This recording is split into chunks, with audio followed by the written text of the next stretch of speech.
He Who Fights with Monsters. Book 1. Chapter 1. Strange Business. Jason woke up naked, face down in the grass. That was not how he expected to wake up, since he had gone to sleep in his own bed and his own Darth Vader boxer shorts. From the feel of cool grass on his unmentionables, he had been removed from his bed and shorts both. The last thing he recalled was doing what he did most nights, playing video games until he got tired and then fumbling his way into bed. The grass he woke up on was weirdly comfortable, a dense bed of lush green softness. It wasn't like any grass he had encountered before, which was a little unusual. His father was a landscape architect, and Jason had grown up learning more about grass than he ever wanted to know. Mostly because it was the only escape from his mother's Japanese lessons. Jason rolled himself over and sat up. He was feeling odd, beyond just the unusual circumstances. It wasn't a bad sensation, more like waking up after a really long sleep. There was the lingering sopper, but also a feeling of refreshed energy. He ran a hand over his head, only to be startled when he realized his hair was missing. He felt about his head with both hands, but his head was balloon smooth. He made a quick check with his eyes and hands, realizing there was no hair anywhere on his body. No eyebrows, nothing on his chest or arms or other places. I thought it was meant to look bigger when you trimmed. He pushed himself to his feet and started assessing his environment. Casting his gaze to the sky, he saw that the sun was high and the air was warm. The sky was unbroken blue, the blazing orb burning away so much as the merest hint of cloud.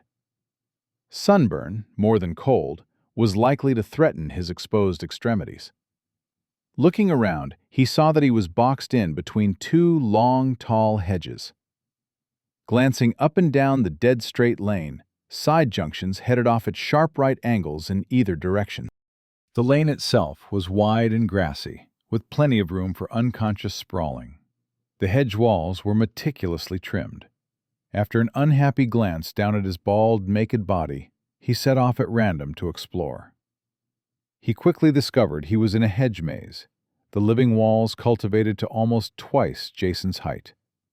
Jason's first thought was to climb one to get a better sense of his location, but a closer examination of the hedges changed his mind. Instead of the usual boxwood, the hedges were something very prickly, and he was very naked. He looked up and down the path he was on, with neither direction looking any better than the other. What the bloody hell is going on?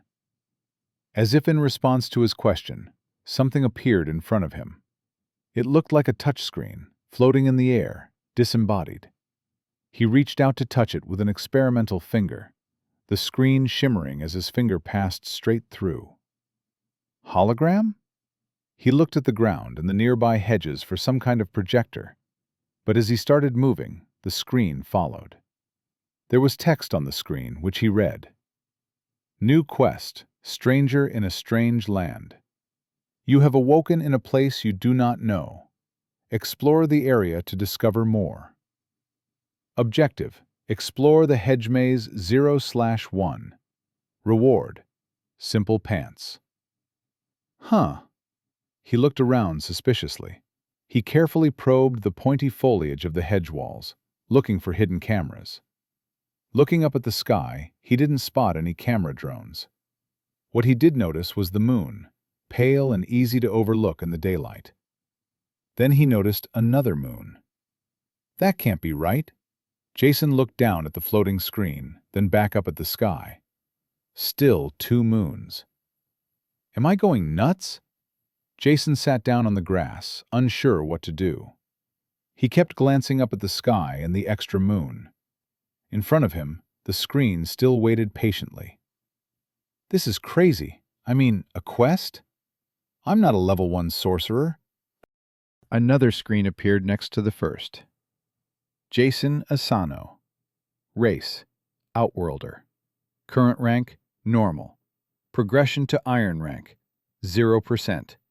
0 over 4 essences. Attributes: power, no essence, normal. Speed, no essence, normal. Spirit, no essence, normal. Recovery, no essence, normal. Racial abilities: Outworlder. Interface: Quest system. Inventory. Map. Astral affinity. Mysterious stranger. Essences: 0/4. No essence. No attribute. 0/5. No essence. No attribute. 0/5. No essence. No attribute. 0/5. No essence. No attribute. 0/5. Is this a character sheet? Am I meant to understand any of this? He shook his head in bewilderment. It could have at least gone with a game system I know. He looked over the screen again. Map, he read, latching on to something familiar. I know what maps are. How do I see the map? A new screen obligingly appeared. But as it was the third screen, the space in front of him was getting crowded. He absently thought it would be convenient for the other screens to close, which they immediately did. I'm sure that's good. Things were getting harder to explain away, even ignoring the extra moon.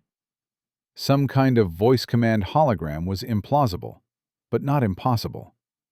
Mental command holograms were something else entirely. I'm becoming increasingly concerned. Also, I'm talking to myself a lot. I'm sure that's fine and definitely not a defense mechanism to stave off panic. Hoping it wouldn't work, he started experimenting. He was able to open and close any of the windows with a simple thought. Maybe you're unconscious, he reassured himself. Maybe you have a brain tumor and you're in a hospital somewhere, or passed out on the floor, hallucinating in an asylum. A nice one with a big garden, but no hedge maze. He closed his eyes with a groan. How is this the way I'm trying to comfort myself? Jason took a deep breath, letting it out slowly before opening his eyes again. The screens were still there, waiting. Just go with it, I guess, he told himself. Reserve judgment until more information is available. That's the rational approach. He turned his gaze back to the map floating in front of him. It looked like a map from any video game, complete with a location listing. Zone, Vane Estate, Hedge Maze. Also like a video game map, it was mostly obscured. The only unveiled portion was the small section of the hedge maze he had already explored. He tried moving the map with mental commands, finding he could zoom it in and out as easily as he could open and close the disembodied screens. Zooming all the way out, he reached a world map that looked both familiar and unfamiliar. Although the details were obscured, he could decipher the outline of the continents. Disturbingly, they weren't quite the same as the ones he knew. Southeast Asia was a singular landmass, pushing Australia south and east, where it looked to have consumed New Zealand. The Iberian and Arabian peninsulas were missing entirely, leaving Africa wholly disconnected from Europe and Asia. Sri Lanka was further south and several times larger, making for a huge landmass in the middle of the Indian Ocean. Well, that's not what the world looks like. Lacks cartography? According to the map, Jason was in southwest Africa, somewhere around inland Namibia. He looked at the rich green hedges boxing him in. The lush grass felt cool under his feet. He felt the hot but not dry air on his skin. This doesn't feel like the Kalahari Desert. He sighed, closing the map. This is some strange business. He pulled up his character sheet again. Racial abilities, Outworlder. Interface, Quest system. Inventory. Map. Astral affinity. Mysterious stranger. Shouldn't my race be human? What's an Outworlder? Jason half expected another screen to appear, but nothing did, So he looked down the list. Interface seems obvious. Quest System 2, I guess. Inventory? A window appeared, dominated by an almost empty grid of icon slots. There were 5 spaces down and 8 across, for a total of 40. There was also what looked like a currency counter at the bottom, depicting 6 different coins. Each coin had a counter that read 0. "Well, that's certainly a classic inventory," Jason said. "Can I really put stuff in here?" There was one item in the inventory, occupying the first slot. It was some kind of red icon, presumably representing an actual item. "All right, Jason. Time to see how nuts you've really gone. How do I get this thing out?" After some quick trial and error, he discovered it was as simple as plucking the icon straight out of the screen. The icon vanished, and the item appeared magically in his hand. It was a medallion the size of his palm. It looked and felt like polished red marble, with gold engravings on both sides. It was pleasantly warm to the touch. On one side, the engraving was a picture of a firebird, while the other had symbols reading, "Authority of the World Phoenix." "Well, that just magically appeared out of thin air," Jason said. "That's definitely not possible. Wait, why can I read this? I never even learned Japanese properly." Jason's father, Ken Asano, was born in Japan, but raised in Australia from a very young age. Proving there is no zealot like a convert, Ken was all about the Australian lifestyle, from pub rock to footy matches and weekend barbecues. He fell right in with the family of his wife, Cheryl, which was as Australian as he could ask for. Miners and farmers, tracing their bloodline back through bushrangers, convicts, and Indigenous Australians. Ironically, Cheryl was the one fascinated with Japan, trying to engage her children with their father's cultural heritage. Despite strong support from her mother-in-law, results were mixed. Jason tried putting the red tablet back into the inventory. His first attempt was to shove it into the screen, which surprisingly worked. It vanished from his hands and reappeared as an icon. "That's disconcerting." Jason's grip on reality was feeling increasingly tenuous. The screens were odd, but could conceivably, if implausibly, be the product of hidden hologram projectors. It was when they started responding to his thoughts that he started to get worried. And now he was pulling objects out of thin air. He closed the inventory and pulled up his character sheet again. Next down the ability list was the map, which he'd already looked at. Then, Astral Affinity. Ability, Astral Affinity. Increased resistance to dimension effects and astral forces.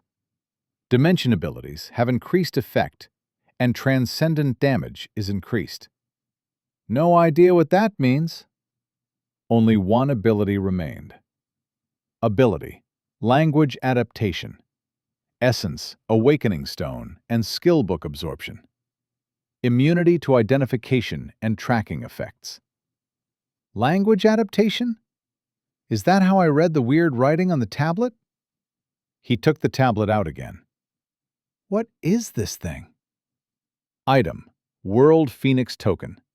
Transcendent Rank, Legendary. Consumable, Effect. Effect. Uses remaining, 1/1.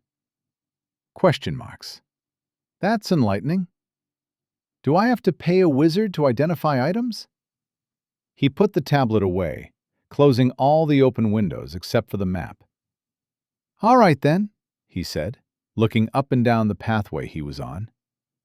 Neither offered anything to recommend it over the other. "It's no yellow wood," he told himself, "but I guess it's time to Robert Frost this thing." He picked a direction at random and set off. I really wish I had clothes on. Jason was walking through the maze, the map open in front of him. It was being unveiled as he walked. His current plan was to reveal enough that he could plot a way out. He froze when he heard a rustle in the hedges. G'day, he called out, hands moving to nervously hide his unmentionables. Hello? Buenos dias? Guten Morgen? There wasn't any response. Maybe it's not morning. Guten Tag? There still wasn't any response. Yeah, Jason, he muttered to himself. That was the problem. You got the time of day wrong. He shrugged. Makes as much sense as anything else here, I guess. He was about to resume walking when a window appeared. New quest. No shirt, no shoes, no service. For unknown reasons, your immediate area has become infested with lesser monsters. Objective. Discover the reason lesser monsters have infested the area 0/1. Reward. Simple shirt. Bonus objective. Defeat 10 lesser monsters 0/10. Reward. Simple footwear. Monsters? That doesn't sound plausible. Jason was looking around suspiciously when something small came hurtling from the bottom of a hedge. His hand shot back over his privates, which left his head an exposed target. He was blinded by something latching onto his face, something sharp digging painfully into his scalp. He yanked it off with both hands, screaming as a chunk of skin went with it. He dropped to his knees, slamming the thing into the ground over and over until it stopped struggling. You have defeated Potent Hamster. Defeat lesser monsters 1/10. Jason released the creature and scuttled back, still on his hands and knees. His heart was racing, the wounds on his head throbbing. Blood trickled down his face, and he wiped it away from his eyes. What in the merry hell is happening?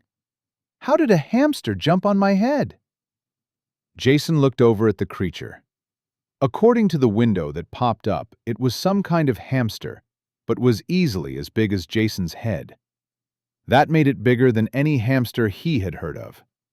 It was distended from being pounded into the dirt, as well as streaked with blood from Jason's head.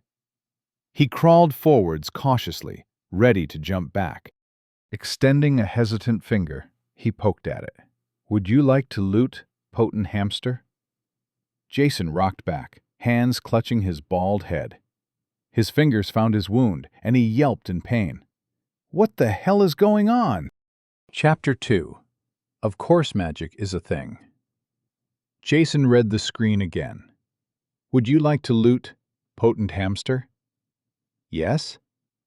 The body of the dead creature made a fizzing sound, like a rapid chemical reaction. The body started melting rapidly, first the flesh, then even the skeleton, all dissolving into rainbow-colored smoke.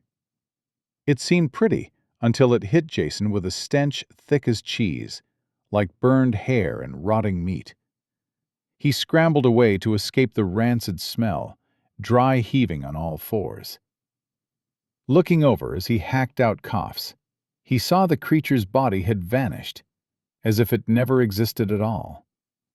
He ignored the window that popped up, dropping onto his back in the soft grass. I hate this, he told the sky. I'm naked, bleeding, and have no idea where I am. I can't think of any better explanation for what's happening than that I've lost my bloody mind. Worst of all, I'm going to get sunburnt in places that don't see a lot of outdoor exposure. He sat up with a groan, reading the screen waiting for him. Monster Core, Lesser, has been added to your inventory. Healing Unguent, Iron, has been added to your inventory. 10 Lesser Spirit Coins have been added to your inventory. Oh, straight into the inventory. That place that lets me make things appear and disappear. I've definitely gone insane.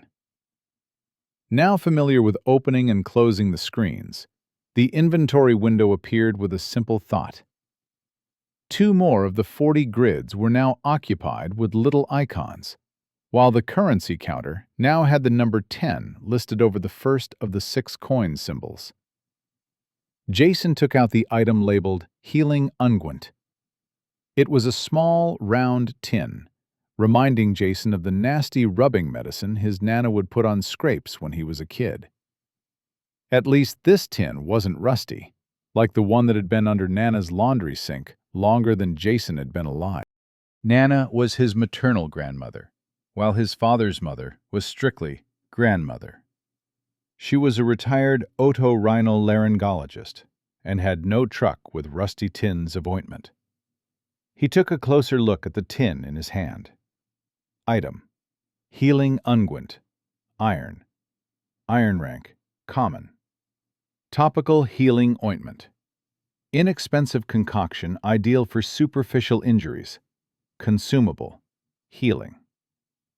Effect: Apply directly to injuries to heal. Effect reduced on bronze rank or higher individuals. Uses remaining: 5 out of 5. Unlike the tablet, the magic screens had no problem identifying the tin. Jason pulled off the lid to discover it really did look and smell like the ointment under Nana's laundry sink. There was a sharp, medicinal smell that cut through even the lingering stench of the dead creature. As for the contents, it was an oily substance that looked like butterscotch sauce, made from dubiously sourced ingredients. How did I get ointment from a hamster? How did it come in a tin? With an exploratory finger, he gently prodded the wound on his head. Ow! The oversized hamster teeth had dug into his scalp. The blood still ran down the front and side of his head. Can't hurt to try, I guess. At least there's no hair to get in the way. He took some of the ointment and smeared it carefully onto the wound, which immediately started to sting. You have used Healing Unguent, Iron. Uses remaining: 4 out of 5. The stinging faded rapidly, the pain from the wound itself quickly following. Jason delicately poked the affected area, but while it was still wet with blood and ointment, he could find no trace of the injury. Sure, he said. If you're going to have medicine appear out of thin air, why not make it magically potent? Jason placed the tin back in his inventory and pulled out the other icon. What appeared in his hand was a small red-brown gem in the shape of a teardrop. Item: Monster Core, Lesser. Iron rank, Common. The magic core of a lesser monster. Crafting material, magic core. Effect: Common component for ritual magic and magic item creation. Oh, it's for magic rituals. I'm apparently in a video game now, so of course magic is a thing. Jason sighed as he put the monster core back in his inventory. Maybe I've had an aneurysm, and this is just my dying brain trying to sort things out as it shuts down. He thought about that for a moment. His sister would be the one to find his body. She'd have her little girl in tow, coming to see Uncle Jason. Wow, okay. Now I'm actually hoping this whole horrible experience is real. That's the way, Jason. Indulge the delusion. Jason looked at the coin counter in his inventory. How do I take that out? He tried tapping on the number. You have 10 lesser spirit coins. How many would you like to withdraw? 1, I guess. A coin appeared in Jason's hand. It was a washed-out blue color, with a metallic sheen, but feeling more like glass to the touch. Item: Lesser Spirit Coin, Iron rank, Common. An impure distillation of raw magic. Currency, crafting material. Effect: Used to fuel lesser rank magic items or as a ritual component. Jason peered at the figure embossed on the coin. Looking closer, he realized it was an image of Jason himself, giving a thumbs up. What? My chin isn't that big. He turned the coin to look at the other side, which was engraved with text. Product of Jason. G'day, mate. He ran a hand over his face. Somehow the coin itself was more ridiculous than the fact that he had pulled it out of thin air. I've definitely gone insane. When the slippery creature latched its teeth onto his inner thigh, Jason yelled as much as out of panic as pain. He still had no pants, and that was much too close to the danger zone. He grabbed the long, slippery body, gripping down hard and yanking it off his leg. He screamed again as it took a chunk of thigh with it, but kept his grip and started flailing the creature into the prickly hedge. You have defeat lesser monsters 9 out of 10. Jason dropped to the ground, pulled out a jar of healing unguent, and started rubbing it on the wound, ignoring the blood coming out of it. Why can an eel fly? He looked down at the wound, high up the inside of his thigh. The eel had taken a decent gouge out of him, so the stinging lingered as the wound slowly closed.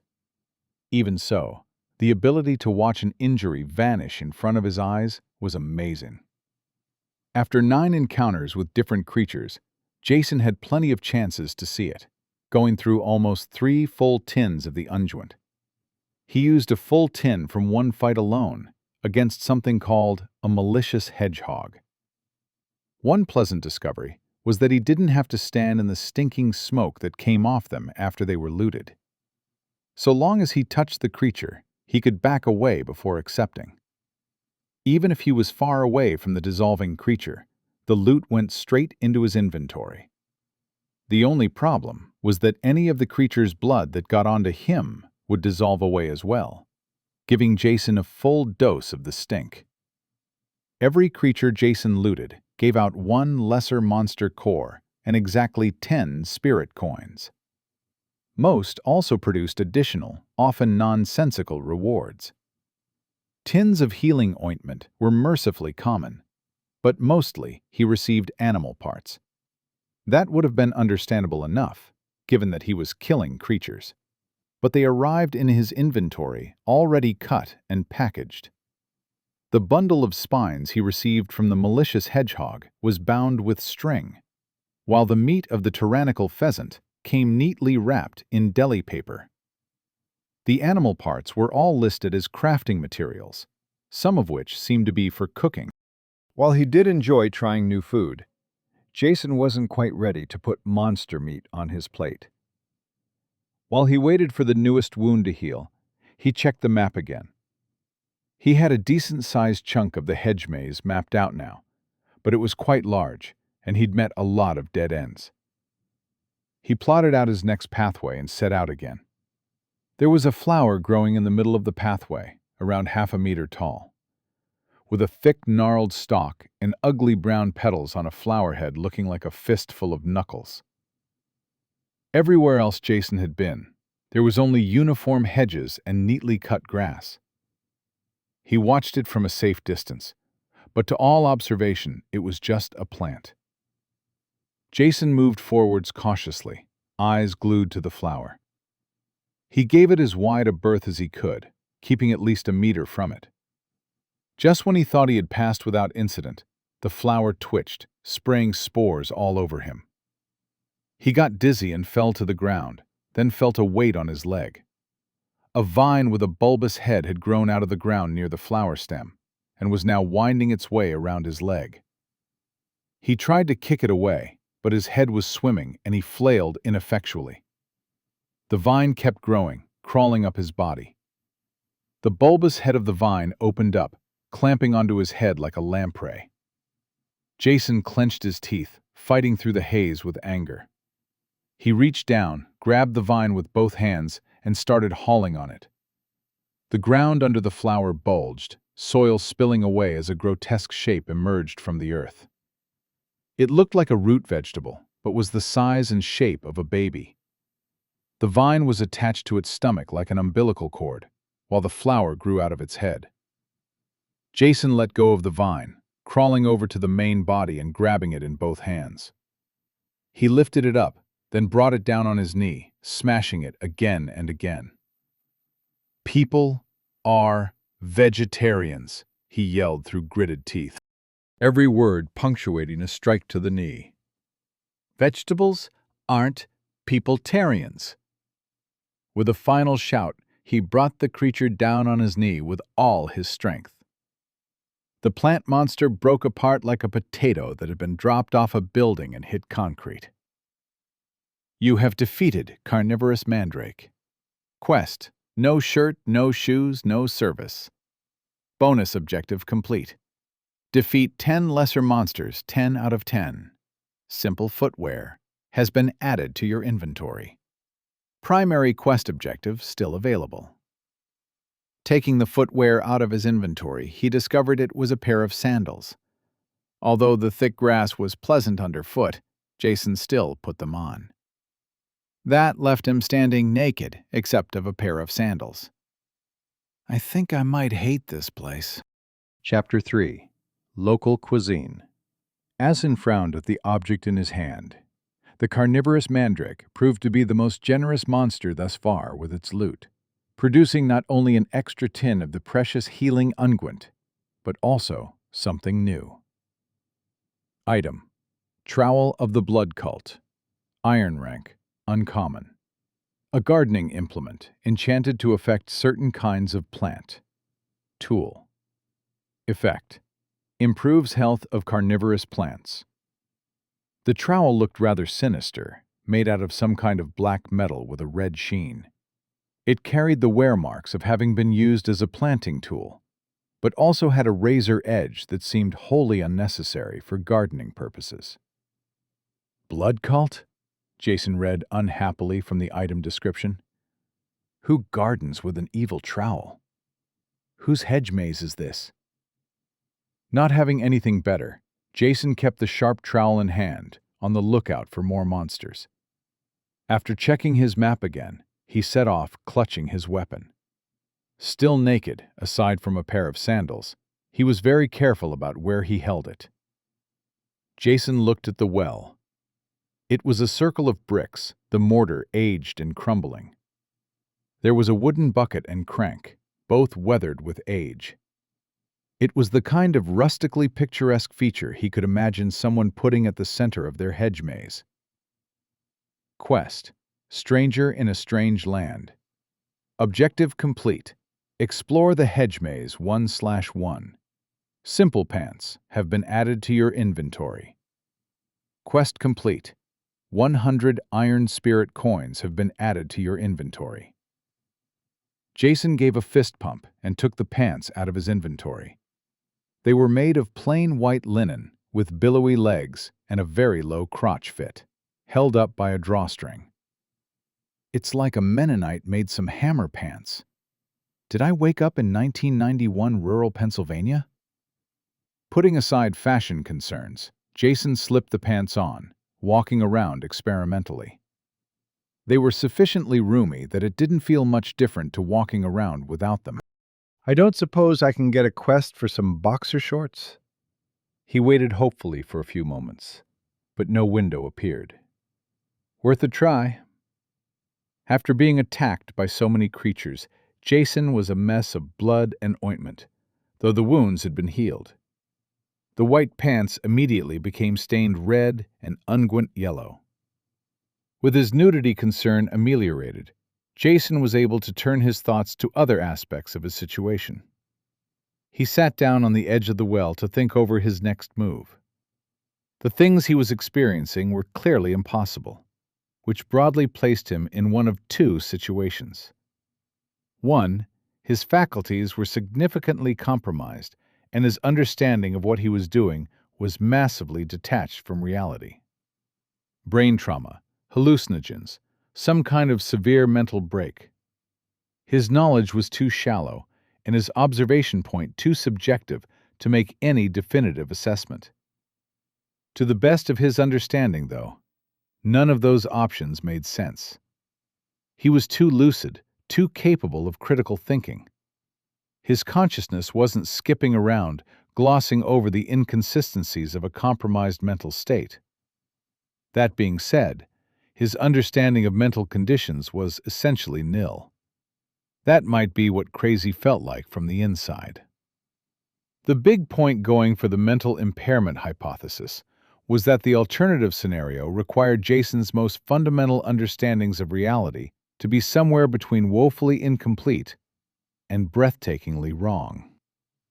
Either way, his only real option was to get on with it. If it was all in his head, then it didn't matter what he did. Inversely, if it was real, and he ran around acting like it wasn't, the consequences could be dire. He took a deep, calming breath. "All right, Jason," he said, steeling himself. "What's next?" Sooner or later, he would need to find his way out of the maze. But the fact that his quest ended on reaching the well implied there was something special about it. He started by examining the wooden frame, which had a simple crank and rope to lower a bucket, along with a little wooden roof to shield the mechanism from the weather. It only seemed to have worked to a degree, with the rope and bucket both looking the worse for wear. The brickwork was likewise dilapidated, with mortar crumbling at his touch. He stuck his head over the well to look down. To his surprise, iron rungs had been affixed to the inside of the well, leading into darkness below. New quest: Secrets of the Well. You have discovered a ladder descending into the well. Do you have the courage to explore the depths? Objective: explore the well, 0/1. Reward: Awakening Stone. Bonus objective: don't die, 0/1. Reward: Essence. Don't die? What kind of quest objective is don't die? He shook his head. Bugger that. Reject quest: Secrets of the Well? Jason was about to reject the quest when he heard voices coming from somewhere close within the hedge maze. "I tracked the aura of the mandrake that took my trowel," a gravelly male voice said. "Someone had already killed it, and my trowel was nowhere to be found." "Someone with those adventurers we caught?" another man asked. "I don't care who they're with," the first voice said. "I'm going to kill 'em, cook 'em, and eat 'em." "I wanted to try some of that elf girl, but the mistress said we're keeping them all for the sacrifice. Bloody waste, if you ask me." "Nah, elves ain't good eating. Not much meat on them, and what's there is all stringy. That human girl, she's the one you want. Lean and tender." "I don't know, Dougal. She looked pretty tough to me. And we always have humans. I just want a little variety is all." "Well, this lot is all spoken for, regardless." Ducked down behind the well, Jason didn't let out a breath until the voices faded into the distance. He ignored the fact that they were talking about elves in the face of their casual discussion on the pros and cons of eating people. Was that real? Or just a couple of guys with a weird sense of humor? Cannibals? He gave it some consideration. Normally, cannibals would be right at the top of the crazy pile. But with the day Jason was having, it was at least a familiar horror. He considered it some more as he started climbing down into the well. What kind of lunatic place is this? Jason was not happy with his options. A quest with the explicit objective of don't die wasn't great. But wandering blindly through a maze with cannibals roaming about struck him as an even worse option. What was he going to do? Fight them off with their own trowel? There were two of them, and they were a lot bigger than a tyrannical pheasant. It might have been an evil monster chicken, but it still barely came up to his waist.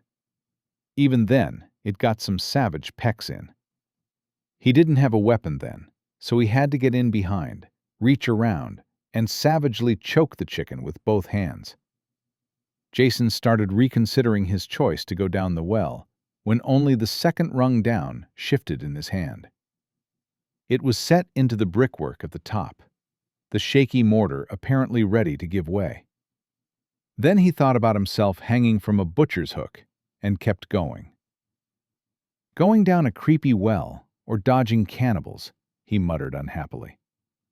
For what felt like the 100th time, He wondered where he was, what was going on, and what evil prick dumped him naked right in the middle of it. The well was quite deep, judging from the diminishing light coming from above. He kept a careful grip on the cold metal rungs as the interior of the well became dank, the sides slick and wet. I'm definitely getting Legionnaire's disease. The light did not penetrate far down the narrow well, and Jason was soon moving entirely by feel. He descended cautiously, each foot carefully seeking out the next rung down. He would occasionally glance up at the shrinking blue circle that was all he could see of the sky, reassuring himself it was still there. Maybe they're not really cannibals, he told himself. Maybe they're just talking themselves up. Unconvinced, Jason kept moving down into darkness, barely able to make out his hand on the rung in front of him. He discovered he had reached the bottom when his foot met water instead of the next rung. Some experimental probing revealed it was ankle deep, enough to submerge his sandals in the icy cold. The bottom of the well was flat, but, as it turned out, just as slippery as the walls. His feet slid out from under him, and only his hands still gripping the rungs saved him from bashing his head against the side of the well. He ended up sprawled at the bottom of the well, dank water joining the blood and ointment in staining his new pants. Lovely. The advantage of his low perspective was that he found himself looking directly at a slightly darker circle in the wall of what was already a very dark well. He reached out tentatively and found it was a hole large enough to crawl through. He didn't know if it was the source of the well's water or some kind of drainage tunnel. No, Jason said. I'm definitely not interested in crawling in there. Reject quest. Secrets of the well? Sawed off. Jason looked up again at the bright circle of sky, then the dark circle of the tunnel. With a groan, he started probing the pitch-black hole with his hands. Chapter 4. Cannibals and Spelunking. Jason slowly crawled his way into the dank tunnel, a circular pipe of wet and slimy brickwork.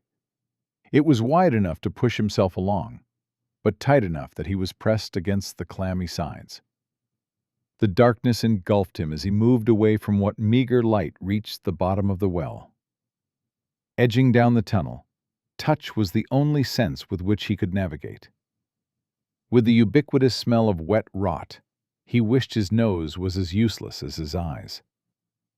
This is not what I planned to do with my day.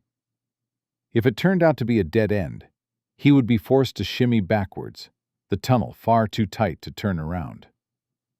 Admittedly, my plans for the day were fairly loose, but cannibals and spelunking aren't things you just casually slide into the schedule.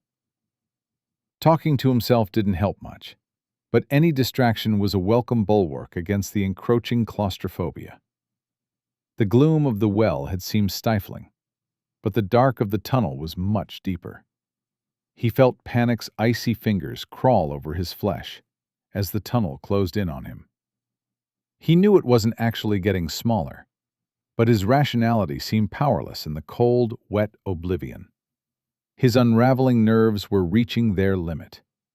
He was ready to start pushing his way back and risk the cannibals, when his hand came down on slimy, wet wood instead of slimy, wet brick. There was still no light, so he probed with his hands. He had reached the end of the tunnel, but had no idea what kind of space it opened into. He sensed open space, but in complete darkness it could well have been his imagination. His hands felt out some kind of platform made of wooden planks. It was wet and a little slimy, although it felt reliably solid under Jason's hands. The surface of the wood was rough, like sandpaper. Some kind of long-enduring adhesive had been used to apply sand or something similar, improving friction on the wet planks. Jason had seen something similar on bushwalking tracks. Feeling around as he crawled free of the tunnel, he felt the planks were lined up to make a walkway, 1.5 meters wide. It felt like there was enough room above him to stand, but even with the sand coating, he didn't trust the slick wooden path in the dark. He continued forwards, as he had in the tunnel, hands exploring in place of his eyes. Just a short way down the path, he found a vertical metal rod sticking out of the walkway, at the edge to his left. His hands traced the shaft upwards to a hooked end, from which was hanging some kind of metal box with a loop on top. Item: crude magic lamp, iron rank, common. A simple lighting device, fueled by low-level magic. Tool. Effect: casts light. Current charge: 0%. Requires a lesser spirit coin to replenish. Jason tried using the glowing hologram window as a light source, but even hard up against the lamp, it failed to produce so much as a murky outline. Jason fumbled about to unhook the lamp from the pole. You have acquired crude magic lamp. Current charge: 0%. Requires a lesser spirit coin to activate. Expend 1 lesser spirit coin. Y/N? Please and thank you. When the lamp lit up, Jason discovered the hard way that he had been holding the front of it pointed directly into his face. He screamed as light blasted into his eyes and dropped the lamp from his hands. It clattered away as he fell back onto the wooden pathway, moaning with hands over his eyes. "Good job, genius," he croaked, waiting to recover. "Light a lamp right in front of your face. Real smart idea." He tentatively opened his eyes and saw the space around him illuminated from below. The light was largely obscured, but compared to complete darkness, even some shadowy outlines were bliss. It was at least enough to recognize that he was in a natural cavern. It didn't have the conveniently smooth floors of a video game cave, which was presumably why someone had put in the walkway, raised on thick wooden posts. Jason was already laying on the walkway, so he rolled over to reach down and fetch the lamp from where it had fallen. The walkway was only about an arm's length above the cave floor, so he fetched it up easily enough. Jason pushed himself to a sitting position and examined the lamp, careful not to blind himself again. As the name suggested, the crude magic lamp was a simple affair, looking rather like a miner's tin lamp. It had 3 boxy metal sides, a glass front, and a loop handle on the top. Dropping it didn't seem to have harmed the glass at all. Inside, the light came from what looked like a round stone, glowing like a light bulb. He held up the lamp to get a better look at the cave. It was spookier than Jason would have liked, with plenty of dark crevices and ominous shadows. "Hello," he called out. Between the racket he had made and the light of the lamp, there was little point trying to hide from any denizens occupying the cave. The quest drove him down into the cavern, rather than back into the cannibal maze. He was hoping that meant whatever was at the end of the cave was worthwhile. A pirate ship filled with enough treasure to stop the local country club from foreclosing on the family home would be ideal. He would be willing to accept someone who doesn't eat people. "Is anyone down here?" he asked. "If you want me to kill 10 goblins in return for an uncommon spear, I'm only really equipped for light gardening." He thought about the evil trowel, now ready at hand in case of sudden attack. It could be evil gardening. Since the beam of the lamp lit up the cave like a lighthouse on a dark night, there was no point being stealthy. His hope was that he could bait out into the light whatever creatures were lurking. They would probably be adapted to darkness, and if he could dazzle them, it would at least be some advantage.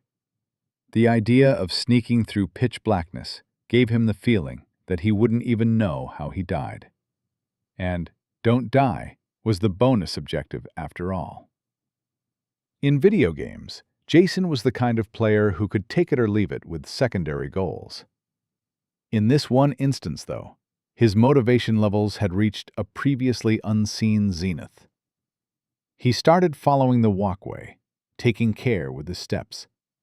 The sand coating had worn away in a lot of places, leaving patches of the wood slick and frictionless from years in the bleak, damp cavern. The cave turned out to be something of a natural tunnel, roughly speaking, through which the walkway followed. He made his way slowly and carefully, until it came to an end at a brick wall, set into the side of the cave.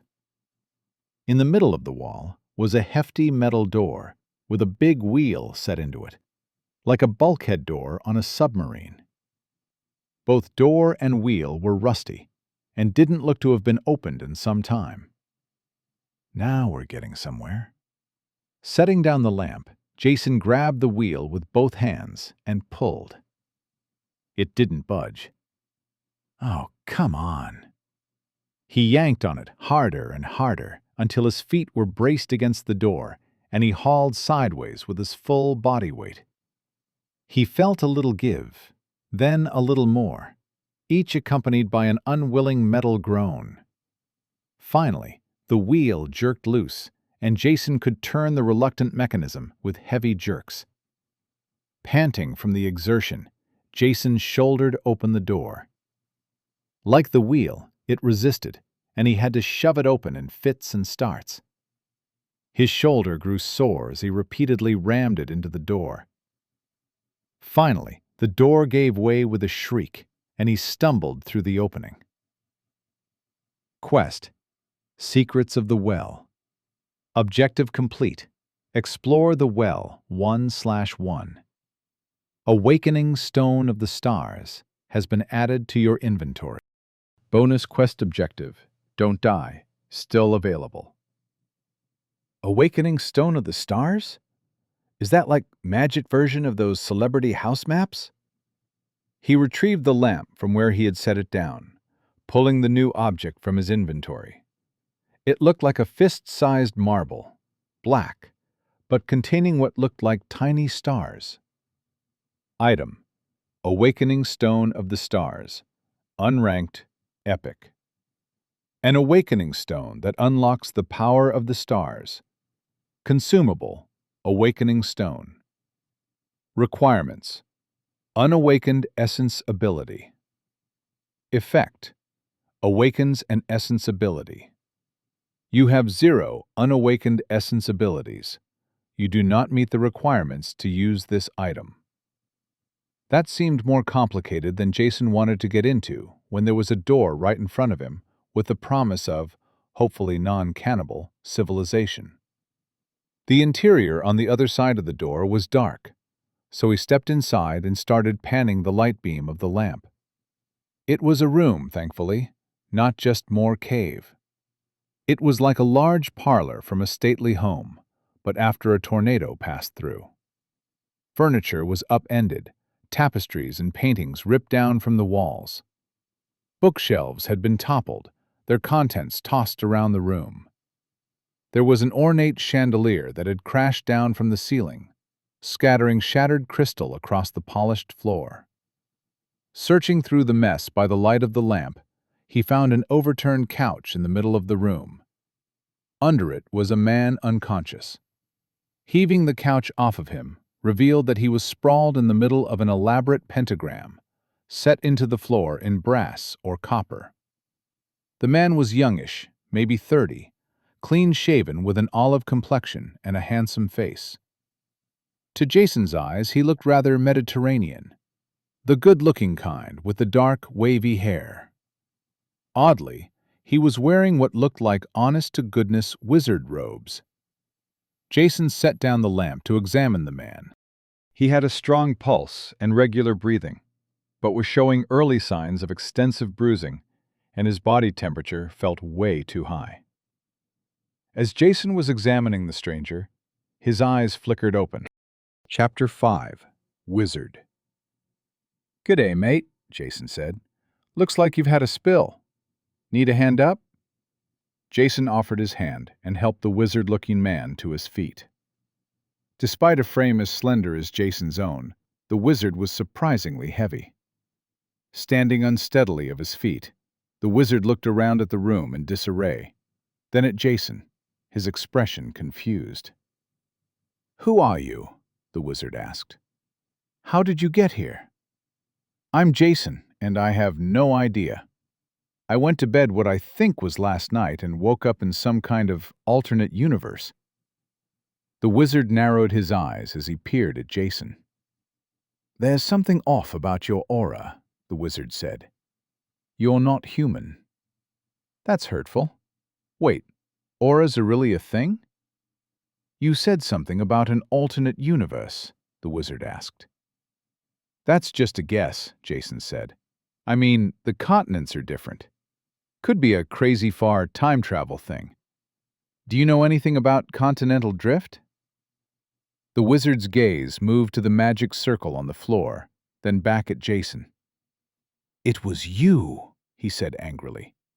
You're what went wrong with the summoning. Yeah, well, at least you did summon something.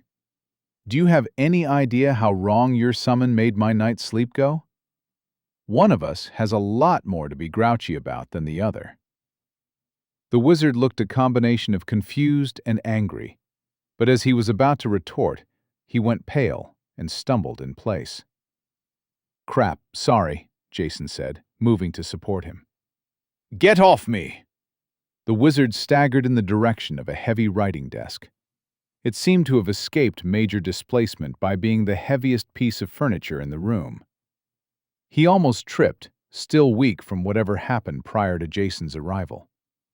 The wizard opened a drawer, took out a small bottle and drained the contents. I could use a stiff drink myself if you're offering, Jason said. It was a recovery potion, fool, the wizard said, then winced with pain. It seems the backlash will take more than a potion to fix. He gave Jason a smile that Jason did not like. Since I can't recover mana right now, I'll have to do things the old-fashioned way. I've never tasted an outworlder before. Oh no, Jason said, shoulders slumping. You're one of the cannibals. As the wizard pulled a knife out of the drawer, Jason looked around the room. There was a set of wooden double doors that were presumably an exit, but the wizard was a lot closer to them than Jason. Remembering how weakly the wizard staggered over to the table, Jason took a risk and tried barreling past him. It worked, but when he pulled on the door handles, they were locked. He spun around to make back for the cave, only to find the wizard lunging at him. Jason grabbed at the arm holding the knife. Wrestling back and forth, they tripped on a piece of the overturned furniture and fell to the floor, still struggling. The lamp was lost somewhere along the way, and they battled in shadows, each trying to seize control of the weapon. Jason had a grip on the wizard's arm, trying to keep the knife from digging into him. In spite of his small frame and apparent weakness after being knocked out, the wizard was much stronger than Jason. Taking a lesson from the small, aggressive monsters he had been fighting, Jason bit into the wizard's hand. The wizard yelped in surprise more than pain, but it gave Jason a chance to seize the advantage, yanking the knife from the wizard's grip. Still scrambling on the floor, he shoved the knife out blindly, and suddenly the wizard went limp. The knife was sticking out of the wizard's throat, but he was still alive, looking at Jason with disbelieving eyes. Jason snatched the knife back, and blood sprayed over him, getting into his eyes and mouth. Recoiling, he spat out blood and rubbed at his eyes. By the time his panicked flailing came to a halt, the wizard's body was still. You have defeated. Jason pushed himself up with bloody hands, tripped on debris, and fell back over. His breath came in ragged starts as he lay where he fell. Eventually, he sat up, looking over at where the body had fallen, directly into the light beam from the lamp. He pulled his legs up and hugged his knees, rocking slightly as he stared at the body. He had no sense of how long he stayed like that, but eventually he pushed himself unsteadily to his feet. He walked over to the bloody knife and picked it up. Item: seal knife, bronze rank, common. A dagger with the Vane family seal on the pommel. Weapon: tool. Requirements: bronze rank, speed. Bronze rank, spirit. Effect: when used to imprint a wax seal on a letter, The letter will be destroyed if opened by anyone other than the addressee. Jason stared at the bloody knife in his equally bloody hand. After a few moments, there was an unusual tingling, slowly rising to become pain. He tightened his grip until the pain became too much and the dagger clattered to the floor. You do not meet the requirements to use this item. Finally, he turned to the body. Its eyes were open, face frozen in a final expression of surprise. The room was still and silent. Jason's eyes locked on the corpse. "You did this," he accused it. "You did this." He didn't sound convincing, even to himself. Jason's mind was nothing but white noise as he stood over the body. When a new sound broke him out of his trance, he didn't know if it had been seconds, minutes, or hours. The sound came from above, a metal ventilation pipe in the ceiling. There was a hollow, echoing timbre to the sound, and it took Jason a moment to recognize it as a hissing noise. It was coming from the hole. He watched the hole, eyes unfocused and disoriented. His mind was still on the knife as he watched absently. He could feel it, even after it fell back to the floor. He could taste the hot blood spilling out of the wizard's neck. His gaze sharpened when something came out of the hole in the ceiling. It was an enormous, pitch-black snake, head barely small enough to pass through the aperture. Jason and the snake looked at each other, frozen for a moment. Jason could sense intelligence in its eyes, although he may well have been imagining it. Then the snake hissed at Jason and continued emerging from the vent shaft, body dangling down from the ceiling. Jason sprinted for the door back to the cave, snatching up the lamp as he moved. New quest. Time to run. The familiar of the builder cultist sensed its master's death and has come to investigate. Objective: escape umbral mountain snake, 0/1. Reward: iron rank, rare, magical dagger.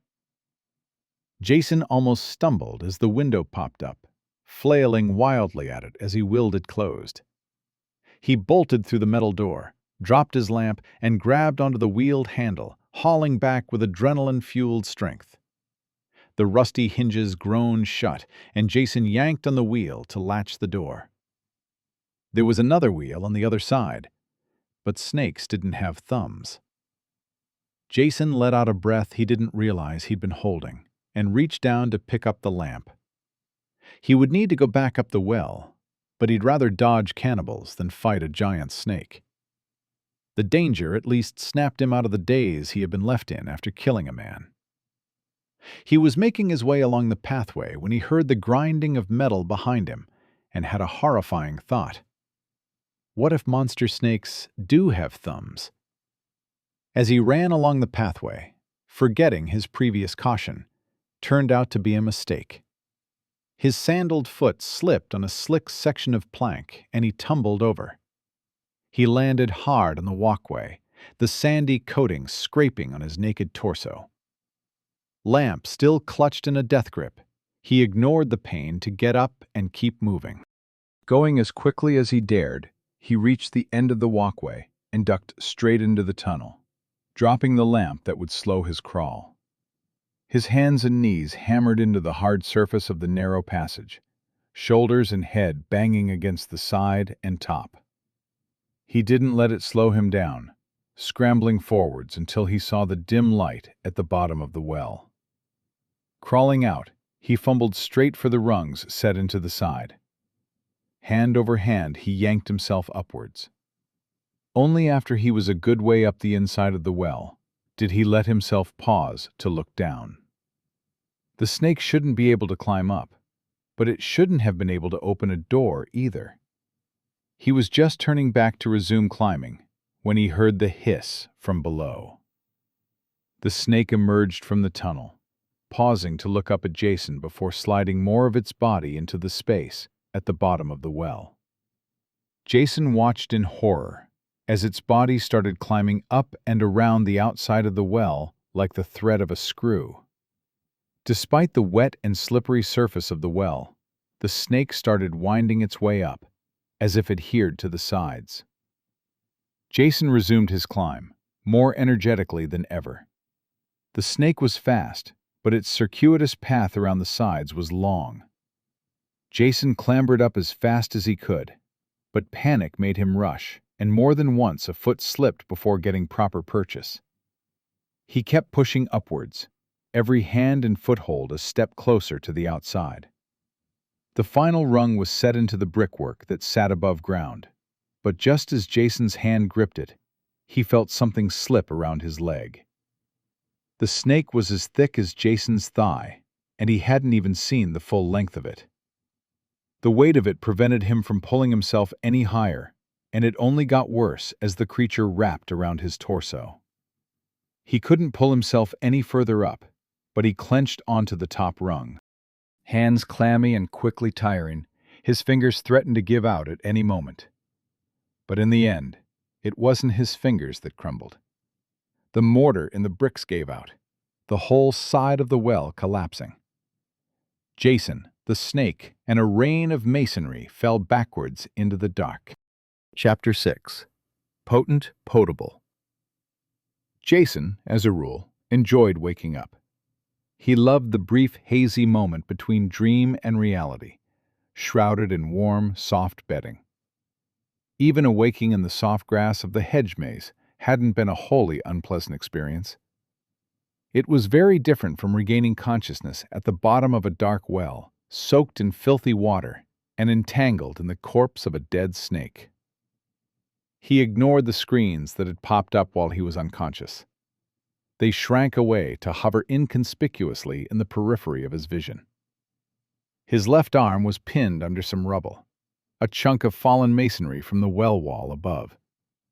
He didn't feel any pain from it, which was good, then realized he didn't feel anything at all from it, which was bad. When he tried pulling it free, the pain arrived in full force, his screams reverberating up through the well. Holding his left arm as still as he could, he rolled the chunk of masonry off with his right. It wasn't insurmountably heavy, but he had to hold back more screaming with gritted teeth. He couldn't examine the freed arm properly in the dark, but it was hot and swollen to the touch. Even probing it gently with the fingers of his good hand sent ripples of pain radiating through it. He was confident it was broken, and started carefully applying all the healing ointment he had left. The swelling reduced and the skin cooled, but the arm was still delicate and painful to move. The ointment didn't seem effective on the bone-deep injury it couldn't reach. There was so much of the snake corpse that he was laying on it rather than the bottom of the well. Jerking his foot free of its coils sent fresh pains spiking through his arm. It took multiple attempts to struggle to his feet, using his good arm to yank himself upright with one of the wall rungs.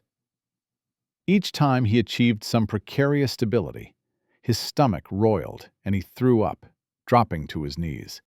Vomit spewed out in fits and starts, even as the motion drove new pain into his injured arm. He finally made it to his feet, holding himself up and using a rung for support. He drew ragged breaths, exhausted from the effort of standing up. For the first time since climbing down into the well, he was grateful for the cold walls, ignoring the wet as he pressed his back into the cool surface. His head swam, pulse pounding through it like a hammer.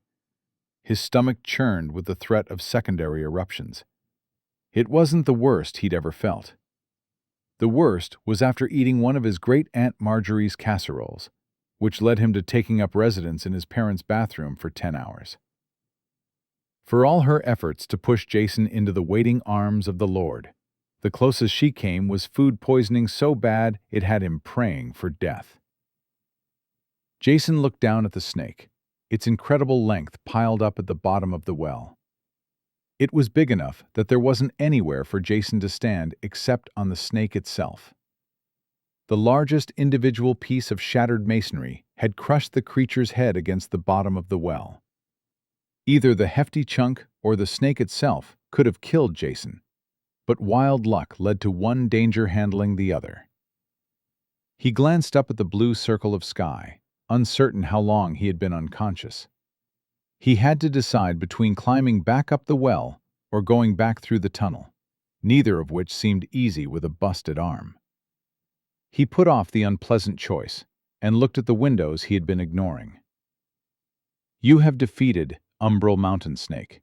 Would you like to loot Umbral Mountain Snake?" "Sure," he said wearily, then froze. Belatedly remembered that monsters dissolved into stinking smoke when they were looted. To his relief and surprise, that didn't happen.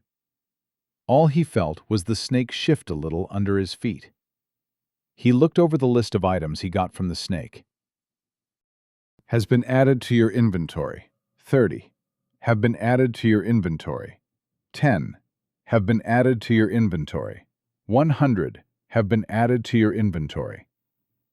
Unlike every other monster Jason killed, the snake didn't turn into a stench cloud and didn't produce a monster core. "I need to learn the rules of this place." He took a look at the next screen. Quest. Hidden objective discovered. Kill Umbral Mountain Snake, 0/1. Hidden objective complete. Kill Umbral Mountain Snake, 1/1. Main objective reward increased from Rare Magical Dagger to Epic Magical Dagger. Objective complete. Escape Umbral Mountain Snake, 1/1. Nightfang has been added to your inventory. Quest complete. 100 have been added to your inventory.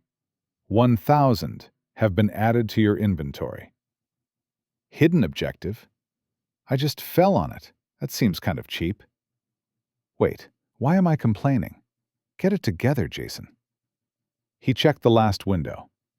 Quest, Secrets of the Well. Bonus objective complete. Don't die, 1/1. Has been added to your inventory. Quest complete. 100 have been added to your inventory. 1,000 have been added to your inventory. Well, if you're only going to complete one quest objective, Don't Die is a winner. There were new items in his inventory, but his only interest was in something that could fix his arm. Looking over the icons in his inventory, nothing stood out that might help. Suddenly, Jason remembered the wizard drinking what he called a recovery potion. He looked up at the ladder leading out of the well and realized that between his bad arm and what was probably a concussion, he was more likely to fall back down than reach the top. A return to the tunnel wasn't an appealing prospect, but at least he couldn't fall if he was already on his hands and knees. The tunnel proved trickier than he hoped, every nudge sending agony through his cradled arm. He had to stop frequently and let the waves of pain subside before moving on. Finally, he reached the wooden walkway, collapsing onto his back. There was light, the lamp laying where he had cast it aside in his mad flight from the snake. After resting a while, he pushed himself stumblingly upright and started shambling down the walkway, lamp in hand. He moved slowly. He'd learned his lesson about the slippery wood, but also it was the top speed he could muster. Eventually, he reached the still open metal door. How did a snake get this open? He glanced at the wheel mechanism on either side. Part of the wheel was wet, with what may have been saliva. Did it use its mouth? No way. Not sparing more than a moment on curiosity, he made his way to the desk he had seen the wizard get the potion from. It wasn't hard to find, being one of the few pieces of furniture not overturned. Jason's eyes avoided the body still on the floor as he navigated the debris of the trashed room. The drawer was still open, and inside was a small rack for vials like the one he had seen the wizard drink. Only one vial remained, and Jason carefully picked it up. Item: Recovery Potion, Bronze. Bronze rank, Rare.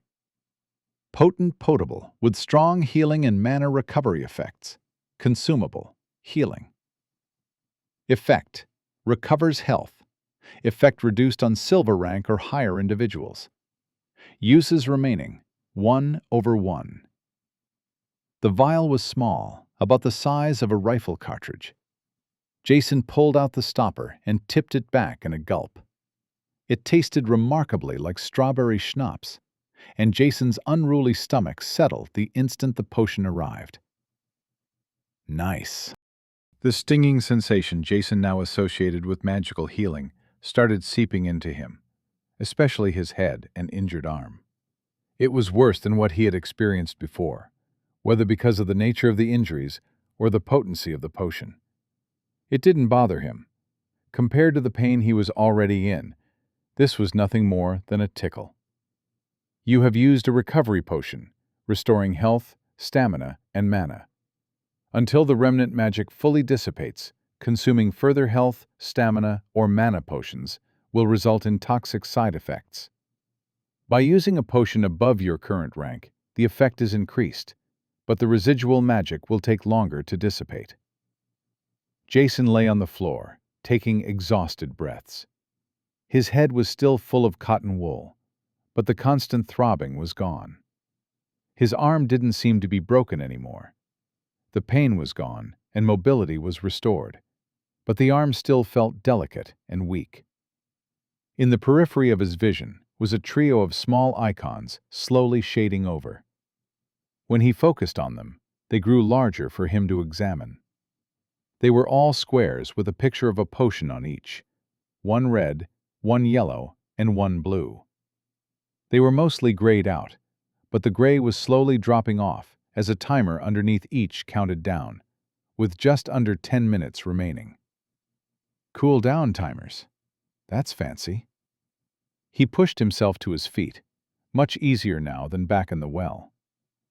All right, he told himself. Damaged, but operational. So, what next? He shone the light around until he found the dead body of the wizard and walked over to look closer. There was an eerie stillness to it that only came from death. I'm sorry, he told it. I think you might have had it coming, but I didn't want it to go that way. He knelt down and closed its eyes. Would you like to loot, builder cultist? What's a builder cultist? Chapter 7. Spoils. Would you like to loot, builder cultist? The idea of rifling through the pockets of a corpse filled Jason with disgust. Would the system just loot the body like it did with monsters? Corpse robbing was a nasty business, but Jason had no idea what kind of place he was in, or how to leave it without being eaten. He was going to need every advantage he could get his hands on. He thought about the snake back in the tunnel. It won't skin him, will it?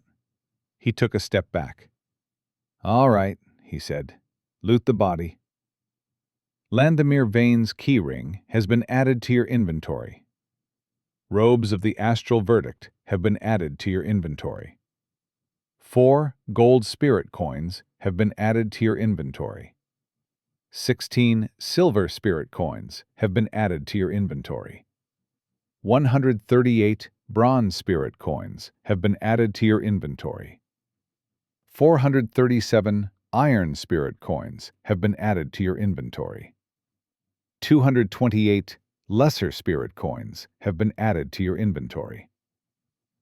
Where were you carrying all that? That's about 800 coins.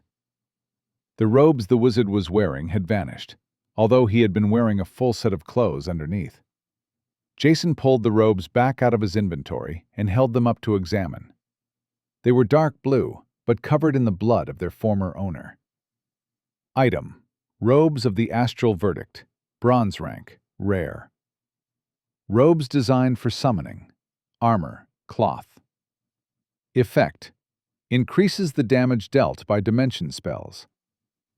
Effect: summoned creatures have increased damage reduction. Effect: damage reduction against disruptive force damage. Jason wasn't ready to wear the clothes he took from a person he killed, especially when they were still wet with his blood.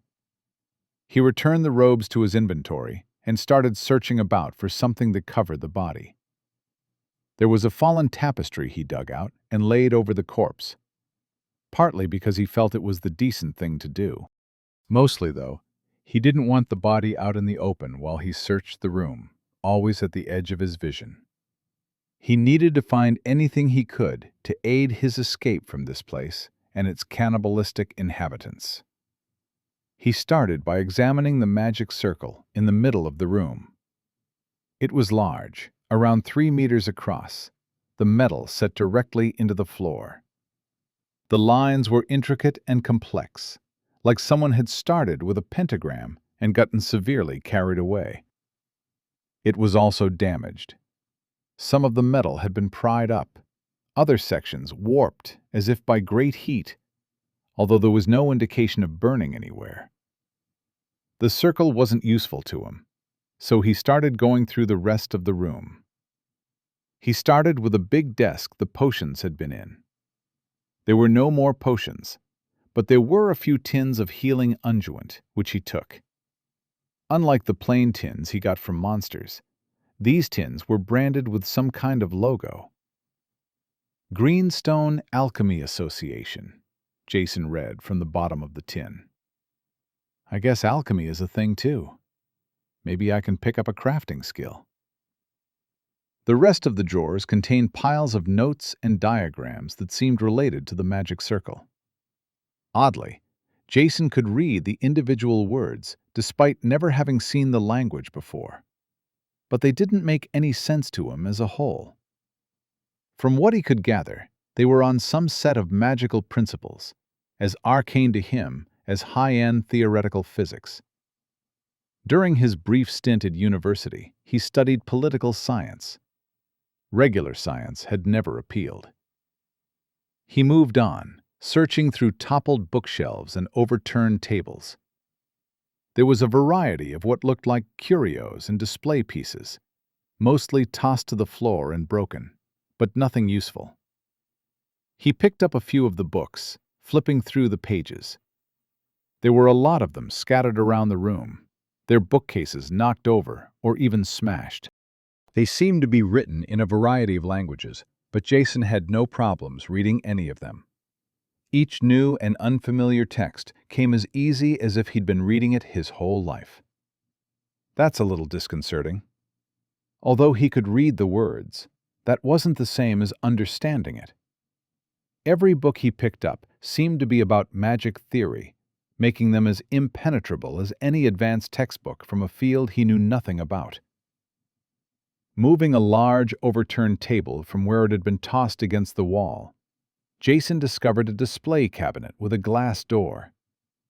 Despite the table that had crashed into it, the cabinet was wholly unaffected, the glass remaining clear and uncracked. Inside were 4 books, each on its own small easel stand. Compared to the other books Jason had found, these looked more impressive, with intricately embossed leather covers. Trying to open the cabinet, he found it was locked shut. After a few attempts to break the surprisingly sturdy glass, he remembered the key ring he had looted from the dead body. Pulling it out of his inventory, Jason discovered it was like a dungeon keeper's keyring from an old movie, a huge array of keys dangling from a large metal hoop. Item: Landemir Vane's keyring. Normal rank, common. The keys for various locks throughout the Vane Manor, as well as personal keys for Landemir Vane's possessions. A mixture of ordinary keys and magical keys. Tool. Effect: Open specific locks. Jason looked over at the covered body laying on the floor. Was that your name? Landemir Vane?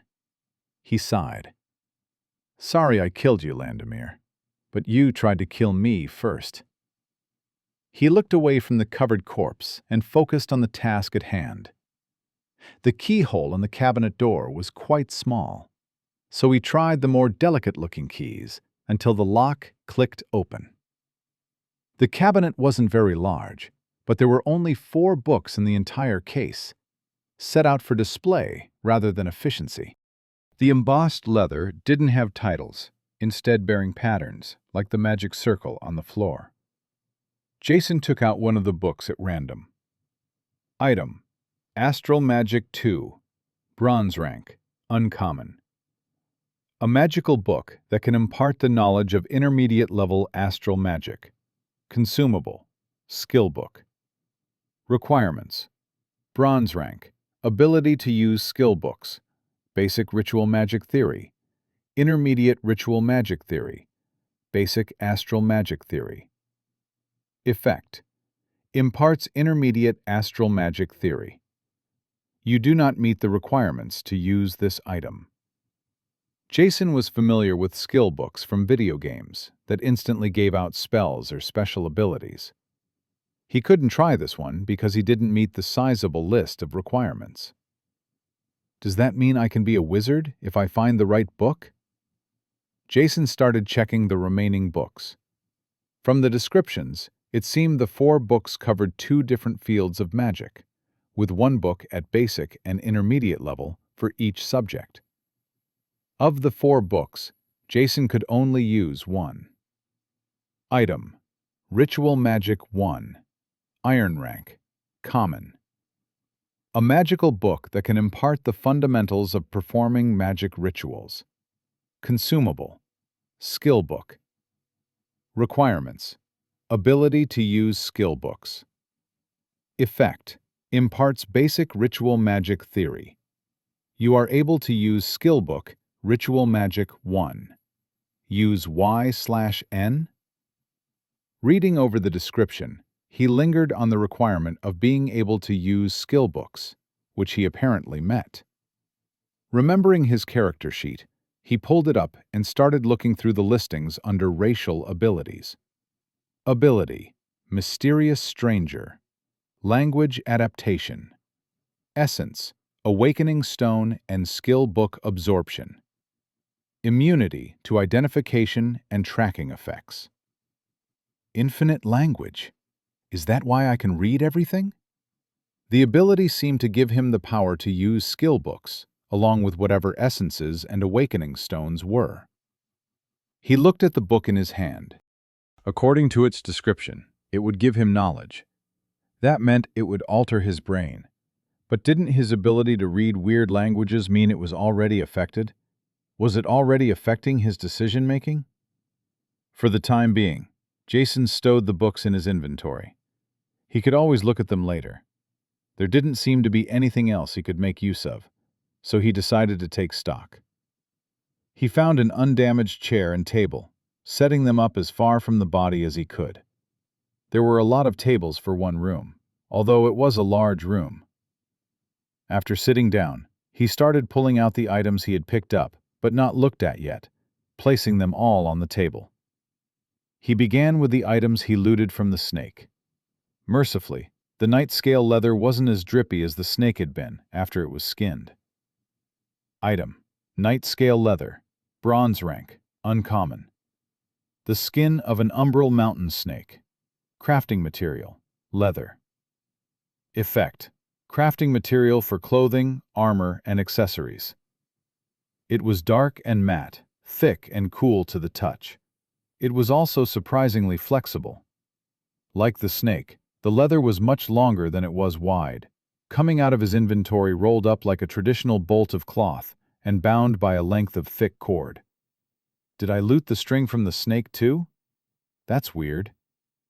The snakeskin was listed as a crafting material, as was the dark quintessence, which turned out to be small black gems. Item: Dark quintessence, iron rank, common. Manifested essence of darkness. Crafting material, essence. Effect: crafting material for items with darkness attributes. They had the look of uncut gemstones, but the shine of polished onyx. They even came with a pouch to hold them. This is weird. The rest of the items he received as quest rewards, mostly from quests he completed by accidentally braining the snake with a chunk of masonry. He thought the Nightfang would be crafting material like others he had taken from monsters, but it turned out to be a scary-looking dagger. It came in a sheath made of the same night-scale leather, which was also used for the dagger's grip. It was curved in the shape of a fang, and when drawn from the sheath, turned out to be made of bone. It had a wickedly sharp edge, tapering to a point. Item: Night Fang, Iron Rank, Epic. A dagger made from the fang of an umbral mountain snake. The magic of the blade allows it to retain the power of the snake's poison. Weapon, Knife. Effect, inflicts umbral snake venom. Effect, attacks ignore bronze rank damage reduction and poison resistance. Umbral snake venom, damage over time, poison, stacking. Inflicts ongoing necrotic damage until poison is cleansed. Additional instances have a cumulative effect. The knife even came with a belt of the same leather, but there were no loops for it on Jason's drawstring pants. He put it back into his inventory, along with the dark quintessence gems and the roll of snakeskin. The remaining items were both quest rewards for exploring the well. The Awakening Stone of Stars was a smooth, rounded stone about the size of a fist. There were tiny speckles in the stone that seemed to move as he stared at it, although the effect was slight enough that it may have been his imagination. Item: Awakening Stone of the Stars. Unranked. Epic. An awakening stone that unlocks the power of the stars. Consumable: Awakening Stone. Requirements: Unawakened Essence Ability. Effect: Awakens an Essence Ability. You have 0 unawakened essence abilities. You do not meet the requirements to use this item. Essence abilities, Jason read. Is that like magic powers? If I'm going to be dealing with cannibal wizards, I could use some magic powers. The last item was the Dark Essence. It was a cube about 15 centimeters to a side, with a glossy sheen like polished jet. It seemed to be made of the same material as the Dark Quintessence, and given the names, he assumed they were related objects. He picked it up. Item: Dark Essence.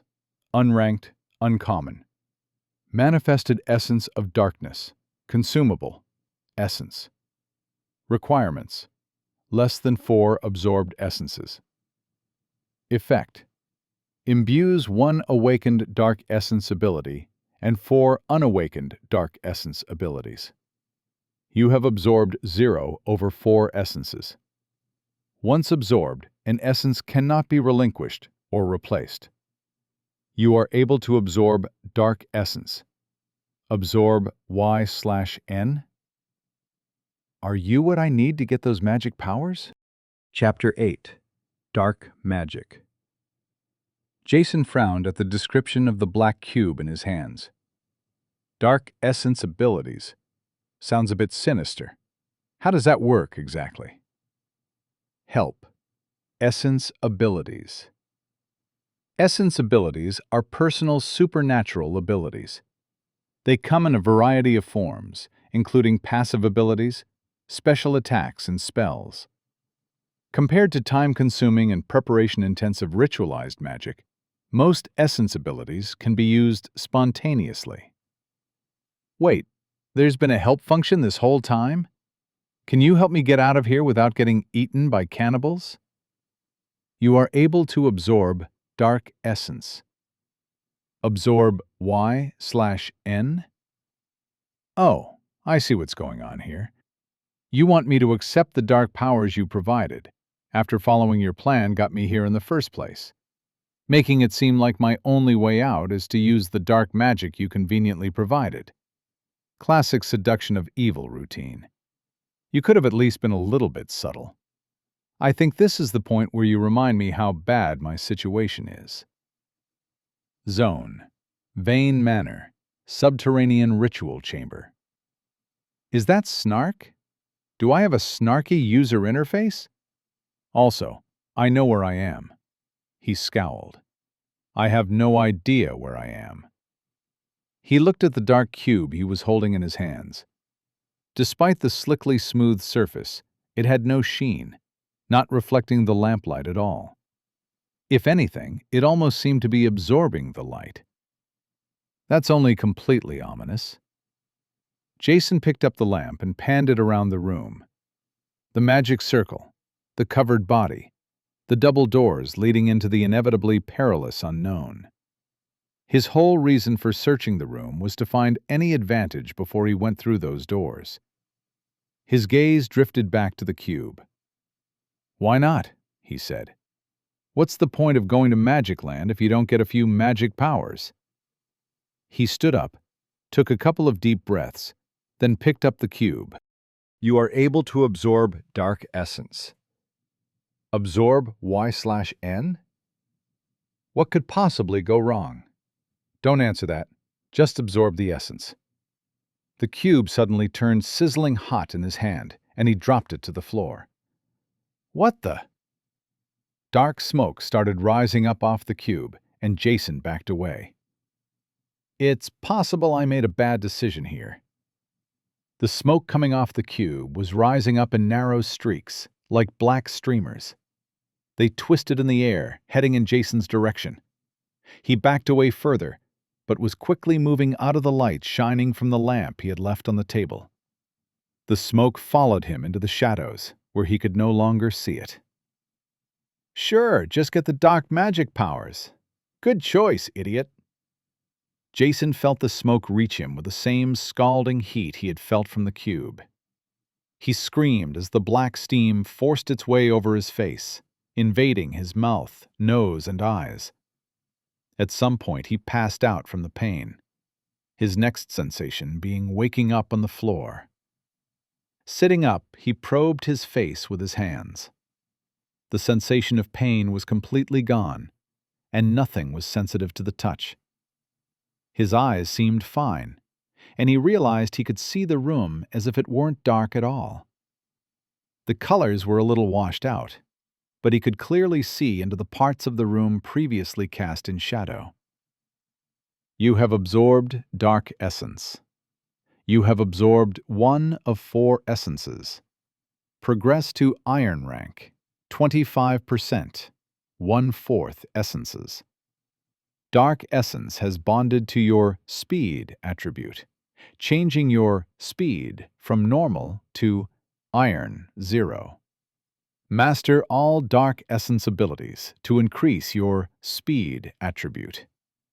You have awakened the dark essence ability Midnight Eyes. You have awakened 1 of 5 dark essence abilities. There was a mirror on one of the walls. It was huge, double the size of even full-length mirrors Jason had seen. There was a spiderweb crack coming up from the bottom, but mostly it was fine. He moved over to it, checking his face for burn marks. It was a little hard to tell under the encrusted blood and tunnel grime, but he appeared unmarked. His eyes weren't even bloodshot. The rest of him was just as dirty as his face, his skinny frame smeared with filth. The quest reward pants, originally white, were stained to the point that they looked like camouflage. It was the first time he'd gotten a look at himself since arriving. He'd been imagining himself looking like an action hero, heading into Act 3 with masculine dirt stains reflecting enemies bested and challenges overcome. Instead, he just looked grubby and ragged, the skin visible under the filth, pale and taut.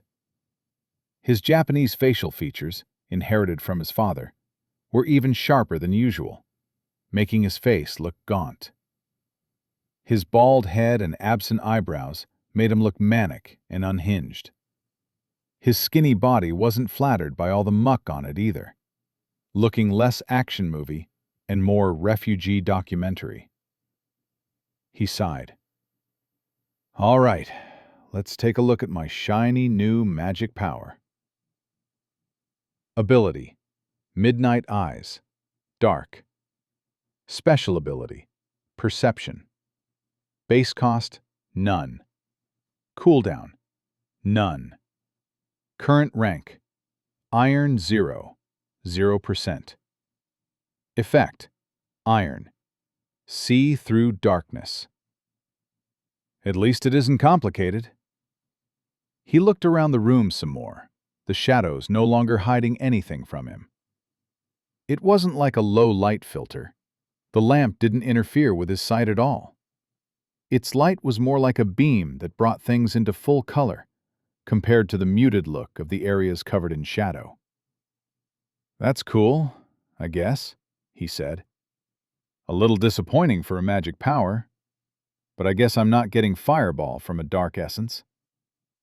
He looked over at the table and the round stone still where he left it. The magic stone of something or other would apparently give him another power, so he walked over and picked it up. You have 4 unawakened essence abilities. You are able to absorb Y/N. He thought about the excruciating pain that came from absorbing the essence. On the other hand, there didn't seem to be any after effects, and he did get a magic power out of it. Before he used it, though, he made some preparations. One of the chairs he had seen scattered around the room was a deep, comfortable-looking armchair. It was extremely heavy, but he managed to drag it out from under a fallen bookshelf and flip it back upright. It was a huge wooden affair with plush, stitched-in cushioning. He was sick of falling over in pain. Jason sat in the chair, the awakening stone in his hand. Absorb. Rather than turn hot and dissolve into smoke, the awakening stone grew cold before growing soft and melting in his hand like ice cream. It seeped into his hand, filling his arm with a bone-deep chill that once again left him yelling out in pain. It was not on the same scale as the essence. He kept control of his faculties while frantically shaking the arm that felt like it had been plunged into ice water. Eventually, the bone-deep chill receded, and the pain passed, leaving him sprawled in the chair, heaving in breaths. You have awakened the Dark Essence ability, Cloak of Night. You have awakened 2 of 5 Dark Essence abilities. Jason could feel a change within himself. It was something new, yet weirdly familiar, like when he was reading a language he'd never seen before. The power was inside him, as if it had always been there, waiting to be awoken. He knew the power instinctively. It was poised and ready, eager to be used. He stood up and moved back to the mirror before using his new power. It responded immediately, as easy and natural as lifting his hand. Dark energy suddenly engulfed his body, hiding his visage in the mirror. It wasn't disturbing at all, but felt cool and refreshing. The energy coalesced into the form of a voluminous cloak, enshrouding his body and hiding his head within a deep, impenetrable hood. The cloak seemed more like an object of living darkness than fabric, dotted with tiny points of light. They shifted and twinkled, tiny stars in the night sky of the shadowy garb. Jason could feel the cloak, not like a piece of clothing, but like one of his limbs. He could feel its power. With a thought, the stars grew brighter to the point that they outshone the lamp. Then they dimmed until he couldn't even see himself in the mirror, disappearing into the shadows. Ability: Cloak of Night, Dark. Conjuration: Darkness, Light, Dimension. Base cost: Moderate mana to conjure. Cooldown: None. Current rank: Iron 0, 0%. Effect: Iron. Conjures a magical cloak that can alter the wearer. Offers limited physical protection. Can generate light or blend into shadows. Cloak can reduce the weight of the wearer for a low mana per second cost, allowing reduced falling speed and water walking. Cannot be given or taken away, although effects can be extended to others in very close proximity. Water walking, Jason read. Now that's a magic power. He looked around the room. That I can't try out right now. He instinctively understood how to use the weight-reducing aspect of the ability and hopped lightly into the air. He went up much higher than he normally would and dropped back down slower. It's like being on the moon. He bounced around the room with a goofy grin on his face until he remembered the dead body. Not the time to be having fun, he scolded himself. He experimented further with the magical cloak. He could see through it as if it wasn't there, so even with his head covered, it didn't obstruct his vision. He could make any or all of it lose physical substance, so if he wanted to grab it, he could. Or his hand could pass through, unobstructed. Nifty. He could make it vanish with a thought and pull it out again, which he tried several times. After the third attempt, he suddenly felt woozy and had to sit down. He went back to the armchair and fell into it. Your mana is low. I'm out of mana already? Also, I have mana? Is there a mana bar or something? Two horizontal bars appeared at the periphery of his vision. One was blue, but mostly empty, while the other was orange and about 2/3 full. Next to them was a silhouette of a person that was mostly green, but the head area and the left arm were yellow. All right, so the blue bar is mana, the little body is health, and the yellow bar is something? Current stamina, 64%. Okay, stamina. I think I'm getting a handle on this. I don't seem to have a lot of mana, though. Help. Mana. Mana is a resource required for many essence abilities. Low mana will lead to mental exhaustion. Maximum mana is based on the spirit attribute. Bind an essence to the spirit attribute to increase maximum mana. Mana recovery is based on the recovery attribute. Bind an essence to the recovery attribute to increase mana recovery rate. Jason let out a yawn. He had gone through a lot, and his time unconscious was hardly restful. One last thing, he said, pulling one of the skill books out of his inventory. He walked over to the comfy chair and fell into it. Item: Ritual Magic 1. Iron rank, common. A magical book that can impart the fundamentals of performing magic rituals. Consumable, skill book. Requirements: ability to use skill books. Effect: imparts basic ritual magic theory. You are able to use skill book Ritual Magic 1. Use Y/N? Yes. The book floated out of his hand and into the air. The cover flung itself open, and the writing on it started removing itself from the page, changing from black to gold as the disembodied text floated into the air. The pages started turning, faster and faster, gold text pouring into the air. Turning pages flicked over in a rush as the golden text formed a corona around the floating book. Then the flutter of pages started slowing until the last page turned and the book fell to the ground, every page blank. The cloud of golden text swarmed over Jason like angry fireflies, disappearing into his body as it landed on his flesh with stinging bites. His mind was bombarded with information too quickly to process, leaving it lost and adrift. The pain and disorientation finally passed, leaving him in general control of his faculties, but dizzy and confused. He had no idea if seconds or hours had passed. He was weary to the bone, limbs as heavy as his eyelids. Your stamina has been exhausted. Unable to keep his head up, he slumped over in the chair, fast asleep.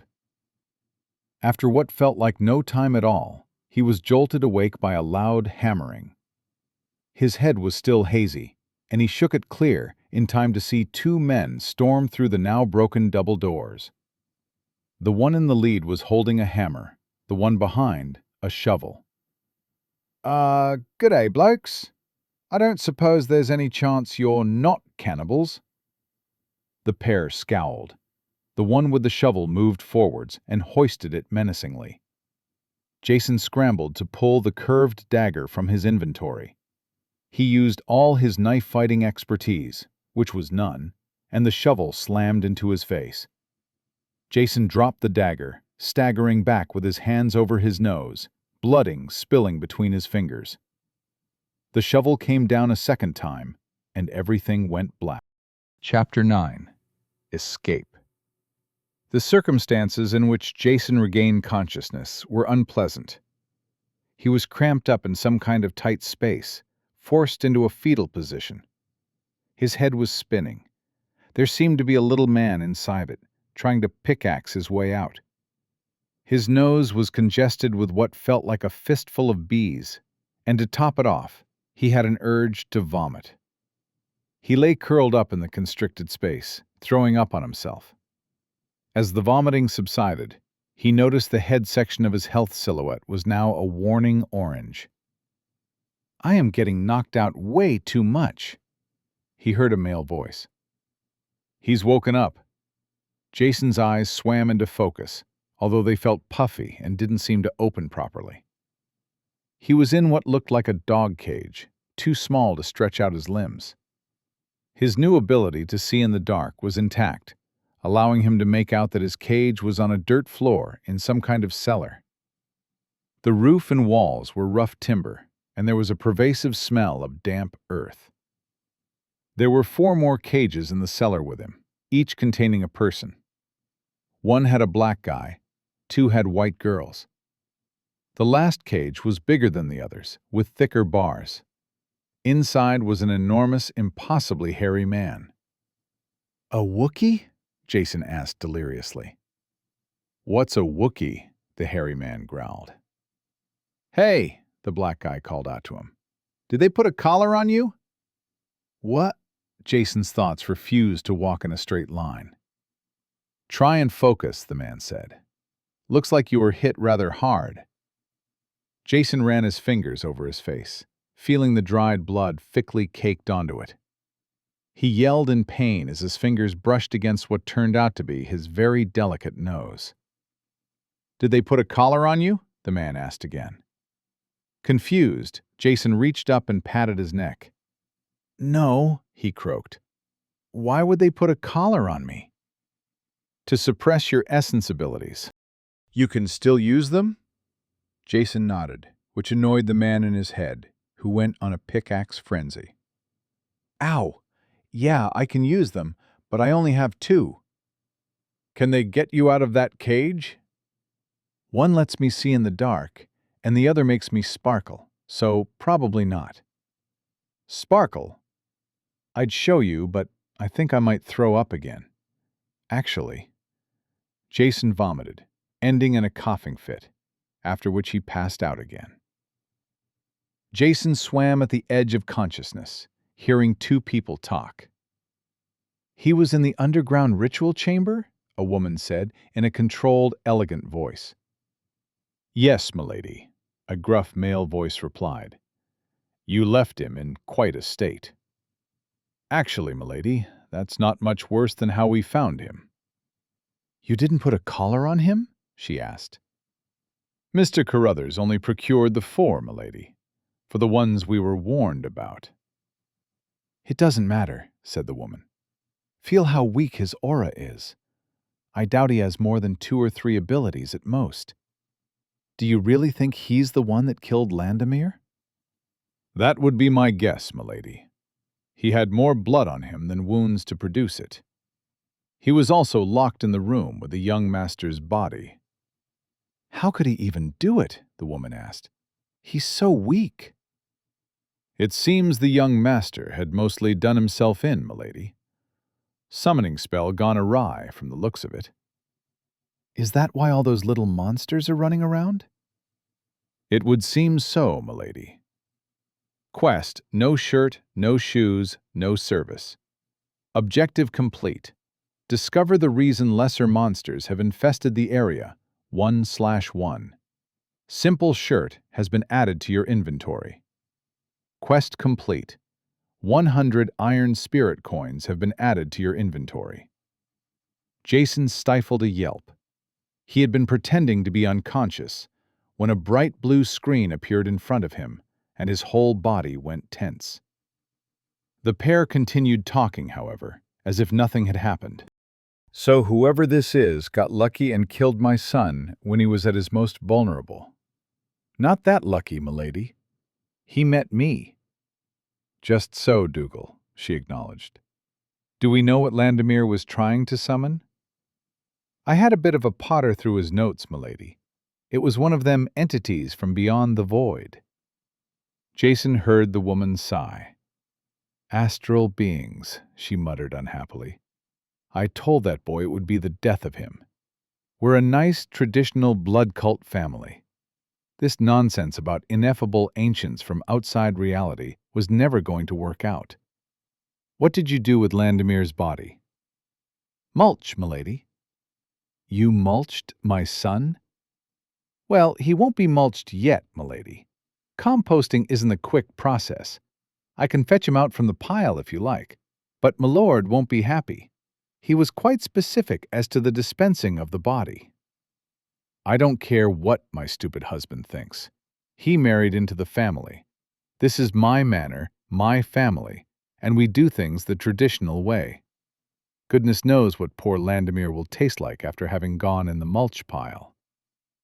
I'll give him a good and proper wash before I bring him into the kitchen, milady. Thank you, Dougal. Excellent work, as always. Now, do we know where this man came from? No idea, milady. As you said, he's too weak to be an adventurer, and he wasn't exactly well equipped. He did have a good knife, though. Not sure if he took it from the young master, so I put it with the gear we took off these others. You don't think he's with them? I wouldn't think so, milady. He wasn't up to much. Did he say anything? I think he might have been about to, milady, but that was when he walked into me shovel. Why did you take his shirt? He didn't have one, milady. Didn't have the chance to ask why, on account of his walking into me shovel again. Do you want me to send him to the kitchen as well? No. If he really did kill my son, I don't want him trotting off to death with his soul intact. Put him with the others for the blood feast. Yes, milady, although that will be one too many. I don't think the extra blood will be a problem. I was thinking about the high priest, milady. You know how he gets. Yes, quite right, Dougal. Very well. Pick out one of the others you like, and keep it for yourself. Very generous, milady. I'll take the elf, if milady had no objections. Are you sure, Dougal? Elves are quite stringy. Derek was keen to try one, milady. I warned him, of course, but you know how young ones are. Oh, yes, she said. They never believe you until they suffer the consequences for themselves. Just look where it got Landemir, and my daughter isn't much better. If it wasn't for the cult, I swear I never would have had children. Go fetch my idiot son's body before you take the elf. I don't want him picking up any more flavor than he already has. Of course, milady.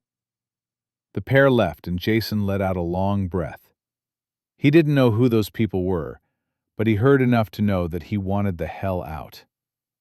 He maneuvered about for leverage and tried to force the door with his legs, but it wouldn't budge no matter how much strength he put into it.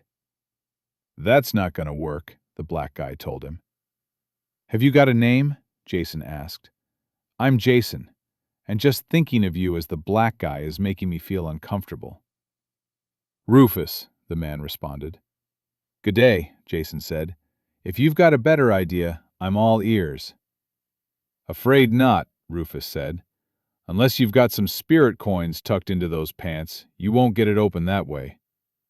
Spirit coins? Jason asked. Sure, I've got some, but how will that help? I don't think these cages are coin-operated. This guy's an idiot, one of the women said. Not helping, Rufus said through gritted teeth.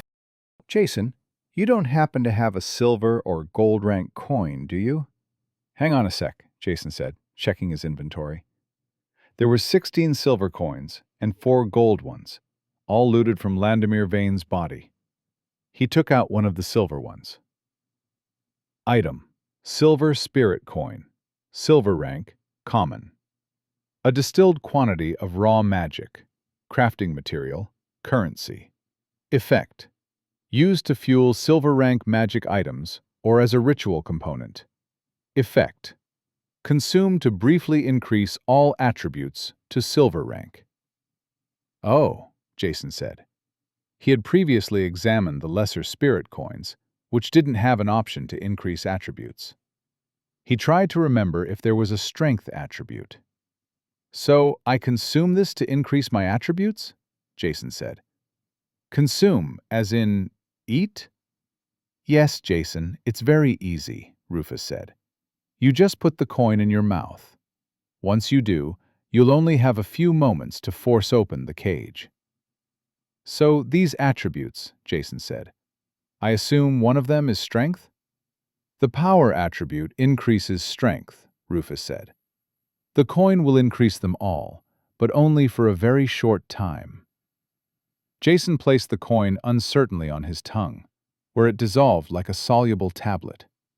His body was immediately flooded with a tingling sensation, and he felt an immense sense of power. His senses were sharpened. Eyes, already able to see through the dark, suddenly took in everything as if seeing it for the first time. His ears picked up ambient sounds he had previously missed. He could taste the blood, sweat, and dirt on the air. It only lasted a fleeting moment before the world went back to normal, suddenly seeming dull and plain. Jason? Rufus asked. Yes, Rufus? Did you use the coin? I did, yes. I don't want to pressure you, but did you, perchance, forget to open the cage? Sorry, Jason said. I got distracted. This is who you're relying on to save us? The woman's voice spoke up again. Still not helping, Anissa, Rufus told her. Jason took out a second silver-ranked coin and put it in his mouth. This time, as the sensation of power came over him, he placed his feet against the cage door, easily bracing himself in the tight confines. His feet pushed out with a temporary surge of strength, the hinges on the cage door warping. He pushed harder, and the door fell away just as the strength drained out of him again. He crawled out of the cage and stood up. Waves of dizziness washed over him, and he gripped the cage to stay upright. His body felt weak, even more than it had when he woke up. Are there side effects to those coins? Jason asked. You used a coin with more power than your body could handle, Rufus said. It will recover. A little more slowly, though, since you used 2 of them in quick succession. Jason looked over at the other cages, and a screen popped up. New quest: Escape. You have been trapped in the cellar of the blood cult, and you need to get away. Objective: leave the grounds of Vane Estate without being caught. 0/1. Reward: Essence. Optional objective: rescue your fellow prisoners. 0/4. Reward: Awakening Stone. Good job, Rufus said. Now you need to find something to get the rest of us out. Giving us some silver coins would work, if you have more. That won't be enough for Gary's cage, though. You shouldn't use more coins yourself until you've recovered. Jason pulled out the big keyring. I'm hoping this does the job, he said. Couldn't reach the lock from inside the cage. Even better, Rufus said.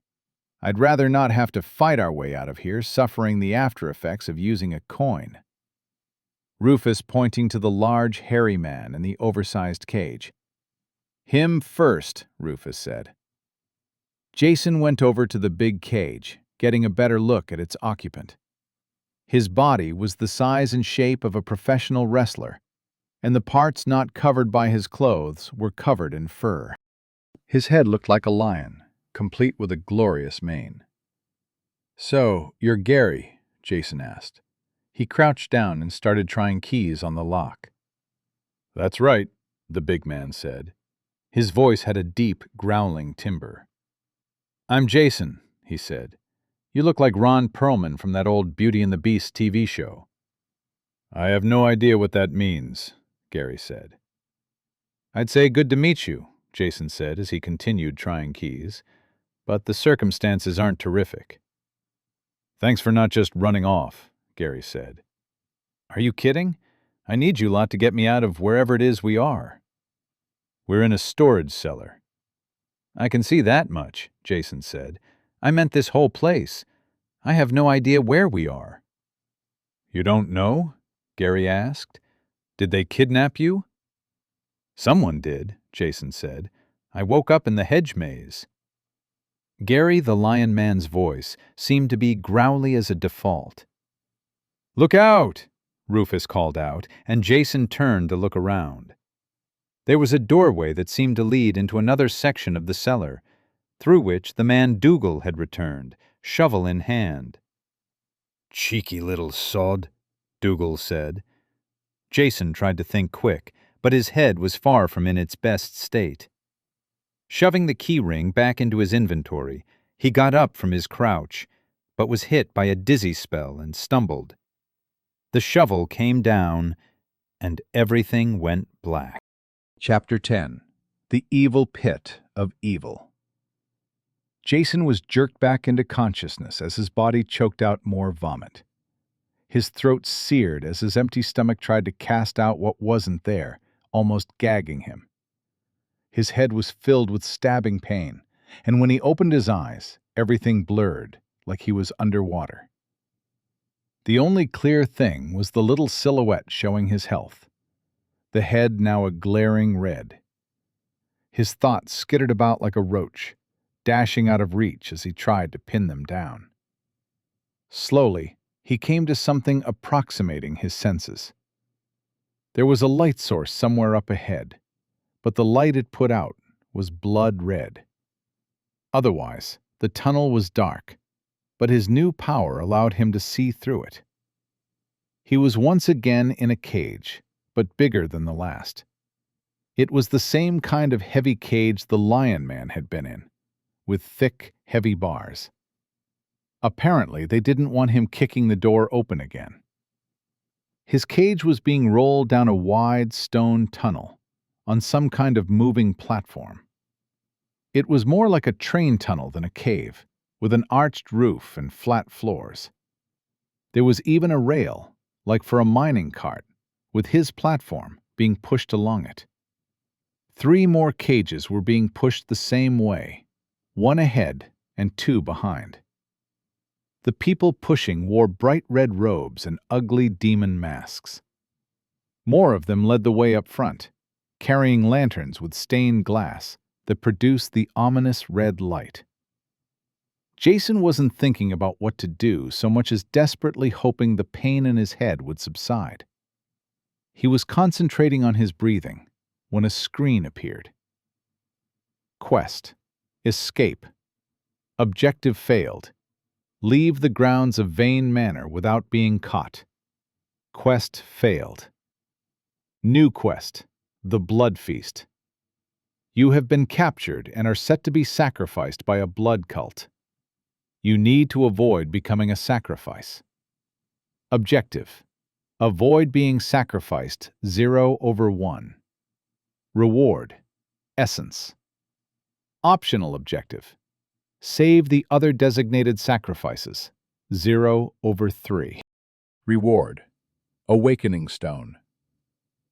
The long tunnel ended in a pair of enormous stone doors into which impressive but grotesque images had been carved, depicting some kind of cannibalistic orgy. 4 cultists stepped forward, 2 to a door, grabbing the handles and pulling back until the doors swung ponderously open. When they did, red light flooded the tunnel, accompanied by an incredible heat and a bitter smell.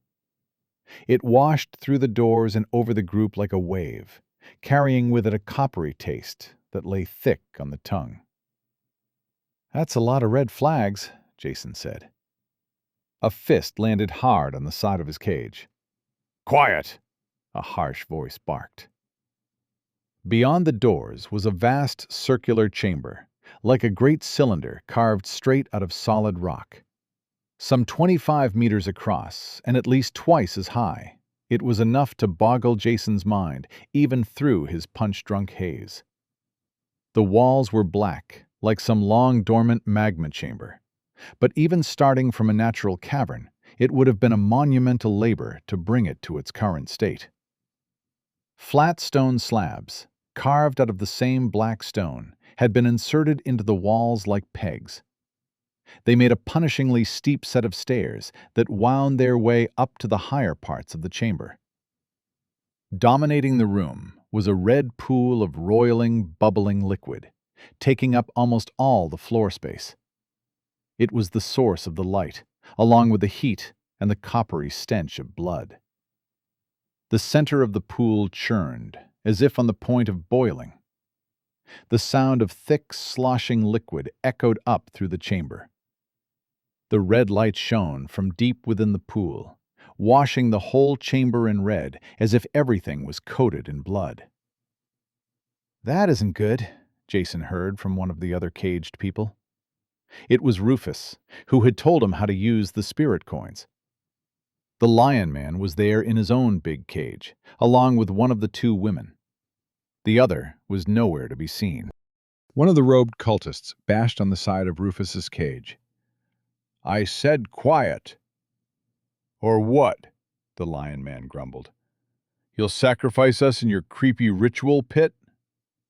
The other prisoners were also dirty and ragged, but nothing like Jason.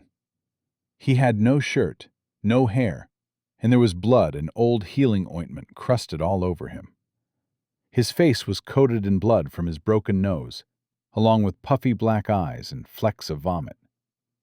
The rail that had carried the cages on platforms through the tunnel ended at the door. The cultists lifted the cages off, 2 people to each small cage, and 4 to the large ones. They carried them up the steep stairs, audibly straining at the effort. The Lion Man's cage was the most troublesome, even with 4 people lugging it. The stairs wound up and around the circular wall, the group pausing after a quarter turn. They had reached a platform, set into the wall like the stairs, but much larger. It extended well over the blood pit below. "Leave the big one first," one of the cultists said. "No point carrying the heaviest one all the way to the top." Jason recognized the voice of the woman he had heard in the cellar while pretending to be unconscious. "Thank you, milady," one of the cultists said gratefully. Jason recognized the voice as the shovel-carrying man she had addressed as Dougal. The cage holding the big man was left against the wall. Dougal and one of the other cultists walked over to the edge of the platform and took up a waiting position, facing out over the pool below. The rest continued on. The stairs continued to wind upward beyond the platform, making another quarter turn around the room before reaching a second platform. "Leave the other big cage," the woman said. "Isn't he the one that killed the young master?" one of the cultists asked. "You don't want to save that one for last?" "I'm not going to make you haul that thing all the way up for my own satisfaction." "Thank you, milady." The 4 cultists roughly dropped Jason's cage up against the wall. As at the first platform, 2 cultists took up positions at the platform's edge, while the rest of the cultists with the remaining 2 cages resumed the climb. Jason watched as they made another quarter-turn ascent to the next platform, which hid them from sight. Jason took a look around. His vision was still blurry, like looking through a stranger's glasses, but it was slowly improving. The platform he was on looked like rough-hewn obsidian, shiny and dark. He had no idea how the massive stone platform had been shoved into the wall like a 6-ton peg. Examining the cage, he found that the bars were much thicker than the last one he had been in. Looking closer, Jason realized there even seemed to be faint traces of magical engravings on them. Oddly, Jason recognized them as reinforcing magic. The knowledge from the skill book was making itself known. It was an odd sensation, remembering something he had never learned. He was certain the silver spirit coin he used before wouldn't be enough to break out, and he couldn't reach the lock through the narrow bars to try his keyring. After pulling out one of the gold-ranked coins, he turned it over in his hand. Unlike the ones he got from looting monsters, this one was embossed with a profile of a somber man on one side and some kind of crest on the other, along with the engraved word, Greenstone. His hope was that the gold coin would be powerful enough. He looked up at the two people standing at the edge of the platform. He couldn't tell if they were men or women in their hooded robes, but neither were paying attention to him.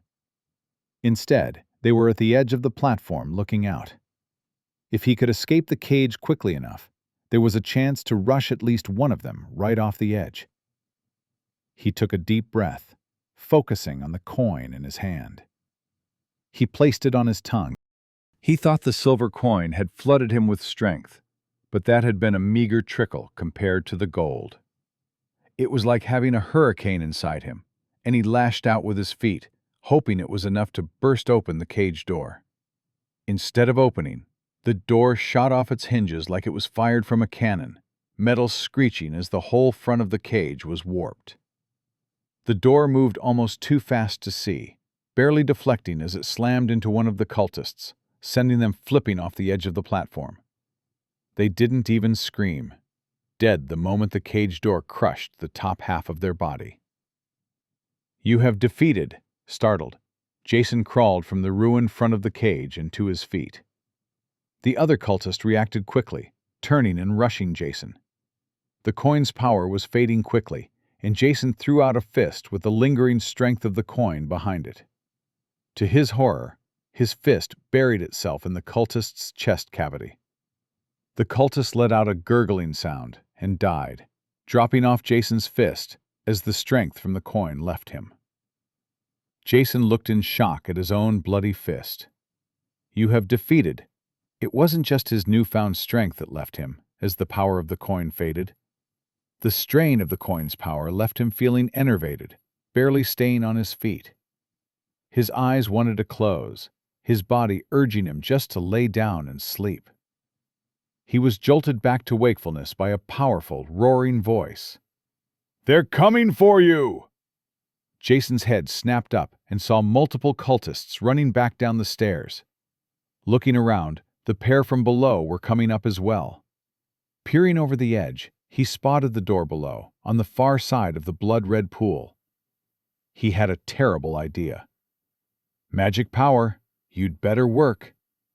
As he backed up, the starlight cloak formed around his body, shrouding him in light-speckled darkness.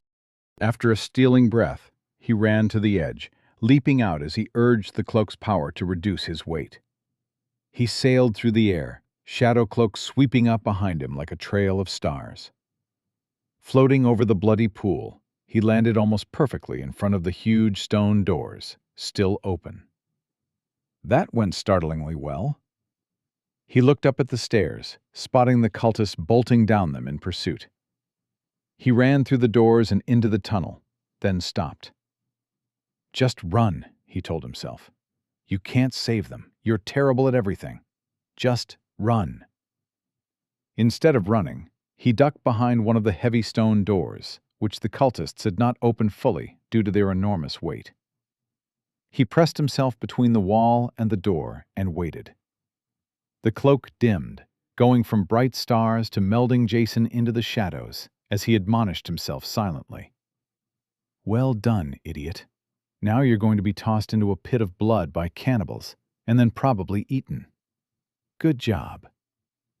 Cultists came rushing through the door, sprinting up the tunnel as fast as their bulky ceremonial robes would allow. None of them so much as glanced back at Jason's hiding spot. Jason stayed stock still and cowered behind the door as more cultists came through. Chapter 11. Dashing Heroics. Once the footsteps had died down, Jason cautiously stuck his head around the door, but didn't see any more cultists. Even returning to the chamber, he didn't see anyone. Whoever hadn't chased up the tunnel were most likely on the platforms above. He made his way up the stairs as quietly as he could, with still no cultists in sight as he reached the first platform. He dismissed the cloak as he approached the Lion Man's cage. It had the same heavy bars and large space as Jason's cage. But where Jason had been able to stretch out, the Lion Man barely fit. "Sorry," Jason said, as he fished the keyring from his inventory. "I've been hit on the head a lot today, so I don't remember your name." "Gary," the Lion Man said, a low, rumbling growl to his voice. I didn't think you were coming back. I tried to talk myself out of it, believe me. Instincts of a hero, Gary said. I'd probably put it down to compromised judgment, Jason said. I've been knocked out several times today. Jason kept trying keys. I'm not even sure one of these will work, he said. I was hoping to do this quietly, but I still have some more coins. Oh, there we go. The lock clicked open, and Gary squeezed his enormous frame through the door. Inside the cage, he had looked like a professional wrestler. But now, towering over Jason, he looked like he'd eaten a professional wrestler. Is there a key for my collar on that thing? Gary asked. Around his neck was a thick iron choker. No idea, Jason said. Give me a look at that. Jason handed over the key ring. It had an unhelpful abundance of keys, and Gary started looking over them for what he needed. Despite his lion-like head, his hands were fairly human, albeit huge, and hairy. While he went through them, Jason looked around. There didn't seem to be any cultists coming down the stairs or back in from the tunnel. What he did find was some kind of ceremonial bowl built into the top of the cage. Inside was a round crystal, very dark red in color. He picked it up. Item: Awakening Stone of the Feast. Unranked, common. An awakening stone that unlocks the power of consumption. Consumable, awakening stone. Requirements: Unawakened essence ability. Effect: Awakens an essence ability. You have 3 unawakened essence abilities. You are able to absorb. Awakening Stone of the Feast. Absorb Y/N? He shoved the stone into his inventory. None of these are for a suppression collar, Gary said. They got these collars especially for us, so whoever you took the keys from mustn't have been in on it. Yeah, I think he was on the outs with the family a bit, Jason said. He seemed to have his own thing going on. What does that collar do exactly? It suppresses all essence abilities, Gary said. Some race powers too, but not all of them. Does it suppress you from being a huge guy who can kick the crap out of people? A grin Jason could only describe as predatory crossed Gary's leonine face. No, it doesn't. Gary took the lead as they went up the stairs, towards the next platform, which they reached unchallenged. Jason's cage was empty. The bars in the front bent outwards. The dead cultist was still laying on the platform, with a hole in his chest. While Gary knelt down to examine it, Jason checked the top of his cage. There was another ceremonial bowl, but it had been dislodged. Jason looked around a bit and found another awakening stone of the feast, where it had fallen to the platform when he kicked his way out of the cage. He slipped it into his inventory. What happened to this guy? Gary asked. Jason held up a still bloody fist. Gary looked from Jason's hand to the corpse to the blasted-out cage. I think at this point, Gary said, they may be wishing they'd just let you go. How did you get mixed up in this anyway? Not really the time, Jason said. Right. Good job, though. It wasn't a good job, Jason said. I killed someone. What do you think they dragged us out in cages for? Gary asked. It wasn't a dance for their entertainment. Killing them in return doesn't make us any better than they are. Sure it does, Gary said. Better at killing. Look out! Jason turned to see 3 cultists coming down the stairs. Gary stepped forwards to meet them, grabbing the first pair each by the throat. He lifted them up, one dangling from each hand as he walked them over to the edge and dropped them into the blood pool below. As Gary walked off, Jason was left face to face with the 3rd cultist, still on the stairs. Jason's eyes went wide with panic. He dropped to his knees, hands held out in supplication. Please don't kill me. I don't want to die. The cultist's surprise registered even through the loose robes and mask. Jason used that moment to shove a fist right into the cultist's crotch. A strained groaning came from behind the mask as Jason lashed out a second and third time, leaving the cultist doubled over. Jason stood up, grabbed the cultist by the robes, and shoved him right off the side of the stairs. "You have defeated Blood Cultist." "Did I just hear you begging?" Gary asked, walking back. "It wasn't a lie," Jason said. "I really don't want to die." Gary laughed as he led the way to the third platform, which was now unattended. Whoever had been manning it had either pursued Jason out the door or been thrown to the pit below. Gary and Jason walked over to the cage, which contained Rufus. Jason now knew the right key to open the cages, which he used promptly. Rufus crawled out the door and stood up, giving Jason his first clear look at him. Rufus had dark skin, a bald head, and was stupidly handsome. Roughed up and grimy from his ordeal, he looked like an action hero heading into Act 3, with masculine dirt stains reflecting enemies bested and challenges overcome. "That's not fair," Jason said. "What isn't?" Rufus asked, his voice like dark chocolate. "It doesn't matter," Jason muttered. "Let's just go." "Too bad I don't have a weapon," Rufus said, and Jason produced the evil trowel. "It's not much," Jason said, "but it is suspiciously sharp." "I'll take it," Rufus said gratefully, looking it over in his hand. "It is suspiciously sharp, isn't it?" Gary and Rufus led the way up, Jason pausing to snatch a third awakening stone from the top of Rufus's cage. As they ascended the stairs, a lone cultist walked casually down to obstruct them. The cultist pulled her hood back and took off her mask, revealing long, dark hair and the face of a young woman. She pulled a short sword out from within the folds of her robes. "I've got this one," Rufus said, stepping past Gary. He brandished the trowel in the woman's direction. "Alicia Vane, I presume," he said. "I was disappointed that I wouldn't get to cross swords with the famous Rufus Remor," she said with a sneer. "Looks like I'm lucky after all." Rufus didn't respond, instead lunging forward. What followed was a blaze of movement so fast, Jason had, at best, a vague grasp of what was taking place. They bobbed and weaved, both restricted by the width of the stairs. Between them was a blur of motion, sword against trowel. Despite the inferior weapon and the lower ground, Rufus was pushing the cultist back. "That's enough, Alicia," a voice came down from above.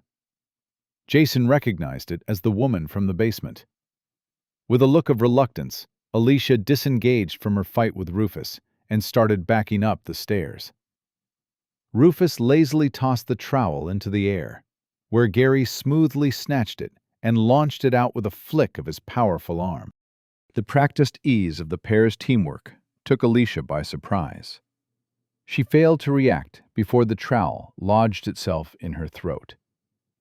"You'll die in pain for that, you hairy brute," the woman's voice came fiercely down.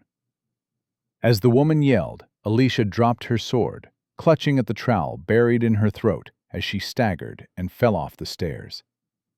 Rufus moved forward, snatching up the dropped sword as he went. He led the way up to the final platform. The last cage and the woman inside it were against the wall like all the others. The platform was slightly longer than the one below, with some kind of ritual altar on the end.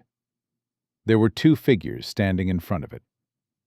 Rufus and Gary stepped onto the platform first, while behind them, Jason pulled a gold spirit coin from his inventory and discreetly palmed it. The final two cultists had both removed their masks and hoods. The woman seemed much younger than Jason expected for someone with adult children. To Jason's eyes, she looked to be in her early 30s, no older than her son Landemir. She was beautiful, with the same olive skin and dark hair as her daughter. The man next to her, by contrast, was plain. In his ceremonial robes, looked like those of a chartered accountant at a costume party. Despite his appearance, the man quickly demonstrated his power was not to be dismissed. He threw out his arms, and Rufus and Gary were both thrown back, slamming into the wall.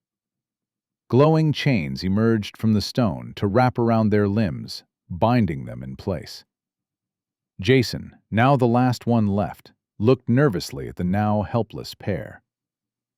"You're still causing trouble," the woman said to Jason. "First my son, now my daughter? They may have been worthless, but weren't for the likes of you to kill." "Not a lot of pictures up on your fridge, I'm guessing." "Silence!" the man roared. "You think you can stop what I will do today? You think any of you can stop me?" Whether due to the absurdity of the situation, the concussion, or just pure adrenaline, Jason couldn't take the man seriously.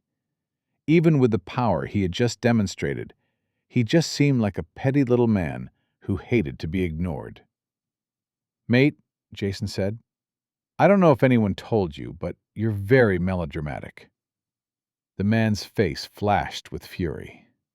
"You will bow before the magic of Daryl Carruthers, worshipping my name as I—" Wait, hold on," Jason interrupted, holding up a hand.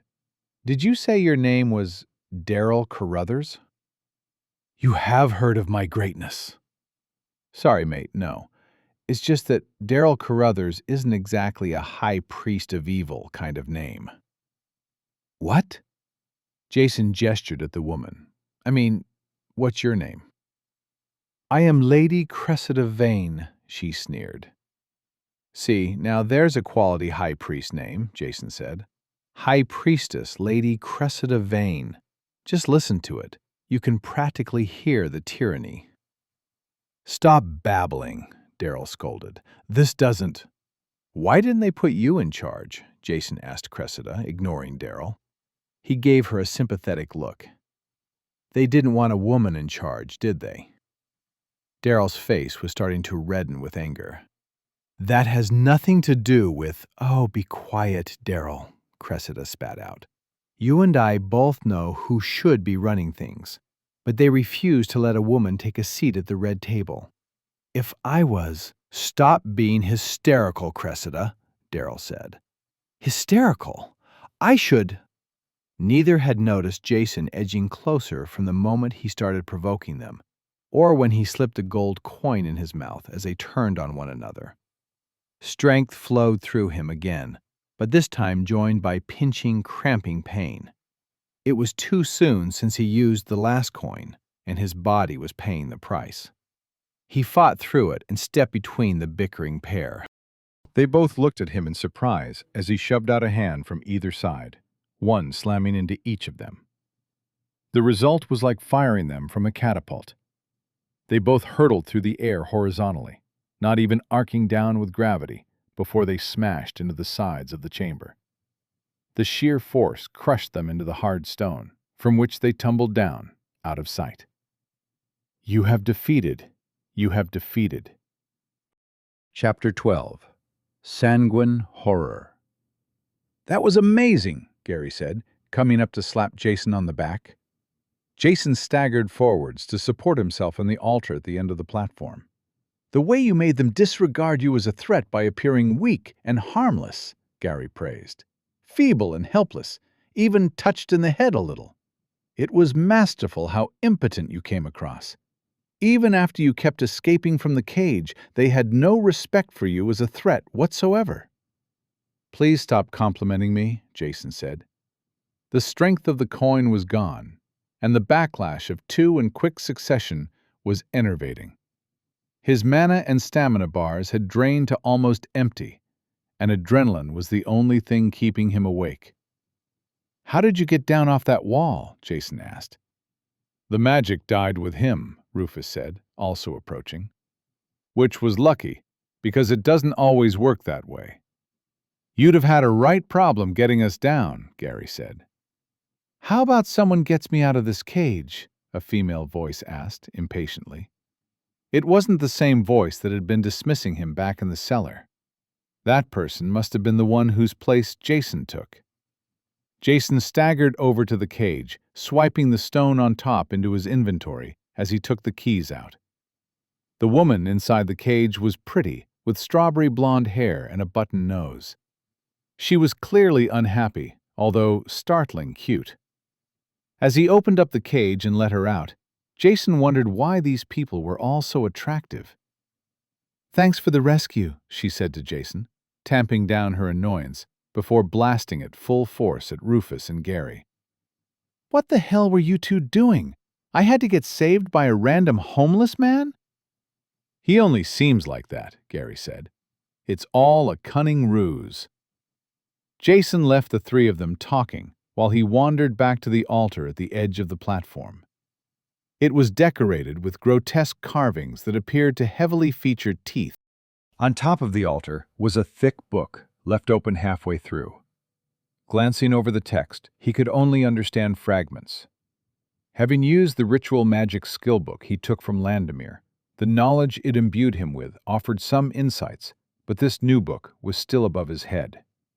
The contents seemed to involve a more specific field of magic, operating at a higher level than the skill book allowed him to grasp. "What have you got?" the woman asked, walking up to the altar next to him. "Not sure," Jason said, pushing the book in front of her.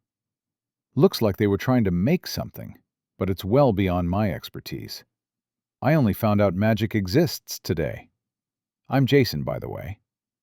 She gave him an odd look. "Farah, thanks again for the rescue." "No worries. I figured the best way out of wherever we are was to get you three to help me. Can you make anything out from that book?" She turned her attention back to the pages in front of her. "You're right about them making something," she said, flipping through pages. "Something not very nice."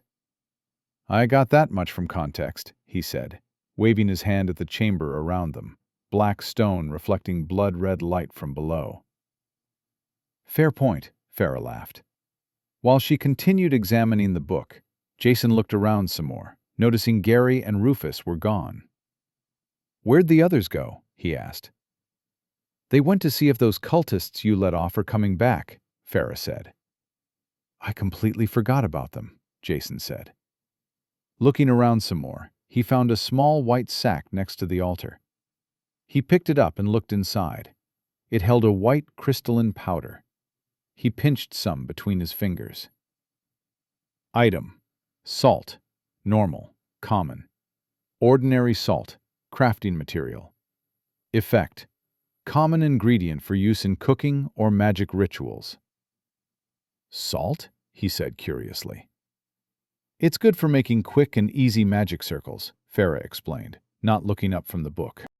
"A lot of ritual magicians keep some around, me included." Jason dropping the sack back down next to the altar. There didn't seem to be anything else of interest, but he noticed that Farah had the same iron collar as Gary and Rufus. "I don't suppose the key to your neck thing is here somewhere," Jason said. "Cressida had it," Farah said. Jason glanced at the wall where Cressida had crashed into it before dropping out of sight. "Oh, sorry I pushed her into the pit." "Things would have gone a lot worse if you hadn't," Farah said. Jason looked over at the stairs leading down. "Can I ask you something about Gary?" he asked. "What's that?" "Are there a lot of lion people running around? Or was he cursed or something?" Farah looked up from the book, again giving Jason a curious gaze. "You've never seen a Leonid before?" "I'm not local," Jason said. "That's coming across," she said. "Leonids are a normal race you'd see anywhere in the world." "Good to know," Jason said. She frowned curiously but turned back to the book while Jason continued to look around. He peered over the edge, down at the red pit far below. It could have been his imagination, but the room seemed to be getting hotter. The sloshing noise of the pit below seemed louder as well. He spotted Rufus and Gary making their way back up the stairs. "The others are coming back up," Jason said. "That's not good," Farah said. "That seems rude," Jason said. No, Farah said. I mean, I figured what the cultists were up to. Bad? Very bad. She waited for Gary and Rufus to arrive before explaining. No sign of the other cultists, Gary said, and one of the wagons was gone. I'm guessing they came back, saw their high priest splattered on the ground, and decided to make a run for it. Objective complete.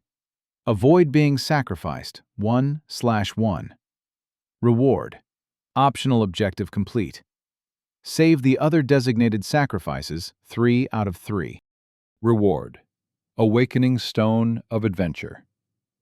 Quest complete. 100 bronze spirit coins have been added to your inventory. 1,000 iron spirit coins have been added to your inventory. Jason's eyes lit up at the sight of another essence, but it wasn't the time to start going over his loot, and he closed the window. I know what they were doing here, Farah told Gary and Rufus. I'd assume some kind of summoning ritual, Rufus said. More like trying to create something, Farah said. It's called a sanguine horror, an artificial creature made from alchemy, blood, and things best left unmentioned. Sounds friendly, Gary said. It's an apocalypse beast, Farah said. A world ender. A hive mind made up of carrion leeches that rot your flesh as they drain you dry. It feeds on blood to multiply itself, growing in mass and power until there's nothing strong enough to stop it. Then it spreads and spreads until there's nothing left to consume. Why would anyone create something like that? Jason asked. They presumably had some way to control it, Rufus said. Use it as a weapon. That's a big gamble with an apocalypse beast, Farah said. Maybe that's possible before it gets too powerful. Until it feeds enough to grow strong, it remains vulnerable.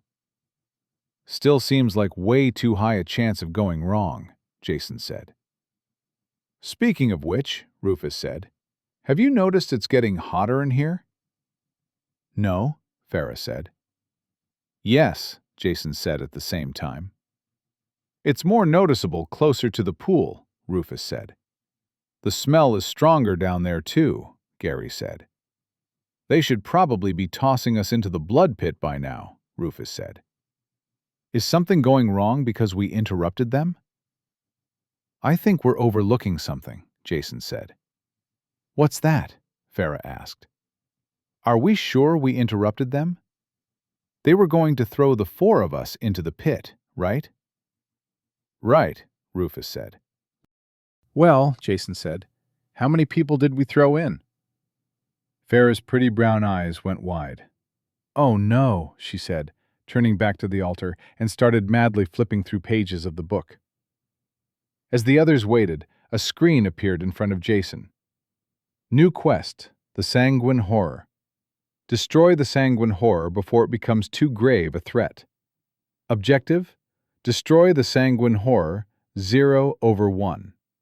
Reward, essence. Oh crap, Jason said. Farah snapped the book shut. It was a hefty tome, and she tucked it under one arm. I'm pretty sure we just finished their job for them, Farah said. I don't think they'll appreciate it, Rufus said. Are we the blood cult now? Gary asked. We have to get down there and stop it while it's still weak, Farah said. Will the book help? Gary asked. Not at all, Farah said. If we have to do it, we have to do it, Rufus said. Failing that, we go find someone stronger to deal with it. A lot stronger. Do you think Amir has arrived yet? Gary asked. No, Rufus said. He's weeks away at best. Then we need to handle this ourselves, Farah said. I don't trust the competence of the locals. This guy's all right, Gary said, dropping a hand on Jason's shoulder that almost knocked him over. I'm not local, Jason said. I'm concerned that we don't have our abilities with these collars, Rufus said. You're sure there's nothing in the book about how to fight it? No, I'm not, Farah snapped. I've had it for about 8 minutes, and it's written in a language that you haven't even heard of. So maybe there's something in there, but I'm not going to find it by randomly skimming through a few pages. Did you check for an index? Gary asked. Farah's eyes landed on Gary like attack dogs. I guess there's no time for research, Gary said, heading for the stairs. Let's go, Rufus said, following after Gary. Farah watched them vanish down the steep staircase, then turned to the back of the book. Jason narrowed his eyes as he watched her. Are you checking for an index? Chapter 13. This is the part where we step back.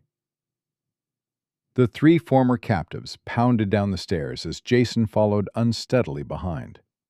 As they went down the steep staircase, the smothering heat rose up to engulf them.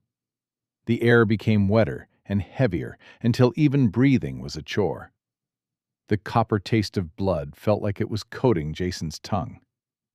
The pool was churning loudly, as if something was thrashing just below the surface. The sound echoed throughout the room, especially as they neared the base of the chamber. Near the end of the stairs, they stepped over the corpse of High Priest Darrell, splayed out like a discarded puppet. Jason touched a finger to the body as they passed. Would you like to loot, blood cult leader? Jason gave his mental assent as they continued down the stairs. Recovery potion, bronze, has been added to your inventory.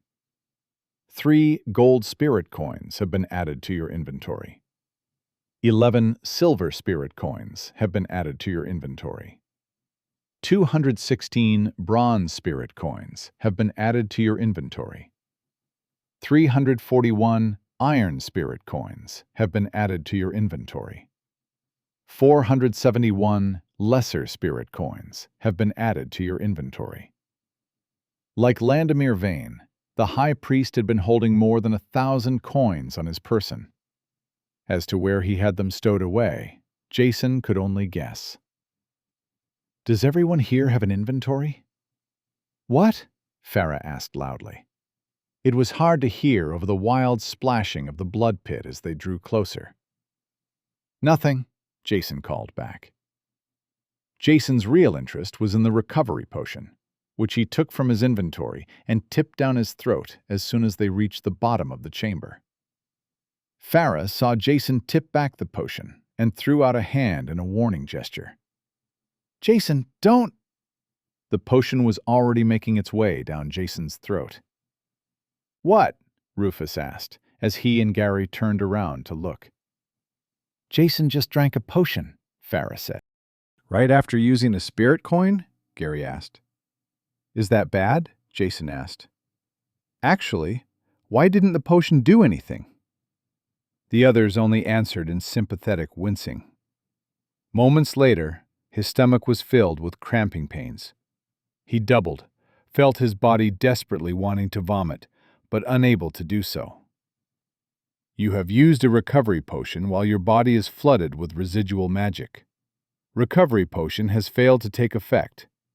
You have been afflicted with mana toxin. Mana toxin, affliction, poison, magic. You cannot regain mana. Recovery items will have no effect. You will suffer damage when using mana. Jason groaned. The initial pain passed, but now his stomach felt as awful as his head. I should have thought to warn you when you didn't know how to use spirit coins, Rufus said. I didn't realize you had any potions. Are you all right? Honestly, Jason croaked, it isn't going to affect me that much. There's only so much worse I can get. Rufus nodded, and they turned to the giant pool of churning red liquid, Jason at the back. The space near the large doors leading out was the widest area around the pool, with most of the room having only a small lip between the edge of the red liquid and the wall. When they first entered the chamber, the pool had been churning in the middle. Now the whole thing was like a pot of water threatening to boil over, splashing red liquid over the sides. That can't all be blood, right? Jason shouted over noise. It isn't, Farah called back. Mostly it's an alchemical mixture, although there is a lot of blood in there. At least a dozen people's worth, maybe 20. Are you sure we need to fight this monster? Gary asked. I'd feel a lot better without this collar on my neck. We all would, Rufus said. I'm just saying, Gary said. If I'm going to fight something called an apocalypse beast, I'd rather have my powers. We do what we can with what we have, Rufus said. Complaining about what we don't have doesn't help. It isn't actually called an apocalypse beast, Farah said. That's more of an informal category. That's what we need, Gary said. Pedantry. Did you say podiatry? Jason yelled. The churn of the blood-like pool was growing louder and louder. Is there something wrong with your feet? I said pedantry, Gary yelled back. Will you both please shut up? Rufus bellowed.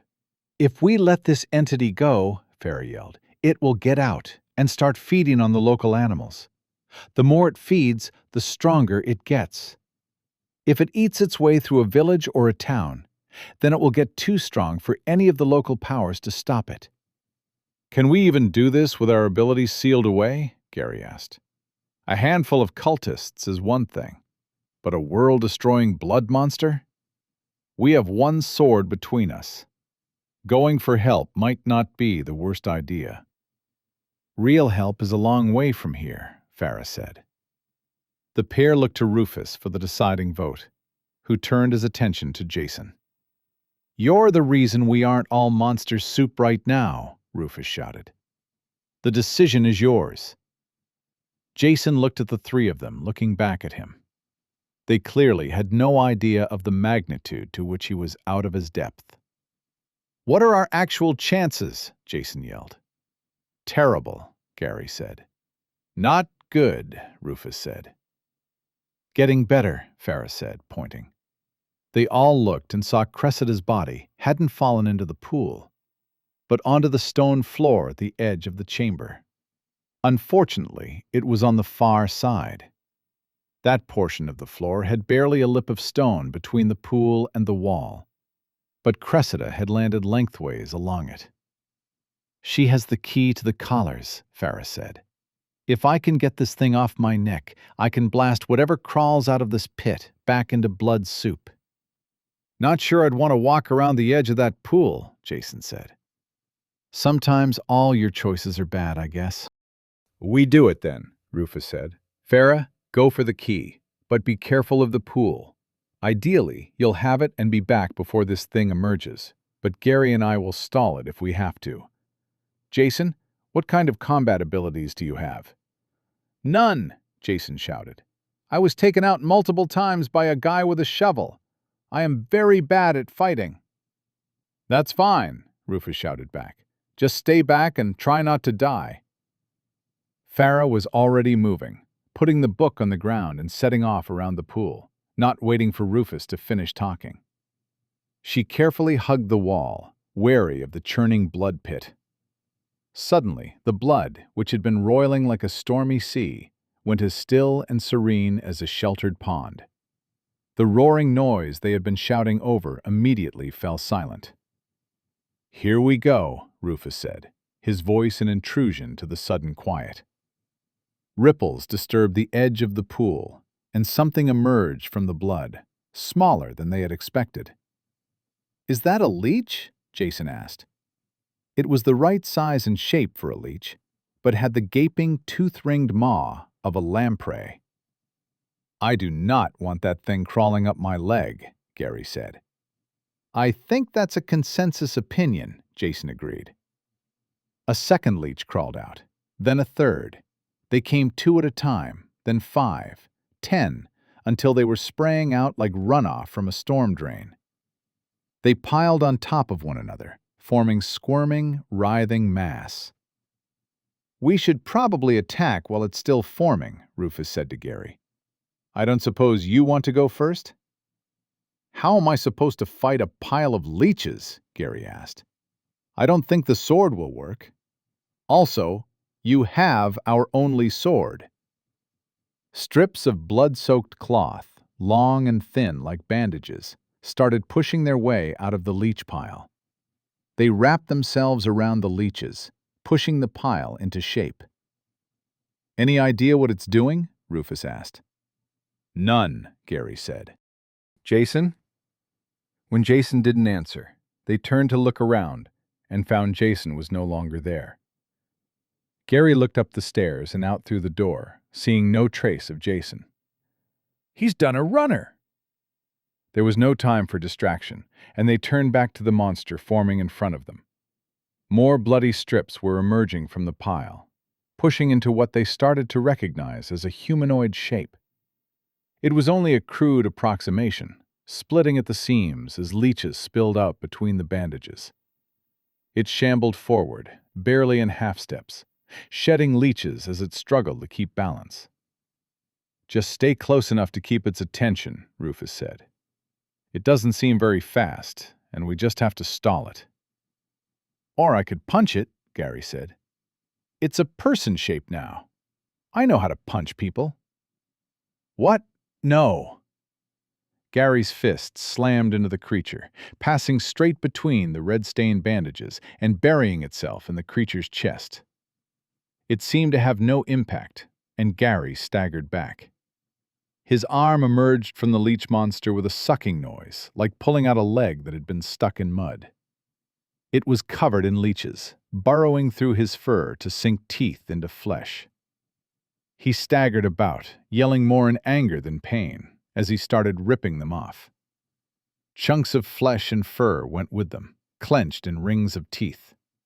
The bindings around the mass slowly tightened, giving it a more discernibly humanoid shape. It grew faster and more coordinated. Frowning, Rufus tossed aside the sword and picked up the heavy book Farah had left behind. Winding up as he lunged at the creature, he took a huge two-handed swing. The book slammed into the creature's torso, sending it staggering back. The bindings loosened, leeches once again spilling out of the main mass. The floor was now covered with them, crawling at Gary and Rufus, seeking out their legs. Rufus watched with satisfaction, stepping back from the seeking leeches. "And she said the book wouldn't help."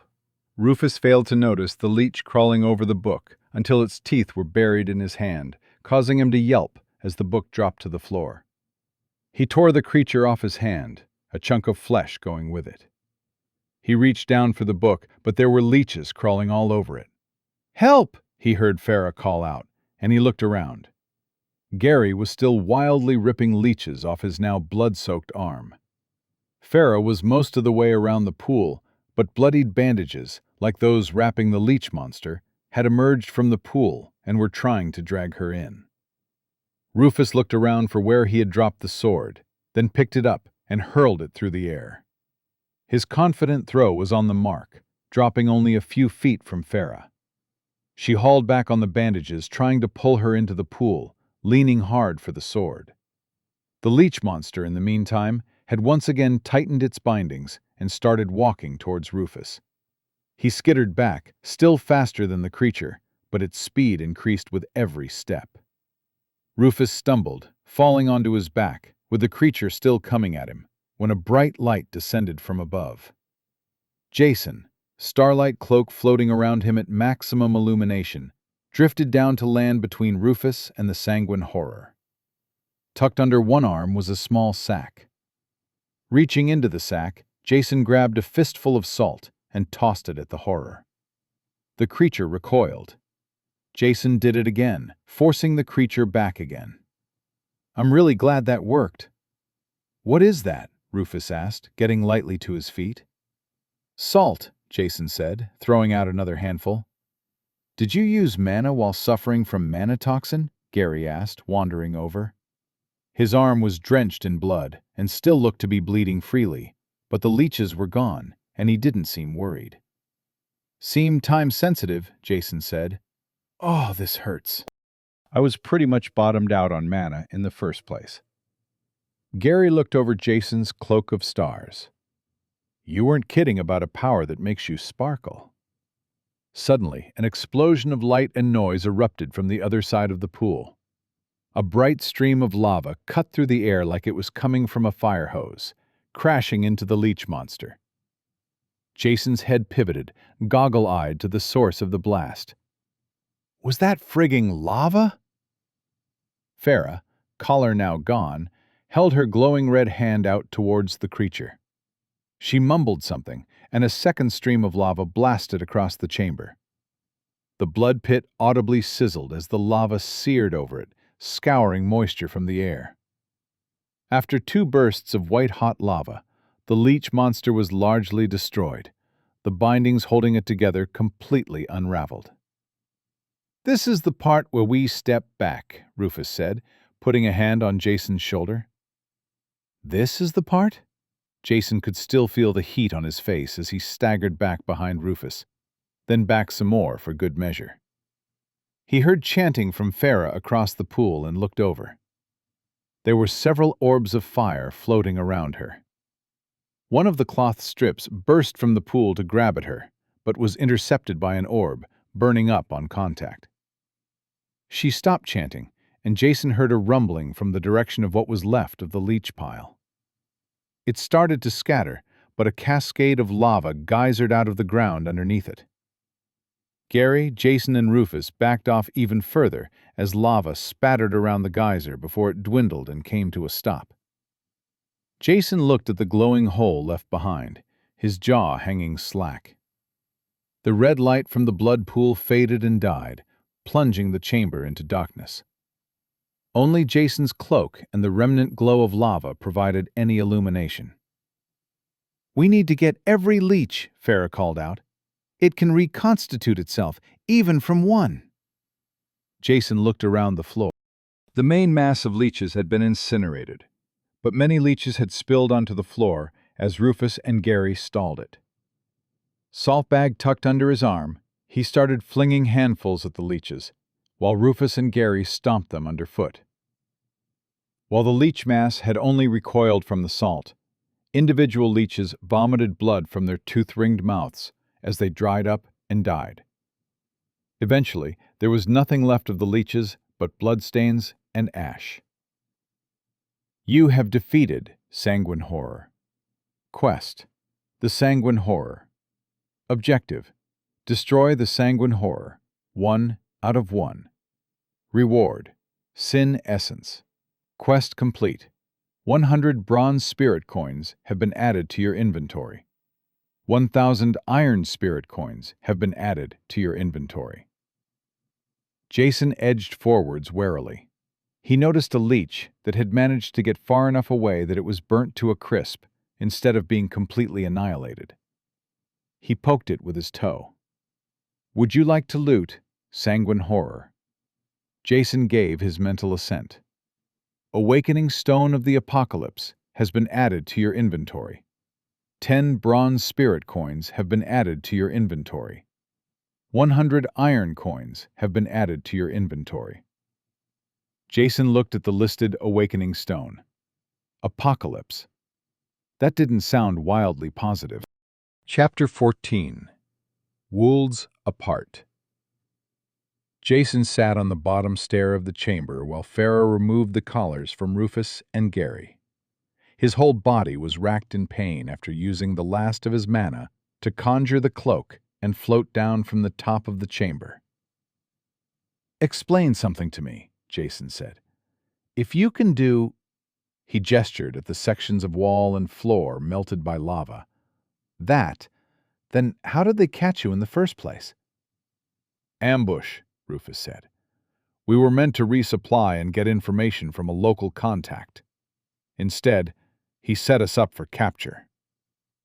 "We're going to go find him," Gary said. "And have a sizzling conversation," Farah added. "But first," Rufus said, "we have to get back to the Vane estate. They still have Anissa, and I'm concerned about the cultists that Jason lured away. If they left because they saw the tides turning, they're probably heading back to the estate." "You think they'll use Anissa as a hostage?" Gary asked. "Possibly," Rufus said. "They might take her for leverage, or worse." After the collars were removed, Rufus and Gary started stretching like they'd just woken up. Farah, in the meantime, held her hand out over the ground and chanted something quietly. It was a short chant, only a few words. When she was done, a large chest made of dark brown stone rose out of the ground. It didn't break through the floor, but instead rose up through it, like a ghost. Farah pushed open the hinged, heavy lid and took out fresh clothes for herself, Gary, and Rufus. They all started changing clothes, with no qualms about stripping down to their underwear in front of Jason or each other. Jason glanced surreptitiously at the three of them. Rufus and Farah had the bodies of Olympic athletes, lean muscle filled with the power of coiled springs. Gary was so huge, he made bodybuilders look like they were still under construction. His wild mane and leonine features completed his majestic appearance. Jason didn't know what passed for handsome in Gary's species, but he suspected Gary was it. Why am I the only one who isn't super good-looking? What? Rufus asked, looking over as he pulled on a shirt. Jason thought back to the beautiful Cressida Vane, standing next to the ordinary-looking High Priest Daryl, and was struck by an unpleasant revelation. "I'm the Daryl," he said disconsolately. "What are you talking about?" Rufus asked. "Doesn't matter," Jason said, shoulders slumping gloomily. "Clothes are fine," Farah said, "but we need to get our gear back." "I just hope the ones who left didn't go back to the manor and swipe it all," Gary said. Watching the others change clothes reminded Jason that he had completed the quest to get a shirt. That was 2 cages and a shovel to the head ago. He stood up and pulled the shirt from his inventory, discovering it was a plain white t-shirt, complete with what looked like machine stitching. Holding it out in front of him, he read the text printed on the front. "I went to a magical alternate universe, and all I got was vast cosmic power." Jason shook his head. This must be what insanity feels like. "What does it say?" Gary asked, moving up to examine the shirt. "You can't read this?" "It's not in any language I know." "Probably for the best," Jason said as he pulled on the shirt. "You have equipped starting gear outfit. Outfit tab has been added to your inventory." "Outfit tab?" "What?" Gary asked. "Nothing, never mind," Jason responded. Jason checked his inventory, which now had a second screen he could access with a tab at the top labeled Outfits. He was now used to navigating the screens with a thought and opened the new section. It showed a silhouette with various slots for equipment, most of which were empty. There was also a column to the left, empty aside from 2 entries. The first was listed as Starter Gear, the second as New Outfit. "How does that work?" he muttered to himself. Help. Outfits. You can designate sets of gear as outfits, allowing you to quickly switch between them. Outfits can be modified by adding or removing items from item slots. An outfit can only be equipped so long as all items in that outfit are in the inventory or already equipped. He noticed the others were all watching him stare into the distance and mumble to himself. "You all right there, Jason?" Gary asked. "Sure," Jason said. "Actually, now you say it." He'd been pushing through on a potent mix of panic and adrenaline, but now the immediate threat was gone, he was starting to crash. His wooziness came back, his vision going dark and blurry. He stumbled forward, dropping to his hands and knees as his empty stomach again tried to heave out what wasn't there. The next thing Jason knew, something was being splashed over his face. Sputtering awake, he was helped into a sitting position and a glass bottle was shoved into his hands. "Drink it," Farah said. "It's just water. You can't take any potions for at least a couple of hours." As Jason slowly sipped at his water, he looked over the icons he could see at the edge of his vision. The health silhouette showed a warning yellow all over, with a more ominous orange on his head and midsection. The potion cooldown icons were also present, but were completely grayed out. There was an icon for the mana toxin, with more than 2 hours listed under it. While Jason was taking stock of his miserable condition, the others were recovering theirs with stamina potions from the magic chest. After drinking his, Rufus made a sour face. Oh, that was sickly. What happened to the other potions? Gary chose the flavor, Farah said. I think it's nice, Gary said defensively. Me too, Farah said. Rufus only likes things when they're bitter. After letting him rest a while, Gary pulled Jason easily to his feet. Jason wavered, and Gary held him upright until the dizziness passed. Thanks, Jason said. I've passed out 3, 4 times today. I think my brain might be bleeding. We can't use potions on you anytime soon, Farah said. But once we get Anissa back, she can heal you. What are we waiting for then? Jason said. They left the chamber through the huge stone doors. Jason glanced back behind one of them, at the space where he had hidden. The tunnel was surprisingly long, carved directly out of the stone. Who made this tunnel? Jason asked. It must have been a tough job. Wouldn't be that hard, Farah said. Construction magic would make it a straightforward process. She looked up and down the extensive length of the tunnel. Might have taken a while, though, she acknowledged. They emerged from a gap that, at a distance, would have looked like a natural crevice. They were on the gentle slope of the lower portion of a mountain that tapered up to a towering height. The upper reaches were black and lifeless, while the lower portions turned to yellow stone and red earth, with patchy coverage of dry yellow grass. There was a wagon outside the tunnel, wheels chalked to stop it rolling down the slope. It had a yoke for animals, but the harness had been cut and the animals were gone. Did they scatter the horses so we couldn't use the wagon? Jason asked. What are horses? Gary asked. You've never heard of horses? The other 3 shook their heads. Then what was pulling the wagon? Jason asked. Heidels, Gary said. What's a heidel? It's a work animal, the kind you see everywhere, Gary said. They pull wagons, carry packs. You can ride them. I can too, but you can tell they don't like it. Maybe the name is just different, Jason said. 4 legs, hooves? Sounds right, Farah said. Long body, Jason continued. Long head? Heads, Gary corrected. Heads? Jason said. As in more than one? Yeah, 2 heads, scales, horns. That sounds horrifying, Jason said. We are definitely not talking about the same animal. The animal doesn't matter if there aren't any here, Rufus said. Which means we start walking. Jason looked down the slope, getting a panoramic view of the land below. It was a flat, dry landscape of sandy yellows and sober reds, punctuated by withered grass or spiky scrub. Every so often, a low tree with sparse foliage would jut reluctantly up from the barren earth. The sun hammered relentlessly down over all of it, but the arid air was almost pleasant after the cloying humidity of the sacrifice chamber.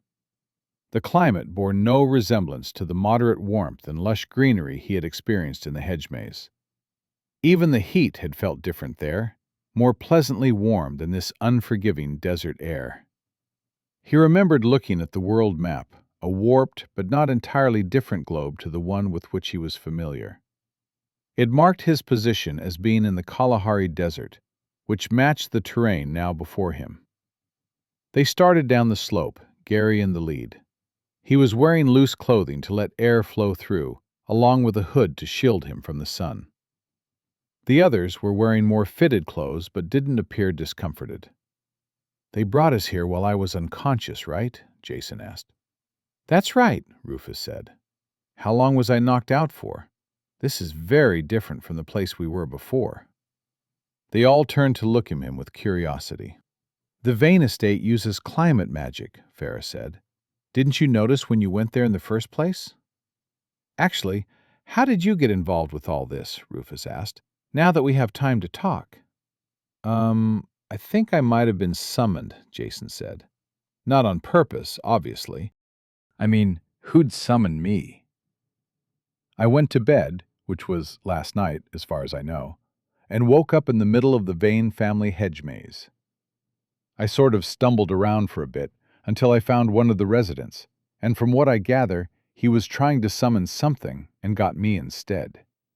He called me something that sounded specific. I don't remember what exactly. Otherworlder, maybe? Outworlder?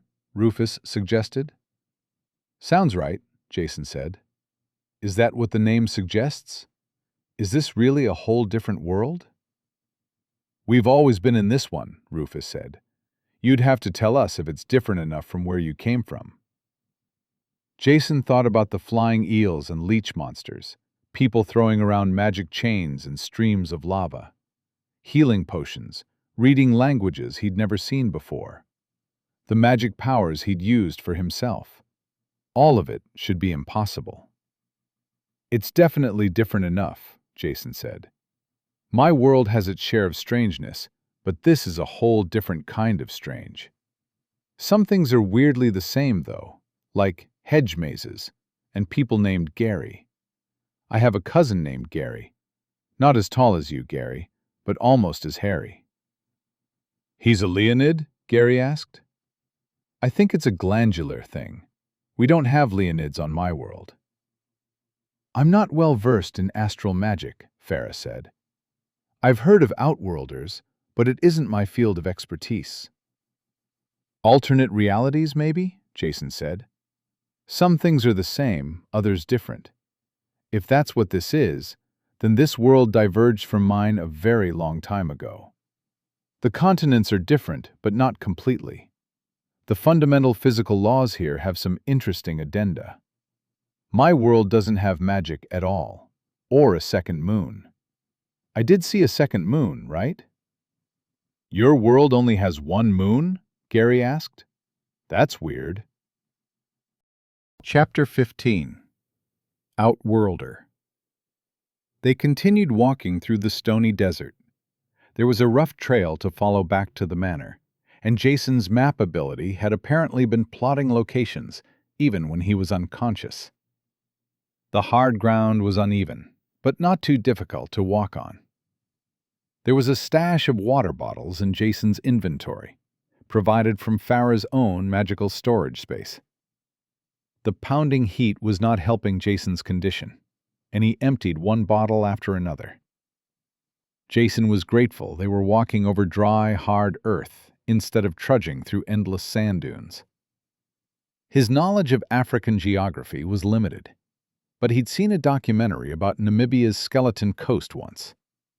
From what he could remember, things got very sandy there. Of course, it could be a completely different in another world. The others helped introduce him to their world as they marched on. What I don't understand, Jason said, is why I have abilities that I never had before. Is it because my world doesn't have magic, but this one does? I'm not sure, Farah said. I don't know much about outworlders. I'd never heard of them before this, Gary said, so don't look at me. I've met some before, Rufus said, prompting groans from Gary and Farah. What? Rufus asked. Of course you have, Gary complained. What's wrong with that? Rufus asked again. Your childhood friend is the crown princess of Vitesse, Farah said. This again? Rufus asked. It's not my fault who my parents chose to socialize with. So, Rufus is a big deal? Jason asked. No. Yes. Yes, Rufus glared at the other two. I do know a little bit about outworlders, Rufus said. They've been pulled into our world from another one through some magical accident. Usually a summoning spell that's gone awry. The evil cult lady's son, Jason said. He blamed me for ruining his magic thing. That's how it usually works, Rufus said. As far as I'm aware. I'm no expert. This happens enough that there's a name for it? Jason asked. My understanding is that it's something that happens in high magic worlds like ours, Rufus said. I really don't know any more than that. Is there a way to go back home? Jason asked. I'm not sure, Rufus said. If there is, it probably involves magic well above our level, let alone yours. Jason bowed his head in disappointment. Jason, tell me if this sounds familiar, Rufus said. Do you have some kind of guide that helps you interact with our world? Something that doesn't fit our world but does fit yours? Maybe something you've heard of from a legend, or a part of your world's mythic traditions. Something that exists in your world as a story, but here has become real. Jason thought about the video game interface he had been experiencing, the quests, the inventory system, the map he had open at that moment, even if the others couldn't see it. I think I know what you're talking about. That's something all Outworlders have, Rufus said. It works differently for every Outworlder, but whatever magic that brought them here changes them. It gives them abilities to help them adapt and survive. That's why I can read languages I've never seen. And speak languages you've never spoken, Rufus added. Jason frowned. Someone say something, Jason said. You didn't even realize it, did you? Rufus asked. Jason focused on the sounds rather than the words. It wasn't English. He didn't know if it was more disturbing that he could speak some unknown language, or that he didn't notice he was doing it. I have an ability, he said, listening to the sounds he was making. One of the effects is called language adaptation. Does that mean I can speak any language and not even notice? Most likely, Rufus said. That's why you sound like you learned the language from a skill book, Gary said. I do? You do, Farah said. There's a recognizably neutral accent, and things sometimes come across as odd because of the difference in language structure. It's a giveaway, if you've seen it enough. Colloquialisms can translate very strangely. You're telling me the old lingo is hard yakka to get the noggin around? Jason asked. The others looked at each other in confusion. It seems there's a limit to the translation, Rufus said. You might want to stick to plain language. Stuff that for a bag of chips, Jason said, laughing as three brows creased in confusion. I'd love to know how that got translated, he said. They continued on, answering more of Jason's questions as they trudged through the desert. At least, Jason trudged. The others looked as comfortable as they would strolling through a park. Outworlders like you might have their advantages, Farah said. But we natives have advantages of our own. Take Gary here. Members of his Leonid race are stronger and faster than us, and that's only the beginning of what Leonids can do. Elves are powerful spellcasters, and their skill with healing magic is unparalleled. I forgot there were elves, Jason said. Some guy said he wanted to eat one. That's not good, Gary said. They're cannibals, Gary, Farah said. Of course it's not good. What about dwarves? Jason asked. Gnomes. Non-copyrighted small people who live inside hillocks. I don't know what any of those things are, Gary said, except for hillocks. We have elves, Rufus said. Leonids like Gary, obviously. We'll eventually be heading for a port city. So while this region is human-dominated, you'll see all kinds of people. Each of which have their own special gifts, Farah said. Some are there from birth, while others only show themselves once you get essences. Humans like Rufus and I are kind of like you, in a way. Our abilities differ from person to person based on our essences. Most start out dormant, only awakening as we absorb essences. That's not the only things humans get, though, Gary said. Humans have their essence abilities increase faster than other races. They're kind of annoying about it. Do I get that? Jason asked. I'm human, right? I have some bad news, Rufus said. You're an Outworlder now, not a human. I'm not a human? Not strictly, no, Rufus said. You might be kind of human. That somehow sounds worse, Jason said. I met an elf Outworlder, Rufus said. She retained some of her race's abilities, while others were replaced by her Outworlder gifts. It's possible you might still have some human abilities. Every race gets exactly 6 gifts, Farah said. There are ways of examining them with magic. I can do that myself, Jason said. You can? Farah asked. No worries, Jason said, pulling up his list of abilities. Racial abilities, Outworlder, Interface, Quest System, Inventory, Map, Astral Affinity, Mysterious Stranger. I have a half dozen already, he said. I think these might all be Outworlder abilities. Do humans normally get astral affinity? Definitely not, Farah said. That's something Celestines get. Celestines? Jason said. That's not something we have where I'm from. They're similar to elves and humans, Farah said. One of the many new kinds of people you get to meet. As long as none of them try to eat me, Jason said. As they walked on across rocky desert landscape, the dry heat started to overwhelm Jason. His head throbbed worse and worse until he was no longer walking in a straight line. They found a rocky outcropping to rest in the shadow of, Rufus helping Jason along. The others fetched out bronze spirit coins while Jason sipped at his water, laying back on the warm rock. You don't need water? Jason asked Gary. The enormous Leonid was covered in fur, which can't have been pleasant in the desert heat. Gary's people require a lot more exertion than the rest of us to get tired, Rufus said. Another one of his racial gifts. Also, when you have a full set of essences, you don't need to eat or drink anymore, Gary said. You can, of course, but it's just for pleasure. To actually sustain ourselves, Rufus said, we need a concentrated source of raw magic. He held up the spirit coin he was holding. There are various ways to get it, he continued, but spirit coins are the easiest, by far. You're lucky I even had that water, Farah said, because we don't need it. I just like to be prepared. If you're using coins, Jason said, what about the after effects? Using those coins knocked it right out of me.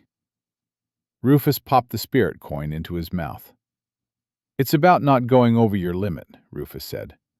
We're bronze rank adventurers, so a bronze coin will sustain us without stressing our bodies.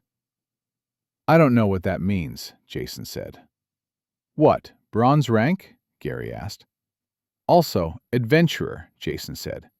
Is that where you guys hang around in a tavern until someone hires you to kill 40 gnolls in a dungeon? What's a gnoll? Gary asked. And why would there be 40 of them in a dungeon? Farah added. Is gnoll a kind of criminal?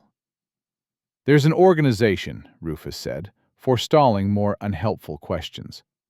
It's called the Adventure Society. They give out jobs to people like us, mostly to deal with monsters that are threatening towns, villages, or whatever. But sometimes to investigate a cult full of bloodthirsty cannibals, Gary added. As for bronze rank, Rufus said, that's related to your essence powers. Once you have all 4 essences, you become iron rank, and you can work your way up from there. Bronze is 1 rank above iron, but you can worry about that later. Reaching iron rank will fundamentally change you, make you powerful. Not that powerful, Farah said. Not straight away, but you become partially resistant to attacks that don't have any magic behind them. You live on magic instead of food and water. But my world doesn't have any magic, Jason said. Doesn't that mean if I became iron rank or whatever, and then go back to my home, I'd eventually run out of coins and starve? You can get by on food and water, Farah said. It just takes more of it, depending on how powerful you are. Some foods are better than others. Meat, sugar, anything with magical ingredients, obviously. Jason was relieved. He could handle living on protein bars and cake. Would he be immune to getting fat? We owe you for getting us out of that mess, Rufus said. We'll help you find a full set of essences. Well, I do have a couple of extras, Jason said, on top of the one I used already. Where did you get those? Gary asked. I thought you only arrived in this world today. I did, Jason said. I just kind of came across them. Rufus raised a skeptical eyebrow. You just came across them? Yeah, Jason said. You know, here and there. I can do an essence ritual for you, Farah said. Not before we find Anissa, of course. Who did the ritual for your first essence? Farah's suggestion prompted some of the ritual magic knowledge in Jason's mind the skill book had put there. Remembering something he never learned in the first place was an odd sensation, like déjà vu. The new knowledge in his head told him that an essence ritual was required for a person to absorb an essence. Except he knew from experience that wasn't always true. I didn't actually use a ritual, Jason said. I just kind of absorbed it. I think it was part of the same power that lets me speak all the languages. What was that like? Gary asked. Just straight up absorbing it. Strenuous, Jason said. I passed out. Can I watch when you do the next one? Farah asked. She was looking at Jason like a scientist at a lab rat. It wouldn't hurt to have someone watching out for you, Rufus said. We at least owe you that much. I haven't even decided what I want to do, Jason said. I've been too busy trying to not die. What's to think about? Gary asked. Who doesn't want power? Hey, look, Farah said, pointing out ahead of them. I can see it. As they crested a rise, they could see, in the distance, a strange patch of green in the middle of the desert. Let's pick up the pace, Rufus said. I don't think I can, Jason said. Under the harsh desert sun, he was sweating buckets, his skin tingling with the promise of sunburn. Farah, get him another bottle of water, Rufus said. Gary, are you all right to carry him? Wait, carry me? Jason said. That doesn't sound very dignified. The others turned to look at him, and he looked down at himself. The filthy skin and clothes, the stains from blood, muck, and sweat, the ridiculous shirt. Then there was the smell that all the sweating had turned from bad to egregious. Never mind, he said. Chapter 16. Rescue Party. Rufus, Farah, and Gary raced across the desert, feet pounding into the dry earth. Rufus had told Jason they would be running at a sustainable pace. Their unflagging momentum confirmed his words, but they were moving at a pace that, in Jason's world, would be the equal of world-class sprinters. Jason had little time to think about such things as they stormed over the rough ground at 10 meters a second. He was draped over Gary's back like a cloak, legs flailing as he desperately clenched his arms around the tree trunk Gary used as a neck. Any concerns over dignity quickly went out the window. His only objective became not getting thrown off. The edge of the estate grounds was startlingly apparent. A green line of grass and trees cut across the barren browns and yellows of the desert. Like stepping into a different world, a single step took them from scorched air and unyielding earth to cool grass and a welcoming breeze. They slowed down and stopped just across the line. Rufus and Farah crouched, hands on knees, panting heavily, while Jason poured off Gary's back to form a puddle on the ground. He groaned miserably as Gary looked down at him. You've built up quite a sweat for a guy who didn't do any running, Gary chuckled. Despite all his fur, body mass, and having carried Jason, he wasn't even breathing heavily like Rufus and Farah. He looked as comfortable as if he'd been lounging at a pool, rather than sprinting through the desert. Jason, sweating enough for both of them, raised his head to retort. Bushgluck. He didn't care that his mouth was too dry for vowels, only regretting the energy he had expended to lift his head. He was happy to let it drop back onto the soft grass. Farah once again pulled her magic chest out of the ground. Retrieving a handful of potion vials, she handed one each to Rufus and Gary. "Stamina potions," she said. "I'm fine," Gary said. Rufus knocked his back without hesitation. "I think he needs one more than any of us," Farah said, looking at Jason. "Too bad, really." "He has water," Rufus said. Jason pushed his unwilling body into a sitting position and pulled a bottle from his inventory. He started chugging it thirstily.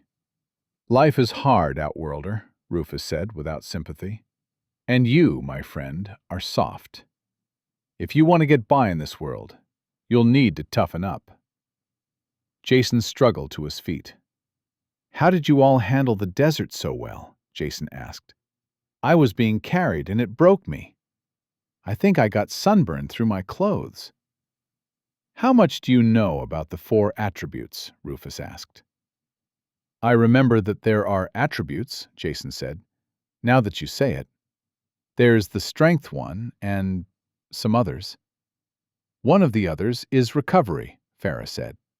"Our recovery attributes are all in the upper range of bronze tier, so our bodies replenish themselves as fast as the desert can take it out of us." "Unless we push ourselves too hard," Rufus said. Jason unhappily compared himself to Rufus, whose glistening sweat and casual poise made him look like a model for an athletics calendar. Jason, by contrast, looked like a rag someone had just used to clean up a spill. Replenished somewhat by the water and the rest, Jason took a closer look at the startling border between desert and garden. It was a straight line, like a border between worlds. A single step went from scorched desert earth to springtime in an English country garden. Looking along the border, Jason spotted pillars placed periodically along the edge, white stone columns with magic symbols carved into the surface. "Are those things making it like this in the middle of the desert?" Jason asked. "They're only part of it," Farah said. "It takes a large and sophisticated system to make something like this work."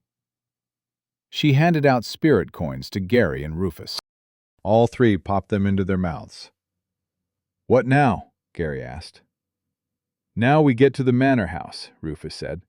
"We find Anissa, and we kill everyone else." "I like this plan," Gary said. Gray light started sparkling around him, growing thicker until it formed a full set of metal armor encasing his entire body. It was thick and heavy, made from dark steel plates held together with large bolts. Engraved into the surface were runes that looked to have been carved out with a blade, rough but radiating strength. Where the engravings dug into the dark metal, red forge light shone from within. "That's impressive," Jason said. "Isn't it hot in there?" "Heat I can handle," Gary said. After seeing him sprint through the desert like he was jogging on the beach, Jason believed it. Rufus held out a hand, around which motes of golden light were gathering. The light coalesced into a sword in Rufus's hand, an elegant scimitar that seemed as much a work of art as a weapon. The hilt was a vibrant red gold, as was the edge of the blade. The bulk of the blade was yellow gold that shone like the sun, with red gold inscriptions running down its graceful curve. After Gary and Rufus called their impressive equipment, Jason looked over at Farah. "All the stuff I conjure is made of rock," Farah said. "I'm not carrying that lot around." "I'd conjure up my cloak," Jason said, "but even if I had the mana, I think it'd kill me." "What can that cloak ability do?" Rufus asked. "It gets bright or dark," Jason said unenthusiastically. "It can also make me lighter so I can jump from high places." Suddenly he perked up. "Oh, and it lets me walk on water," he said. "I haven't tried that yet, though." "I have some magic boots that let me do that," Rufus said, then frowned. "At least I did, until they were taken from me. We'll get our equipment back after we've freed Anissa." Before sending away the stone chest, Farah took out 2 belts with heavy pouches. One was gray, which she handed to Gary. The other red, which she kept for herself. "What are those?" Jason asked. He watched Farah loop her belt into her clothes, while Gary tied it around the outside of his armor. The heavy metal suit barely seemed to impede him. "Summoning materials," Farah said. "Summoning?" Jason asked. "You'll see soon enough," Rufus said. "Let's not tarry more than we have to." They set off through the grounds. The outer areas were manicured woodlands, shaded gravel trails making their way through artfully placed trees and shrubbery. Somewhere he could hear the babbling of a stream. "This is nice," Jason said, looking around. "Indulgent," Rufus criticized. "They should be working with the surroundings instead of against them. The cost of building and maintaining all this in the middle of the desert is beyond extravagant." "I know what you're talking about," Gary said. "There's a desert city not too far from where I grew up. It has a subterranean river, and half the city is built underground around it. They use the natural landscape to their advantage. Hardly any core infrastructure requires magical upkeep." "Is that Zartos you're talking about?" Rufus asked. "Wait, did you just say Zardoz?" Jason asked. "No, Zartos," Rufus said. "Is Zardoz a place in your world?" "No, Zardoz is—" Jason searched for the best way to describe it. "Let's just say it's for the best you didn't say Zardoz." "Have you been to Zartos, Rufus?" Gary asked. "No, my brother told me about it," Rufus said. "He said it was definitely worth seeing." "Knowing your brother," Farah said, "he probably meant the women." "He's not that bad," Rufus said, prompting looks from Gary and Farah. "He's not." "Zartos has a large Celestine community," Gary said. "But I suppose your brother didn't tell you about that." "He may have mentioned it," Rufus said evasively. "In passing." "Celestines," Jason said. "That's another one of the races in this world, right?" "That's right," Rufus said. "Like elves, they're famous for being attractive to human sensibilities." "We only have humans in my world," Jason said. "The idea of meeting whole new races is exciting." He slapped Gary on the back, which was currently encased in metal. "But you'll always be my first, Gary," Jason said. "I like your attitude," Gary said. "Humans have something of a bad reputation when it comes to other races." "I can believe it," Jason said. "My world only has humans, and we're still awful to one another. My dad's parents came from a different country than where I grew up, so I look different from most of the people I know. People in my own country look at me like I'm a foreigner. Even the people who do look like me call me a banana." "A banana?" Farah asked. "Yellow on the outside, white on the inside," Jason said. "My mum's name is Cheryl. Why can't I listen to Pat Benatar without people turning it into a thing?" The other three looked at each other, shaking their heads. "I don't think any of us know what that means," Farah said. "Probably for the best," Jason said. The cultivated woodlands were small, soon giving way to gardens of colorful flowers. The pathway continued out from the woods, weaving its way through the garden beds. Beyond lay the manor house, which Jason hadn't yet seen from the outside. Like the grounds, it was in the vein of a sprawling English country house. 3 stories of old stone and dozens of windows in the old money style. "I think that's the hedge maze over there," Jason said, pointing as they made their way through the garden. "I woke up in there with no idea of where I was or what was going on." "That's where they found you?" Gary asked. "It would be nice if it was that simple," Jason said. "Quiet," Rufus ordered. "We could meet enemies at any point. We have no idea how many were left behind, or if the others came back from the sacrifice chamber." "Are you sure I should be going with you?" Jason asked. "I'm not exactly an asset if combat breaks out." "You want to stay by yourself?" Rufus asked. No, now that I think about it." "Then shut up." They moved out from among the flower beds and onto the lawn in front of the manor. "Seems quiet," Rufus said. "Use our summons now?" Farah asked.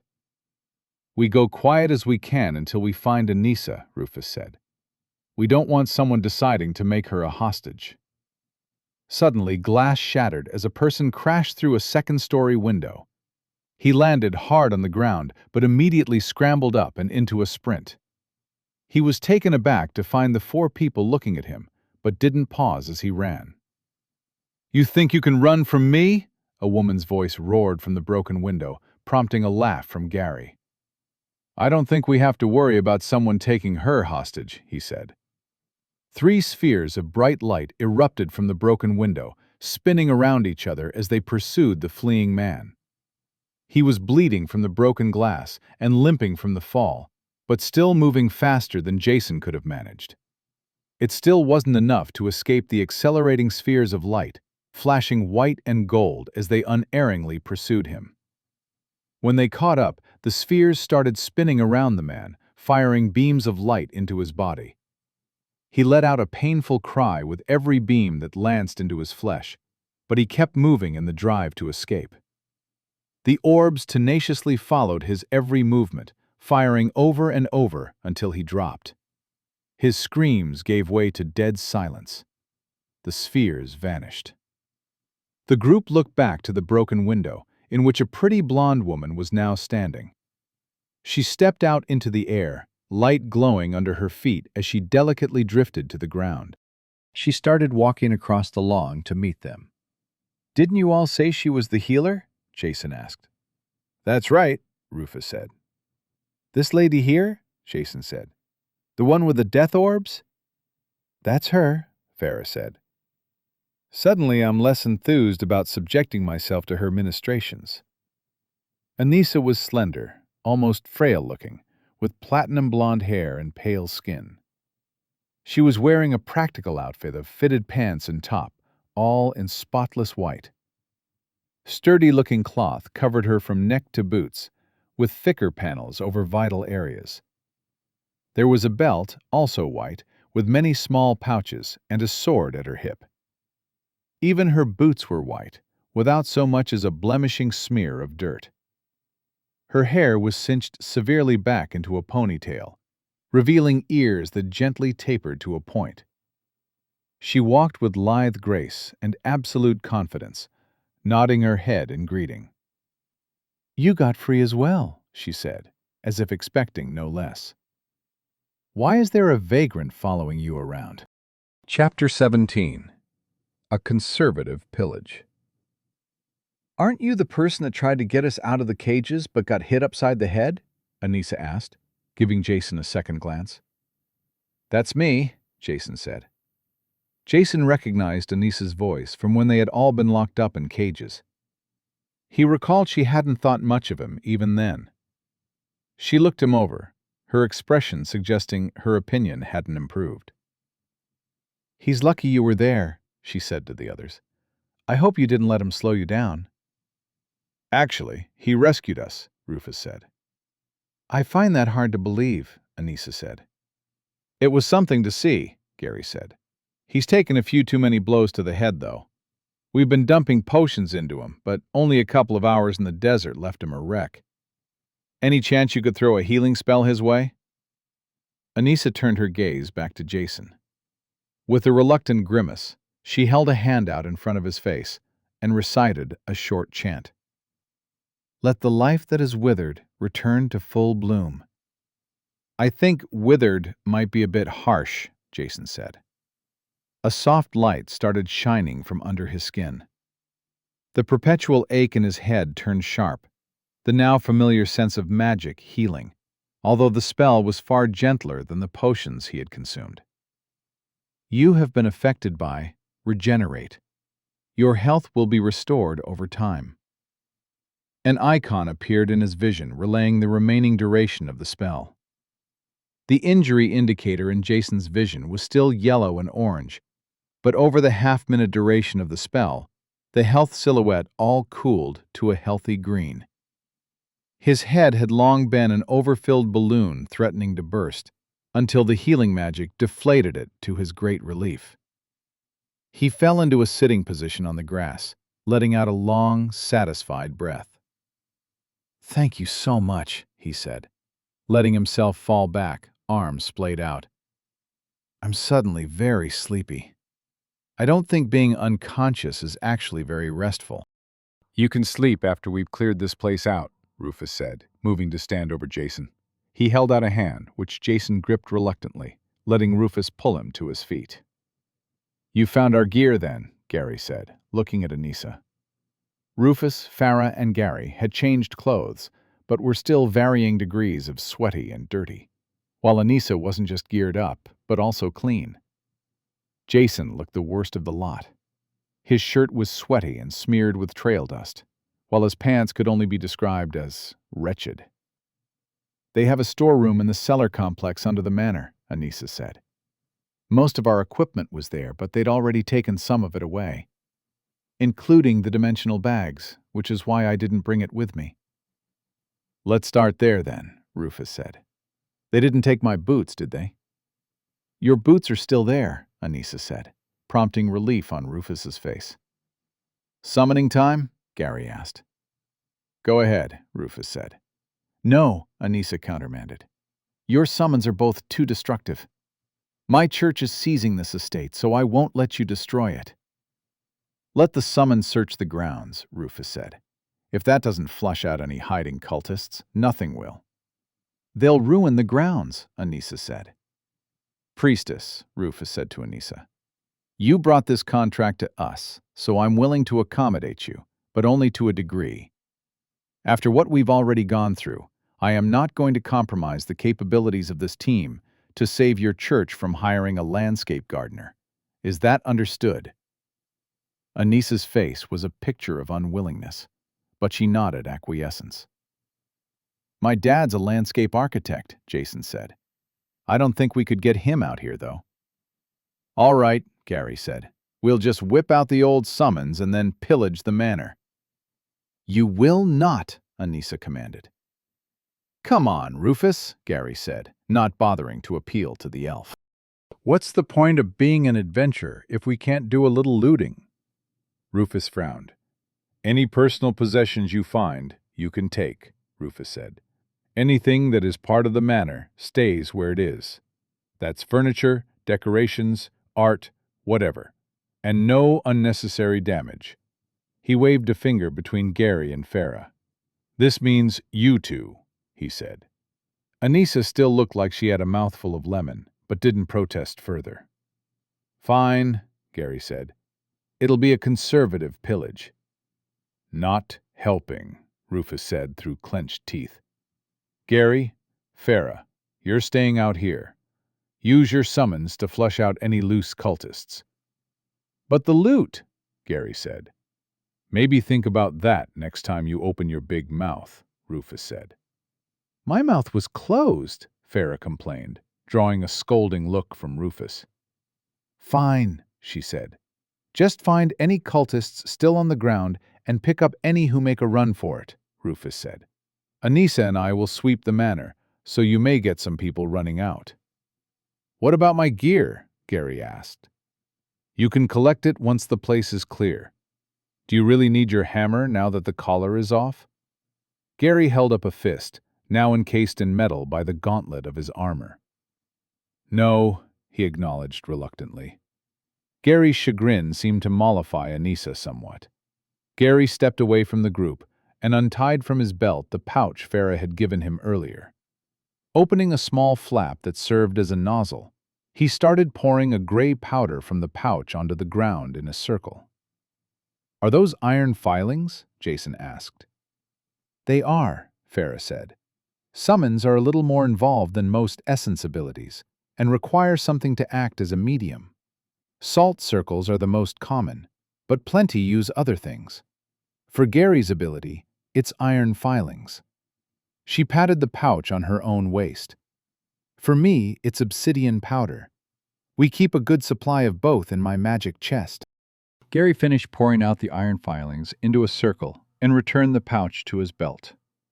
Then he crouched down and held his hand out, which startled Jason by spontaneously bursting into flame. Unconcerned, Gary reached out and touched the circle. The iron where his finger touched almost immediately turned red and started to melt. smoke coming off the ground where the grass met the burning iron. The flame spread like burning a fuse, making its way around the circle. Once it was a complete ring of glowing metal, complex magical patterns started appearing inside the circle. From those patterns, something rose up, as if emerging from the ground, but the ground remained unbroken. It was a humanoid figure, crudely hewn from ugly black iron. With it came a strong smell of ozone.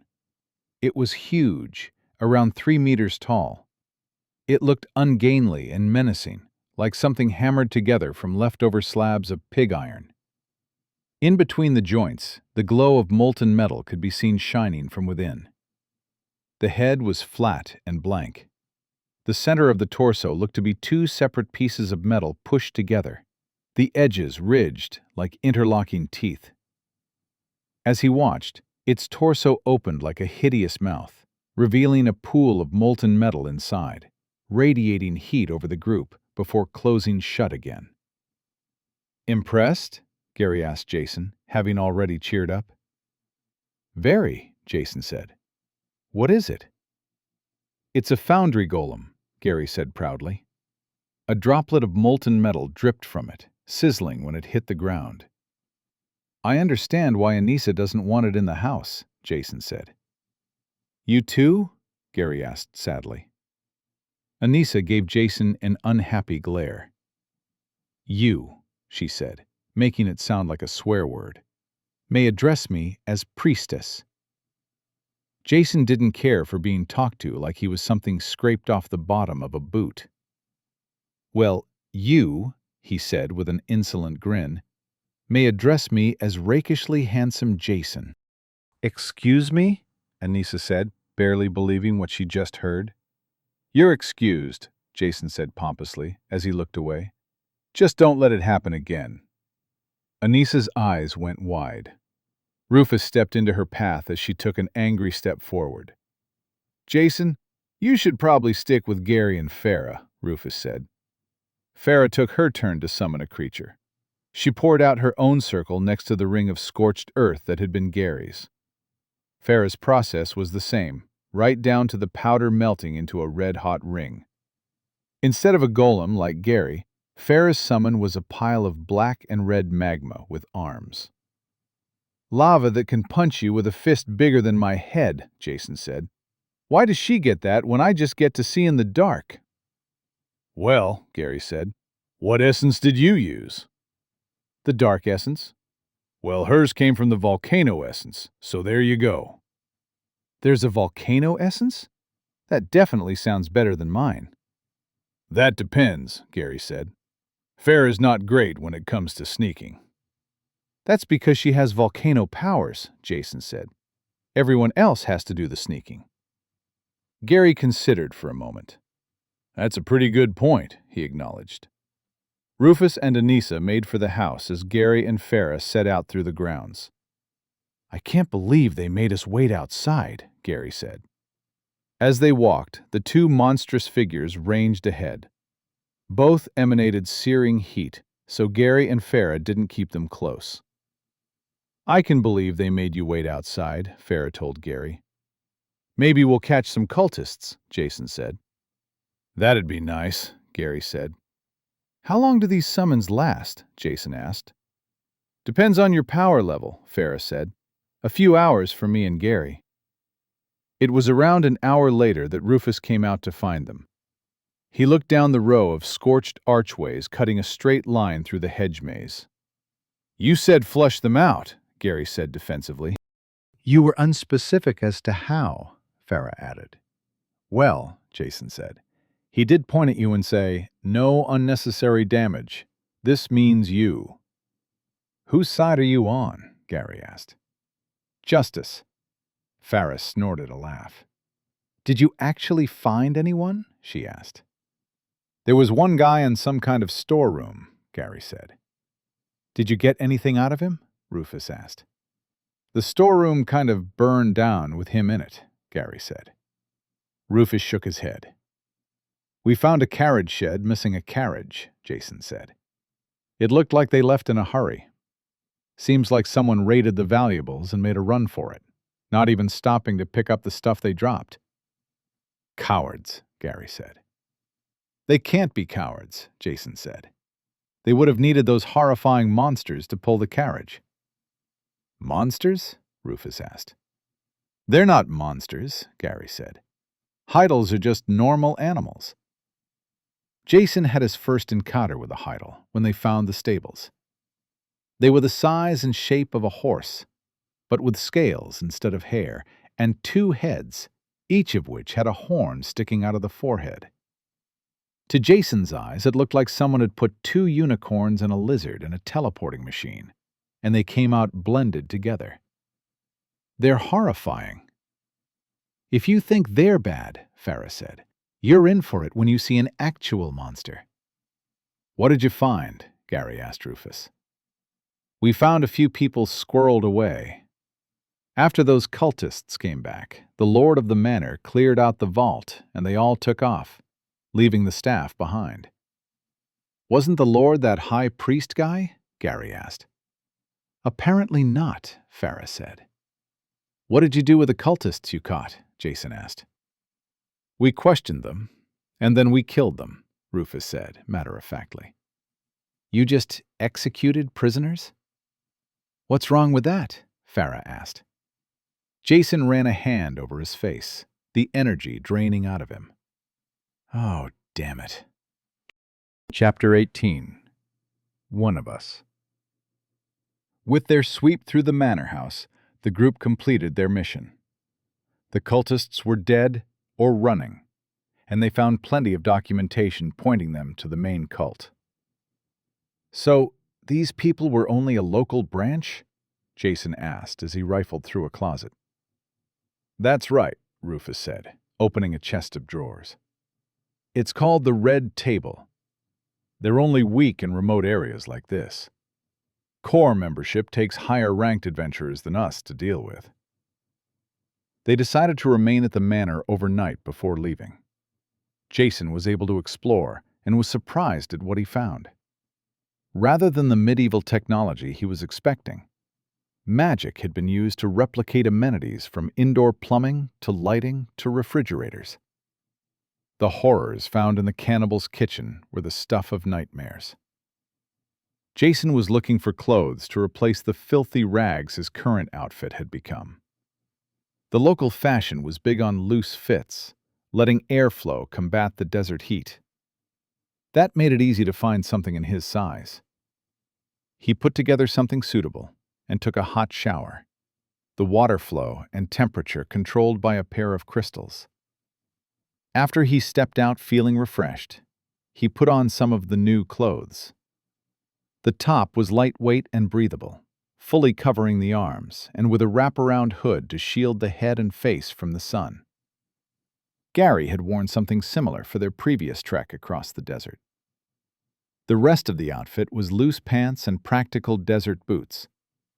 Underneath were the silkiest pair of boxer shorts he had ever encountered.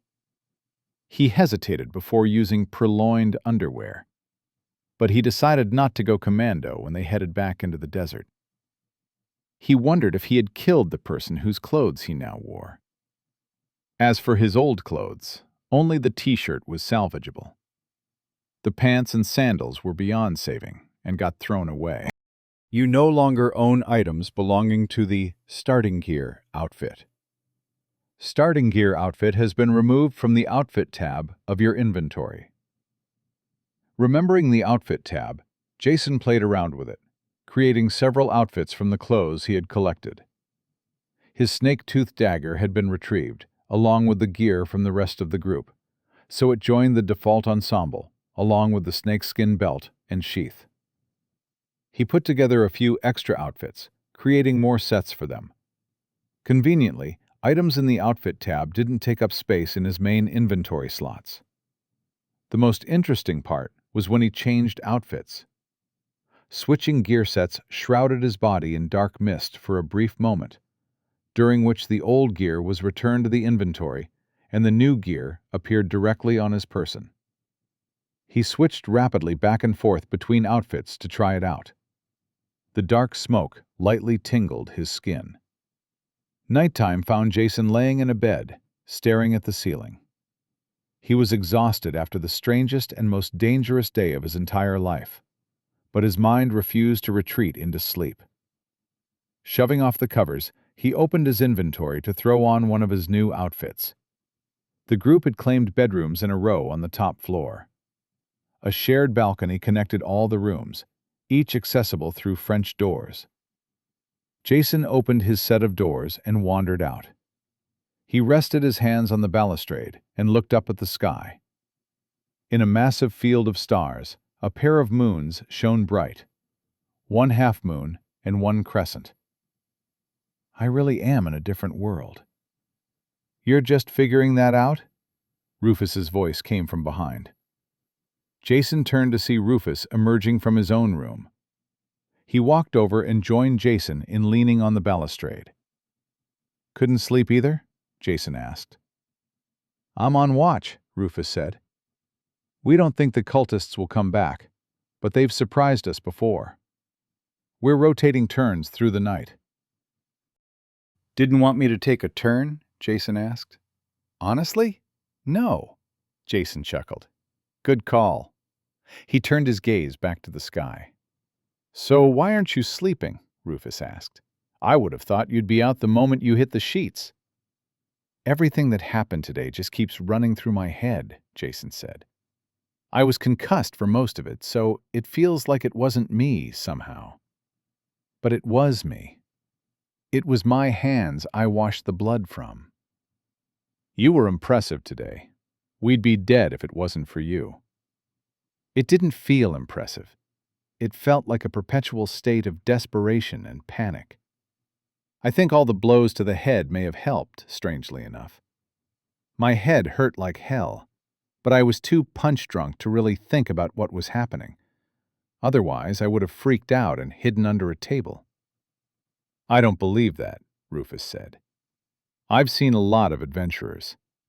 Most you can teach, but some will never have what it takes. Others, he patted Jason in the shoulder. Others take to it like it's what they were born for. You've got the stuff, Jason. Jason sighed. It doesn't feel like I've got the stuff. Not the stuff you're talking about, anyway. When I first woke up here, I had no idea of what was happening or where I was. I didn't think any of this was real. The best explanation was that I'd gone mad and it was all in my head. You thought I was imaginary? Rufus asked. By the time I met you, Jason said, I was past stopping to contemplate. I was too busy scrambling from one deadly situation to the next.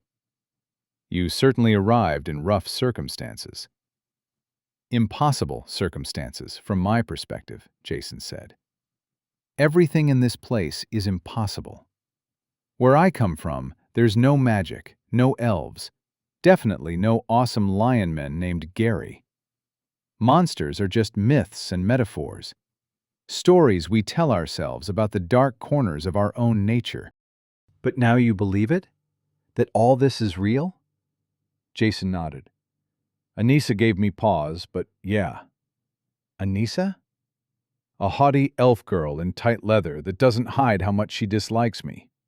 That's exactly the kind of thing my brain would throw out. Rufus gave Jason a sideways look. Don't look at me like you don't have hang-ups, Jason said. I didn't say a thing. Sure, mate. But I get it. She's real. It's all real. This experience has been too long and too coherent, even with the concussion.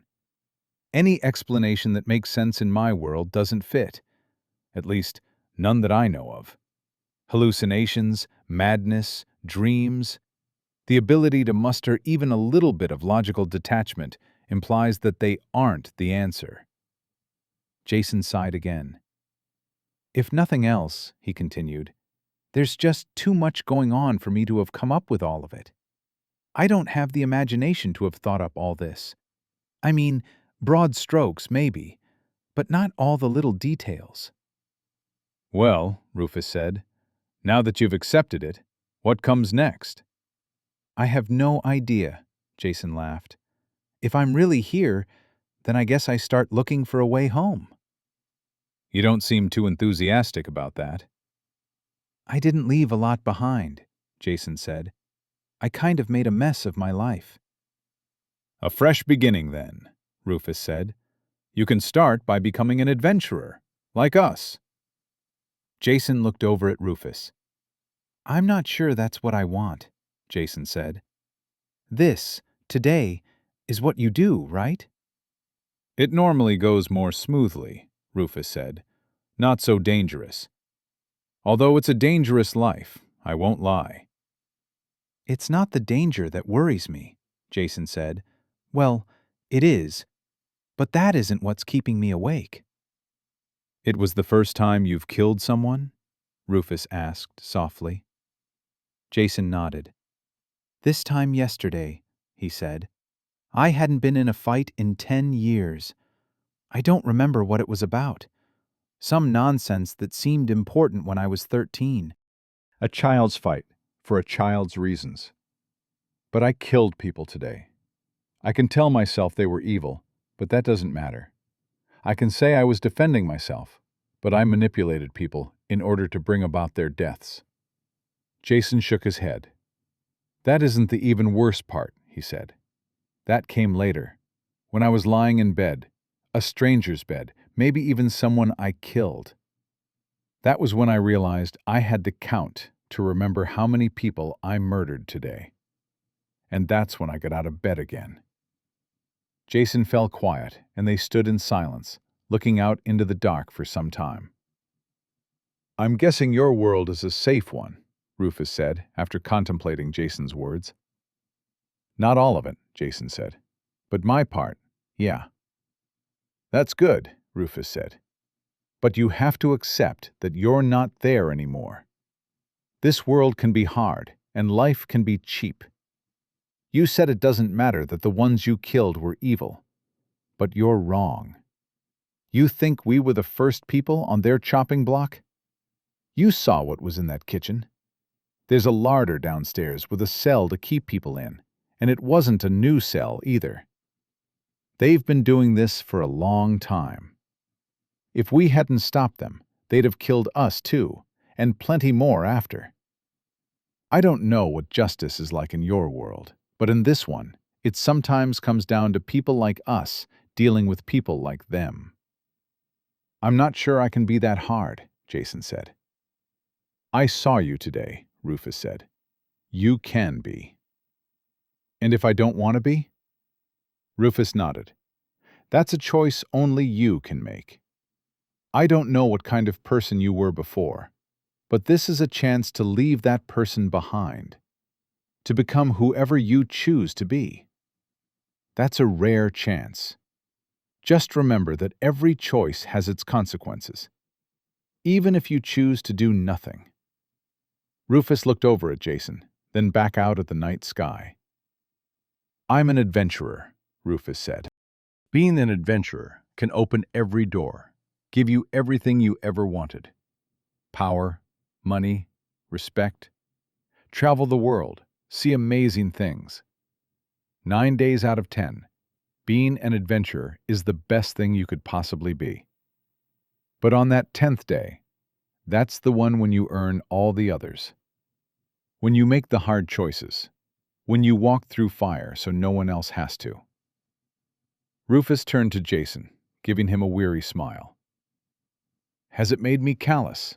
Rufus asked. Yes, it has. Has it cost me sleep?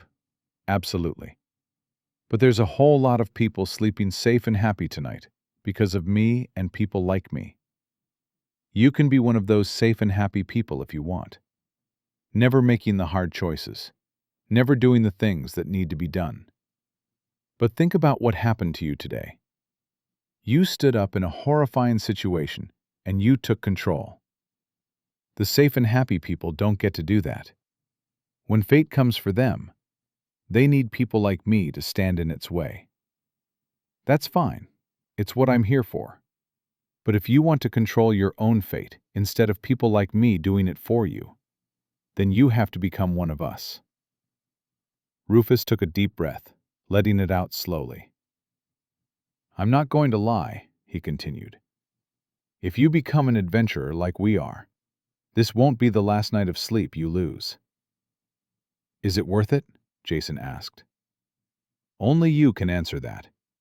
You saved lives today, mine included, but you had to stain your hands doing it. If you got to remake those choices, would you do it all again?" "I don't know." Rufus pushed himself off the balustrade. "Give it some thought," he said. "When you can answer that question, maybe you'll know what to do. I'm going to patrol around a little. You've got a lot to think about." He walked off, but Jason called out to him before he disappeared back into the manor. "Rufus." Yeah? If I decide to become an adventurer, what do I need to do? "We can teach you," he said, "but you start by absorbing more essences. Before everything else, adventurers are strong." Chapter 19. I want a lava cannon. "I'm not sure I'm comfortable doing it with everyone watching," Jason said. It was a clear-skied morning, but the magic affecting the manor's climate dulled the scathing desert heat to a pleasant warmth. Jason, Rufus, Gary, and Farah had gathered on a terrace, sitting on some patio furniture. Most of them were gathered around a picnic table and chairs, but Gary was too big for the chairs and went to find another seat. "But you said I could watch," Farah said to Jason. "Actually, you asked," Rufus said, "but he didn't answer either way."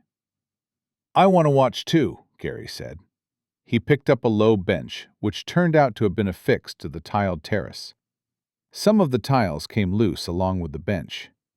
Gary looked at the damage and shrugged. "Can you please stop destroying the place?" Rufus asked. "Anissa is prickly enough at the best of times." "Compared to what we did to the hedge maze, this is nothing," Gary said. "And you somehow think that makes it better?" Rufus asked. Gary walked back to the group and dropped the bench loudly. The legs were uneven after having been torn from the ground, but Gary was happy enough and plonked himself down. The bench loudly scraped the terrace under his weight as Rufus wearily shook his head. "I'm part of the Magic Society," Farah said to Gary. "My interest in seeing Jason use an essence is academic. What would you get out of it?" "What else am I going to do?" Gary asked. "Help Anissa organize documents? No thanks." "That probably wouldn't go well for anyone," Farah acknowledged. The missing member of the group, Anissa, was in the manor's main study. They had managed to dig out various letters and other records linking the occupants to the blood cult in other regions. Before they left the manor behind, she was gathering it together for use as evidence. "You might as well stick around," Jason said.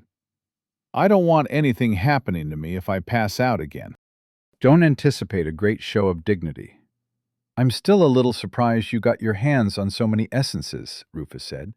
You did say you only arrived in our world yesterday, right? "It was a busy day," Jason said. "You're not wrong there," Gary said. "Should I be doing this on an empty stomach?" Jason asked. "I'm hungry, but I don't trust any of the food here. All the kitchen had was every nightmare I'm ever going to have again." Sorry, Farah said, but we didn't pack food. "Right. You all eat money, which definitely isn't weird. I do have some tyrannical pheasant meat. Maybe we could roast it with your fire powers." "I love tyrannical pheasant," Gary said. "How did you stop it from dissolving with the rest of the monster? Do you know monster harvesting magic?" "There's a magic for that? It's an ability I have." "Makes sense," Rufus said. "Outworlders all have different abilities, but they're usually all focused around giving them the tools to survive." Farah nodded. "Looting abilities are rare and valuable, but far from unique," she said. "If you have enough essences to make a full set, you can get to Iron rank," Rufus said. "Then you can just eat some coins as well." "A full set of essences is 4, right?" Jason asked. "I've only got 2 more, plus the one I already used. I don't suppose you have another one on you?" 3 is enough, Farah said. I keep forgetting that you really don't know anything. Once you use your third essence, a fourth one manifests itself on the spot. They're called confluence essences because they're a result of the 3 essences you already have. In my case, I used the fire, earth, and potent essences, which gave me the volcano essence. Confluence essences only manifest after 3 essences are used, Rufus added. You can't find a volcano essence anywhere. Even when essences manifest near a volcano, you'll usually get essences like fire and earth. Is that where essences come from? Jason asked. They just appear randomly? That's right, Farah said. Your world may not have any magic, but this one has it in abundance, to the point where it just starts manifesting all over the place. Most magic manifestations are monsters, Rufus explained. They just appear, hopefully in the wilderness. But the magic they're made of isn't stable. Eventually, they break down and dissolve back into magic. Killing them just makes it faster. Say you killed something that wasn't a monster, but an animal, Jason said. A giant snake, for example. That wouldn't dissolve into a stinky cloud? Exactly. Monsters frequently aren't a problem when they first manifest, but as they get closer to breaking down, they become highly aggressive. The bulk of our job as adventurers is hunting them down before they reach that stage. It isn't just going places and killing everyone you find? Jason asked. No, Rufus said. I'm not sure I'd have the stomach for that. I definitely wouldn't care to work with those that did. How long do monsters last before they go berserk? Jason asked. Depends on the rank of the monster, Farah said. Lesser monsters only last a week or 2. They start so close to breaking down that they're aggressive from the moment they appear, but they aren't really a threat. An old woman with a broom can handle them. Iron rank monsters last about a month, getting aggressive in the final week or so. It goes up from there. But this is a low magic region, so mostly you'll see iron rank with a smattering of bronze. Monsters have ranks then? Jason asked. Do they use essences too? No, Rufus said. It just means they exist within a certain power threshold. Whether an essence user or a monster, each rank has a suppressive effect on lower ranks. We're all bronze rank. If you were to fight any of us, your iron rank abilities would have much less effect. You can overcome that briefly by boosting your attributes with spirit coins, Farah added. That only works to a degree, though, and not for very long. You have to pick your moment, because it will leave you weaker once the strength fades. I know all about that, Jason said. There are other manifestations of magic, Rufus said. They're not alive, which makes them more stable, and they stick around until you use them. Essences, Jason said. That's the most powerful manifestation, Rufus said. Also the rarest. Then there's quintessence, which is kind of like chunks of essence. Could you get a pile of it and use that as an essence? Jason asked. Afraid not, Rufus said. People have been trying to make that work for years, Farah said. There's always some crackpot who claims to have figured it out, but it isn't possible. Quintessence is still useful, though, Rufus said. It may not be as powerful as an essence, Farah said, but it gets used a lot more. Ritual magic, alchemy, weapon forging. I make weapons and armor, Gary said. I go through quintessence by the pile. Literally, piles of it. We found a magic supply storeroom yesterday, Farah said. They took all the good stuff when they left, but there was quite a lot of iron rank quintessence left behind. Nice, Gary said. The last manifestation of magic is awakening stones, Rufus said. Mostly they're used to awaken essence abilities, but they can be used in various kinds of magic as well. Like the thing they were trying to sacrifice us to, Jason said. He took out 4 red crystals from his inventory, laying them on the table in a row. We all had one of these in some kind of ritual bowl, wired into our cages in the chamber, he said. Rufus picked one up. I wonder what kind of stone they are. Awakening stones of the feast, Jason said. All four are the same. They're pretty common, Ferris said. I had one manifest in my kitchen when I was a kid, Gary said, right into a pot of soup. My dad said that's why the soup tasted funny, but I think he was just bad at making soup. They can be useful with the right essences, Rufus said. They're common, so there's no telling what kind of ability it can give you. They'll be related to the concept of a feast, but that can manifest in any of hundreds of powers. Thousands, Ferris said. The more rare an awakening stone is, the more specific the powers. So, rare stones are better? Jason asked. Not necessarily, Rufus said. A common as muck awakening stone can give you any ability the rarest could. It just has a much higher pool of potential powers. Rare stones don't give out better abilities, just more specific ones. So if you want a specific kind of ability, that's when you need to find yourself the right flavor of rare stone. There aren't any guarantees, though, Ferris said. Even the rarest stone might not give you what you want. You should always remember, though, that the biggest determinant of what ability you get is the essence it comes from. I have this blood essence, Jason said, pulling a red cube from his inventory. The slick surface looked like it was wet with blood, but it was dry and warm to the touch. Hardly surprising that you found a blood essence around here, Rufus said. Blood is a fantastic essence, Gary said enthusiastically. You might get a health drain power if you use all those feast stones. Then you can be your own healer. Maybe, Ferris said. It could be almost anything with common stones. But blood plus feast? The chances are decent. Self-healing would be useful, Rufus said, given how hard it can be to get a healer on your team. We've struggled with that ourselves. What about Anissa? Jason asked. Anissa is a temporary addition, Rufus said. It's usually just the three of us. Self-healing is very common with the blood essence, Farah said. Don't expect much in the way of powerful attacks, though, Farah warned. Blood essence abilities tend to be more insidious. Bleeding, poison, that kind of thing. No lava cannon? Jason asked. Sadly, no, Farah said with a chuckle. But I want a lava cannon. Chapter 20. By the Power of Grayskull.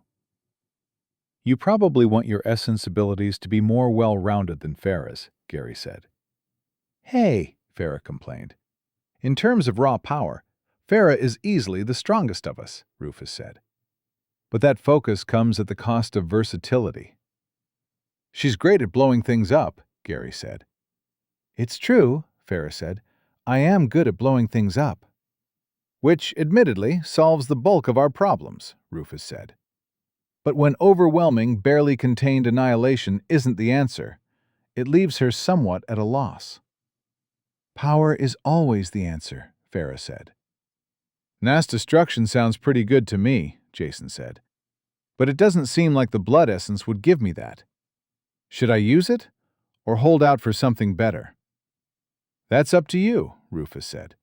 It's best to consider what other essences you'll have. Well, I've already used the dark essence, Jason said. That could work, Farah said. A sneaky assassin type. A bit of poison here, exsanguination there. Just make sure you avoid the death essence, Rufus said, the others nodding in agreement. Death essence? Jason asked. The death essence has some powerful abilities, Gary said. But they come with big drawbacks. Very few essences have side effects, but death can produce some nasty ones. Remember how we explained about confluence essences? Rufus asked. That's your buy 3, get 1 free deal on essences, right? Jason said. That's right, Rufus said. More or less. Some confluence essences are produced by a wide variety of combinations. The death essence has a nasty habit of producing the confluence essence undeath. There are many combinations that produce it, almost all of which involve the death essence. Take the blood essence you have here, for example, Farah said. Add in a death essence and pretty much anything else, and the undeath essence will pop right out. Undeath is bad, Gary said. The abilities in the undeath essence have a nasty habit of turning you into some kind of unliving monstrosity, Rufus said. If it came along with a blood essence, Farah said, you'd almost certainly get an ability that turns you into a vampire. Vampires are a thing? Jason asked. They are, Rufus said, and they're bad. For one thing, they can't sustain themselves with spirit coins or even regular food anymore. They drink blood, Jason said. They do, Rufus confirmed. Imagine having vast magical powers and an unquenchable thirst for blood. Not a combination good for public safety, Jason said. Rufus nodded. People with the undeath essence almost always awaken a power that changes them like that, he said. Such powers are very strong, but they all bring with them unnatural appetites. If that wasn't enough, Farah added, they can often turn normal people into monsters like them. Not with the essence powers of the original, but dangerous enough. Vampires turning other people into vampires? Jason said. Can't beat the classics. Even if the undeath essence doesn't turn you into a monster, Farah added, it tends to give out less than palatable abilities. You already said the blood essence has life-draining powers, Jason said. Less palatable than that? Yes, Gary growled. No one will mind if you drain some health out of a guy that stabbed you, as long as you don't drink his blood to do it anyway. When you raid the local cemetery, though, no one wants their dead family members shambling into town as part of your undead army. And that's one of the lesser evils, Farah said. We actually all met fighting a zombie plague. A proper zombie plague? Jason asked. Zombies turning other people into zombies, the whole deal? The whole deal, Gary said. Entire towns were burned out just to contain it. Bad business. None of us want to see something like that again, Farah said. If you get the undeath essence, we'll kill you ourselves. Jason looked at the expression on the faces of the others and saw they weren't joking. Aborting the death essence, then, he said. On top of everything else, Rufus said, the Adventure Society has a list of restricted essences that pose an inherent threat to ordinary people. The death essence sitting at the top of that list, Gary said. Mostly it's combinations of essences, Rufus explained, since the confluence essence is usually the bad one. The death essence is on the list by itself, though, because it always seems to go wrong. You need to pay attention to the restricted essences. It's impossible to get membership in the Adventure Society if you have one of them. And I want to be a member of this Adventure Society? Jason asked. You do, Rufus said emphatically. Well, Jason said, I don't have a death essence, but I'm a little wary of the one I do have. Jason took a second cube from his inventory. This one looked like white jade flecked with gold. Item: Sin Essence, unranked, legendary. Manifested Essence of Transgression, consumable, essence. Requirements: less than 4 absorbed essences. Effect: imbues 1 awakened sin essence ability and 4 unawakened sin essence abilities. You have absorbed 1/4 essences. Once absorbed, an essence cannot be relinquished or replaced. You are able to absorb sin essence. Absorb Y/N. May I? Farah asked, reaching for the essence. Jason nodded, and she picked it up, turning it over in her hands. Pretty, she said. I don't recognize it. It's a sin essence, Jason said. Are you sure? Farah asked, examining the white and gold cube. It looks more like the holy type. Rufus looked at Jason with a thoughtful expression. You have an ability to identify items, don't you? Yeah, Jason said. It's one of my Outworlder things. I've seen it before from other Outworlders, Rufus said. Farah placed the cube back on the table. I've never heard of the sin essence before, she said. It must be one of the really rare ones. I would have thought a sin essence would be all dark colors. You have a problem with dark colors? The midnight-skinned Rufus asked. I knew a guy with the sin essence, Gary said. Back when I was growing up, there was this priest in my hometown who had it. A priest had the sin essence? Farah said. Who was he a priest of? God of justice, Gary said. Seems a little odd, Rufus said. What kind of powers did he have? I was just a kid and it was a long time ago, Gary said. He was a bit of a hard man, the way those justice guys can be.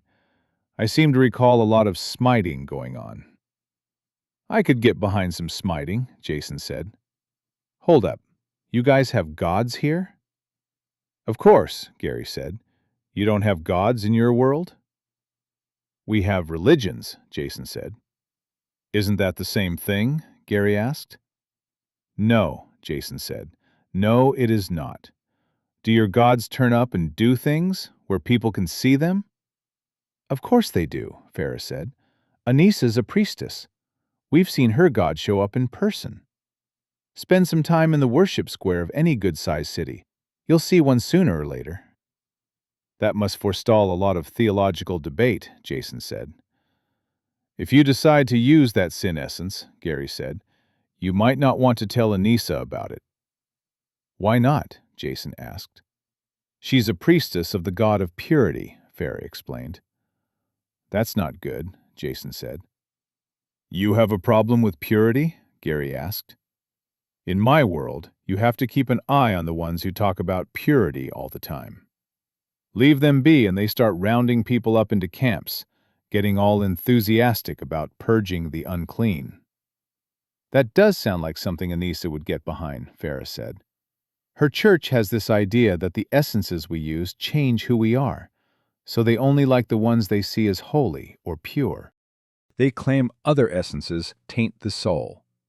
You say that like you think she's wrong, Jason said. She is, Rufus said. Essence abilities aren't inherently good or bad. Like a sword, they can be used to oppress or protect. The accountability isn't with the tool, but the one wielding it. The only people who advocate that essences guide our actions instead of the other way around are religious zealots and people looking to abdicate the responsibility for their actions. It was clear Rufus was speaking from experience, and not a good one. Didn't you all just finish explaining that I need to be careful of essences changing me? Jason asked. That was a warning about rare and extreme cases, Rufus said. That's what the restricted list is for. But people try and claim that extends to all essences, when it simply doesn't. Not that Anissa would agree, Farah said. Anissa is wrong, Rufus said.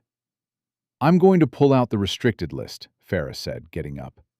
See if the sin essence is on it before Jason decides what he's going to do. Good idea, Rufus said. Farah caused her stone storage chest to rise out of the ground. It rose up through the terrace without breaking through the tiles, like it wasn't truly substantial until it had completely emerged. She took out a stone tablet from inside the chest. It looked to be made of swirling blue and white marble, with script written across it in what looked like actual gold. Farah touched a finger to the script, and it started shifting about, the text changing in front of their eyes. "What is that?" Jason asked. "This is called a living document," Farah said. "It stores large amounts of information and is connected to a central record. When the central record is updated, the information in the tablet changes. This one has the full list of every essence and essence combination known to the Magic Society." Is that different to the Adventure Society you mentioned? Yes, but we can explain all that once we get back to civilization, Rufus said. The tablet is a lot more expensive than a paper copy of the list, Farah said, but it's smaller and doesn't have to be replaced when the list is updated. Does it get updated a lot? Jason asked. There are all kinds of essences, Farah explained as she kept her eyes on the shifting text of the tablet. Many of them are extremely rare. Most people go for tried and tested combinations, but there's always someone trying new things. Ah, here we are. She found what she was looking for in the tablet, and the text stopped changing about. "We can look up an essence and see what combinations are known for it," as well as any restricted combinations, Farah said. Looks like your sin essence is in the rarest category. There really aren't a lot of them going around. Is it restricted? Jason asked. Not by itself, Farah said. Not a big list of known combinations. Looks like there is one restricted combination. Never heard of the succubus essence before. Probably because it takes two insanely rare essences. What about the essences Jason has? Rufus asked. Hold on. Dark, blood, and sin, right? That's what I have, Jason said. That combination is actually here, Farah said. It produces the doom essence, another one I've never heard of. Not restricted, so good news. Did you say the doom essence? Jason said. I did, Farah said, putting away the tablet. Sounds imposing, right? Is that something I really want to run around with? Jason asked. Of course you do, Gary said. Who's going to mess with the guy with the doom essence? Did it say what kind of abilities it produces? Rufus asked. Affliction specialist is what's listed, she said. Affliction specialist? Jason asked. Is that like a death by 1,000 cuts kind of thing? Yeah, Gary said. Ongoing damage. Debuffs. Did you just say debuffs? Jason asked. Yeah, that's where I know what debuffs are, Jason said. I'm just wondering how directly my ability translated that word. So, what do you think? Rufus asked. Afflictions are an uncommon specialty, and the exact opposite of what Farah does. Her damage powers are immediate and explosive, but she exhausts herself quickly. An affliction specialist is weaker in short fights, but unparalleled in drawn-out conflict. I don't know, Jason said. I don't know what's good. I say go for it, Farah said. There aren't a lot of affliction specialists, which will put you in demand. You'll get called out for all the big fights, too, Gary said. When it comes to the really tough monsters, you want staying power. In a battle like that, someone who burns through all their mana like Farah is just trashy. Hey! Jason looked at Rufus. What do you think I should do? Rufus gathered his thoughts for a moment before answering.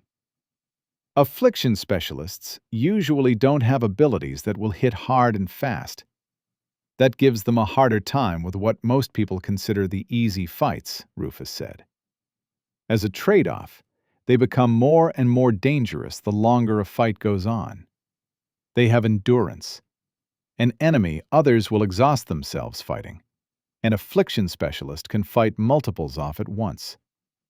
It isn't an easy path, though. It requires good judgment to avoid losing a fight before you really get going.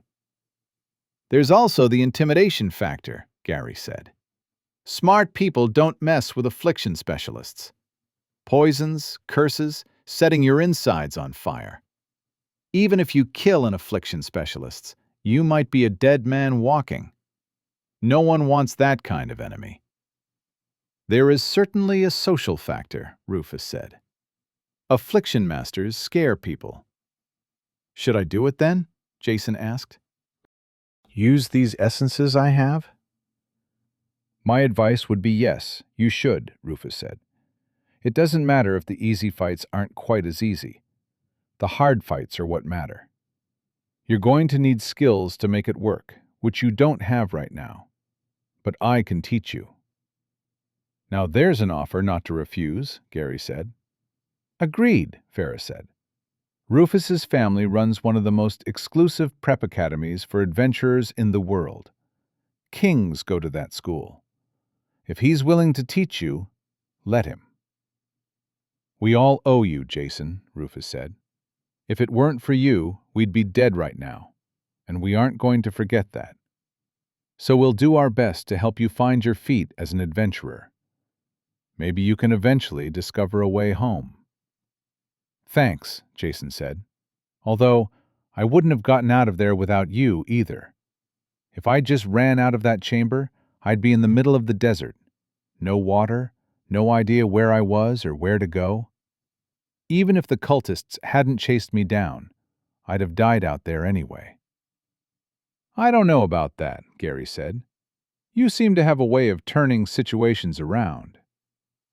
I think turning the sun around is a bit beyond me, Jason said. He placed a hand on the blood essence sitting on the table.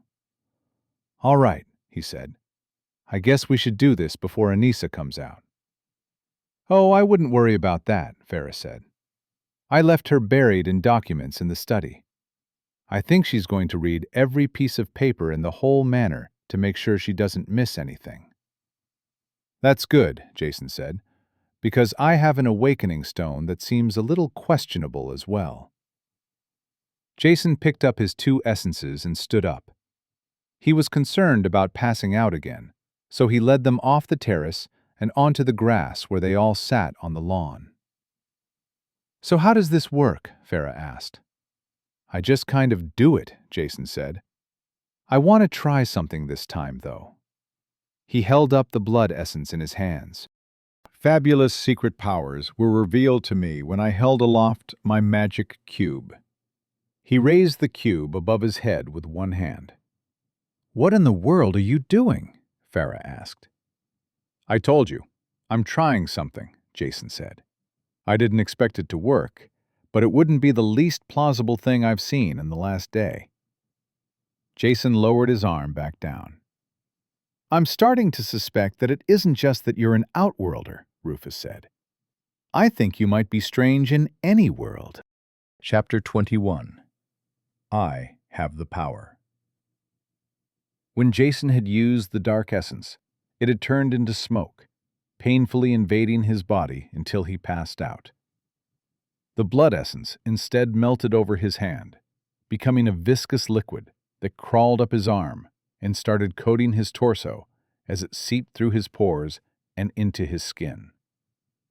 It savagely burned its way into his flesh, leaving him sprawled on the ground as he fought to endure the pain. Gritting his teeth, he barely managed to stave off unconsciousness. By the time the pain subsided, he was on all fours, rapidly panting. His clothes were wet with perspiration. You have absorbed blood essence. You have absorbed 2 of 4 essences. Progress to iron rank, 50%, 2 out of 4 essences. Blood essence has bonded to your power attribute, changing your power from normal to iron 0. Master all blood essence abilities to increase your power attribute. You have awakened the blood essence ability, Blood Harvest. You have awakened 1 of 5 blood essence abilities. That was interesting, Farah said, voice clinical. Functionally, it appears similar to how a confluence essence is absorbed, although the strain on the subject is clearly increased. Too many unanswered questions for one subject. I wish I had more of you. The subject has a name, Jason groaned painfully. I wonder if the type of essence affects the process, Farah mused. You said you passed out last time, yes? Perhaps subjects adapt with each event. The first one was definitely worse, Jason said. Not that this one was a lot of fun. I'm still going to need a moment. What's your new ability? Gary asked. You should be able to feel it, right? As Gary suggested, the new power had engraved itself into Jason, making itself a part of him. Ability: Blood Harvest, Blood Spell, Drain. Cost: low mana. Cooldown: none. Current rank: Iron 0, 0%. Effect: Iron. Drain the remnant life force of a recently deceased body, replenishing health, stamina, and mana. Only affects targets with blood. Looks like it's for healing up after a fight, Jason said. Sounds like a good one, Gary said. Abilities with restrictions are usually more powerful, especially if it makes them hard to use in the middle of a fight. Who doesn't love a balanced ability? Jason said. A healing ability, too, Gary said. That's especially good when you don't have a healer with you. We go through a lot of potions. Yes, we do, Farah agreed. But you have a healer, Jason said. Anissa isn't a permanent part of the team, remember? Rufus said. This contract is for her church. They asked us to take her along, give her some field experience. Seemed like a good deal for both sides. Seemed? Jason asked. She can be a little judgmental, Farah said. A lot judgmental, Gary said. Also cold, Farah said. Weren't you the one calling me the subject a minute ago? Jason asked. Don't talk behind her back, Rufus scolded. If you can't say it to her face, then don't say it. Now you're being judgmental, Gary said. Gary. Should I use my other essence next? Jason asked. Or should I use some of these awakening stones to get more abilities? Essences first, Farah said. Your abilities are based on the essence and stone you got them from, obviously, but also on the essences and abilities you already have. Using all your essences first means your abilities will better complement one another. If you awaken too many abilities before you have all your essences, Rufus said, your abilities will lack focus. There will be more random powers that don't work as well together. Synergy, Jason said. Makes sense. Another essence it is. Not quite back in shape for the next one, though. I might just lay here for a little bit. Jason lay back on the grass while he recovered his strength. He took the chance to ask the others where they would be going once they left the manor. They told him about a city on the coast, the only city in the entire desert region. All right, Jason said, sitting up. I think I'm good to go again. He sat cross-legged on the grass, the Sin essence in his hands. You are able to absorb Sin essence. Absorb Y/N? The white and gold cube started to shrink as motes of light emerged from it and floated around Jason. By the time the entire cube vanished, the light swirling around Jason had become a bright corona. Are you sure that's a Sin essence? Gary asked, only to be shushed by Farah. The lights began sinking into Jason's skin, a feeling of internal pressure building as they filled his body. More of the lights pushed their way inside, and discomfort became pain as he felt like someone was trying to inflate him. Eventually, the sensation passed, the pressure giving way to relief. It felt like finally taking a wee after needing one really badly. You have absorbed Sin essence. You have absorbed 3 of 4 essences. Progress to Iron rank, 75%. 3/4 essences. Sin essence has bonded to your recovery attribute, changing your recovery from normal to Iron 0. Master all Sin essence abilities to increase your recovery attribute. You have awakened the Sin essence ability Punish. You have awakened 1 of 5 Sin essence abilities. That one wasn't so bad, Jason said. I think I'm getting used to it. Good, Rufus said, because you need to do it again. As if to punctuate Rufus's words, 3 shimmering, incorporeal cubes emerged from Jason's torso and started spinning around him in the air. The cubes were images of the essences he had absorbed, plainly lacking in substance. The images converged in front of Jason, interposing themselves over one another. Once the 3 cubes merged into one, the result was a new cube, swirling with light and shadow. The pattern shifted like thick oils mixed together. The confluence of your essences has produced the Doom essence. This is a confluence essence that you may claim or reject. If you choose not to claim this confluence essence, it will not be available to you again. It's like a yin-yang lava lamp, Jason said. What happens if I don't take it? Then I slap you over the back of the head, Gary said. If you refuse your confluence essence, Rufus said, you can only replace it with a normal essence. I promise you that is not the way to go. Only the clergy reject the confluence essence, because their gods give them divine versions of regular essences. Jason nodded, reaching out with both hands to grab the essence. The immaterial image becomes solid the moment Jason touched it. Light and shadow started streaming out, wreathing Jason in a strange mix of light and darkness. It then moved in on Jason, sinking into his body. Compared to the previous essences, it was uncomfortable at worst. You have absorbed Doom Essence. You have absorbed 4 of 4 essences. Progress to Iron rank, 100%. 4 over 4 essences.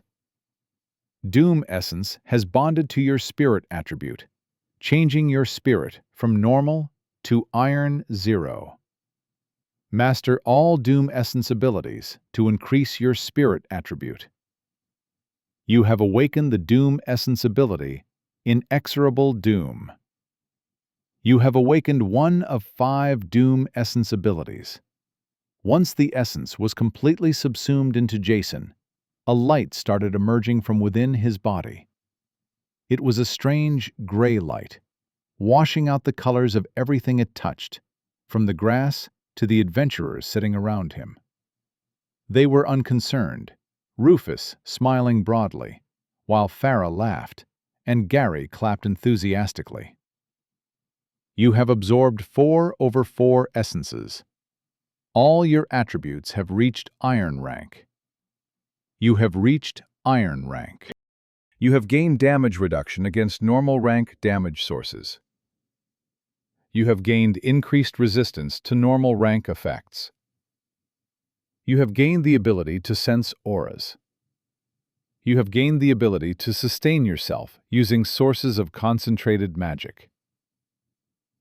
Jason leapt to his feet. He felt like he'd just been stabbed with a huge adrenaline needle, bursting with energy. He laughed out loud, looking down at his own arms. The light was shining right through his skin. This feels amazing. The others also got to their feet. I feel like I need to go climb a mountain or something, Jason said. He was too caught up in the sensation of power surging through him to notice the others giving him sympathetic looks. Yeah, well, Gary said. Just give it a moment. What for? Jason asked. Why are you all backing away? The light started to diminish, drawing back inside Jason's body. As it did, he experienced a rising nausea, the sensation growing and growing as he resisted the urge to throw up. But he failed. He collapsed to his hands and knees, vomit spraying out of him. Red-brown pus started oozing from his pores, staining his clothes and coating his skin in oily filth. He kept vomiting and vomiting, bloody tears pouring from his eyes. Finally, he fell unconscious, dropping into a pool of his own body fluids. A terrifying stench was coming off of him, and the others backed even further away. Even in unconsciousness, pus and vomit fought their way free of his body. The others looked on until it finally subsided. That was a lot, Gary said. I've done a lot of essence rituals, Farah said, but I've never seen anyone purge that many impurities before. What do you think he's been eating? Gary asked. He's from another world, so there's no telling, Farah said. Do you think we should have told him about this part? Rufus asked. Not at all, Gary said. Did you see the look on his face? Completely worth it. I kind of feel bad, though, Rufus said. It isn't like it would have been any different if he knew, Farah said. We all went through it. And he's an outworlder, Gary said. He didn't absorb his essences the same way we did. We couldn't be sure this would happen. Probably should have told him to strip down first, though, Farah said. There'll be no getting the stink out of those clothes. Gary, Rufus said, at least go drag him out of his own filth. You can do it if you want, Gary said. I'm not going over there. Farah? Rufus asked, but she shook her head. If you're so concerned, Farah said, then you go move him. Rufus looked over at Jason, splayed out in the stinking puddle. I'm sure he'll be fine. Chapter 22. Apocalypse Stone. I need a shower, Jason said. You just had a shower, Rufus said. I need another shower. The stink won't go away. Oh, we're aware, Ferris said. After waking up, Jason had been fed a stamina potion and pointed in the direction of one of the manor's bathrooms. After washing away the gunk that had oozed out of the very pores of his skin, he had changed into fresh clothes. What was that stuff all over me? Jason asked. We told you, Ferris said. Reaching iron rank made your body advance closer to a state of perfection, which included purging your body of impurities. There is no way I was that impure. It did seem like a lot, Gary said, wrinkling his nose. Maybe he should have another shower. He still has awakening stones to use, Rufus said, and I want us out of here and on the trail by noon. Jason frowned as Rufus took out a pocket watch. You have noon in this world? They explained timekeeping in their world to Jason as they went back outside. To his surprise, it seemed exactly the same as in his own. He couldn't be sure how close their hours, minutes, and seconds hewed to the ones he knew without a clock from his own world, but they were at least close. It's weird they're the same, Gary said. Suspiciously weird, Jason said. What about the calendar? Jason asked. Is that the same too? The local calendar, as it turned out, was similar, but not the same, although not as close as the time. There were 12 months of 30 days, divided up into early, mid, and late stages of each season. There were 5 additional days that didn't count as days of the month for the solstices, the equinoxes, and the new year, which was at the beginning of spring. It still seems strange that we keep time the exact same way across 2 worlds, Jason said. Well, maybe someone from your world came here, Gary said, saw how we do it, and took it back to yours. Or someone brought our system here, Jason said. Nah, that doesn't sound right, Gary said. Are you saying your world's better than mine? Jason asked. We have magic, Gary said. We have internet porn, Jason said. Will you two please stop? Rufus asked. Gary, go check on Anissa. Tell her she needs to finish up in the next couple of hours. Rufus, Farah, and Jason went back outside, the others giving Jason and his lingering smell some distance. Did something happen to you? Jason asked the others. Like what? Rufus asked. I'm not sure, Jason said. I'm getting a weird vibe from the two of you. From Gary as well. It feels... I'm not sure how to describe it. Dangerous, maybe? Rufus laughed. That feeling is our auras, Rufus said. Now that you're iron rank, you can sense them.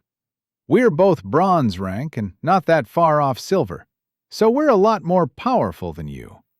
That's the danger you're sensing. You'll soon learn to differentiate strength and tell a monster from an essence user from a regular person. So it's like a warning, Jason said. Yes, Farah said, but it isn't completely reliable. Some monsters can hide their auras. People can too, if they have an aura power.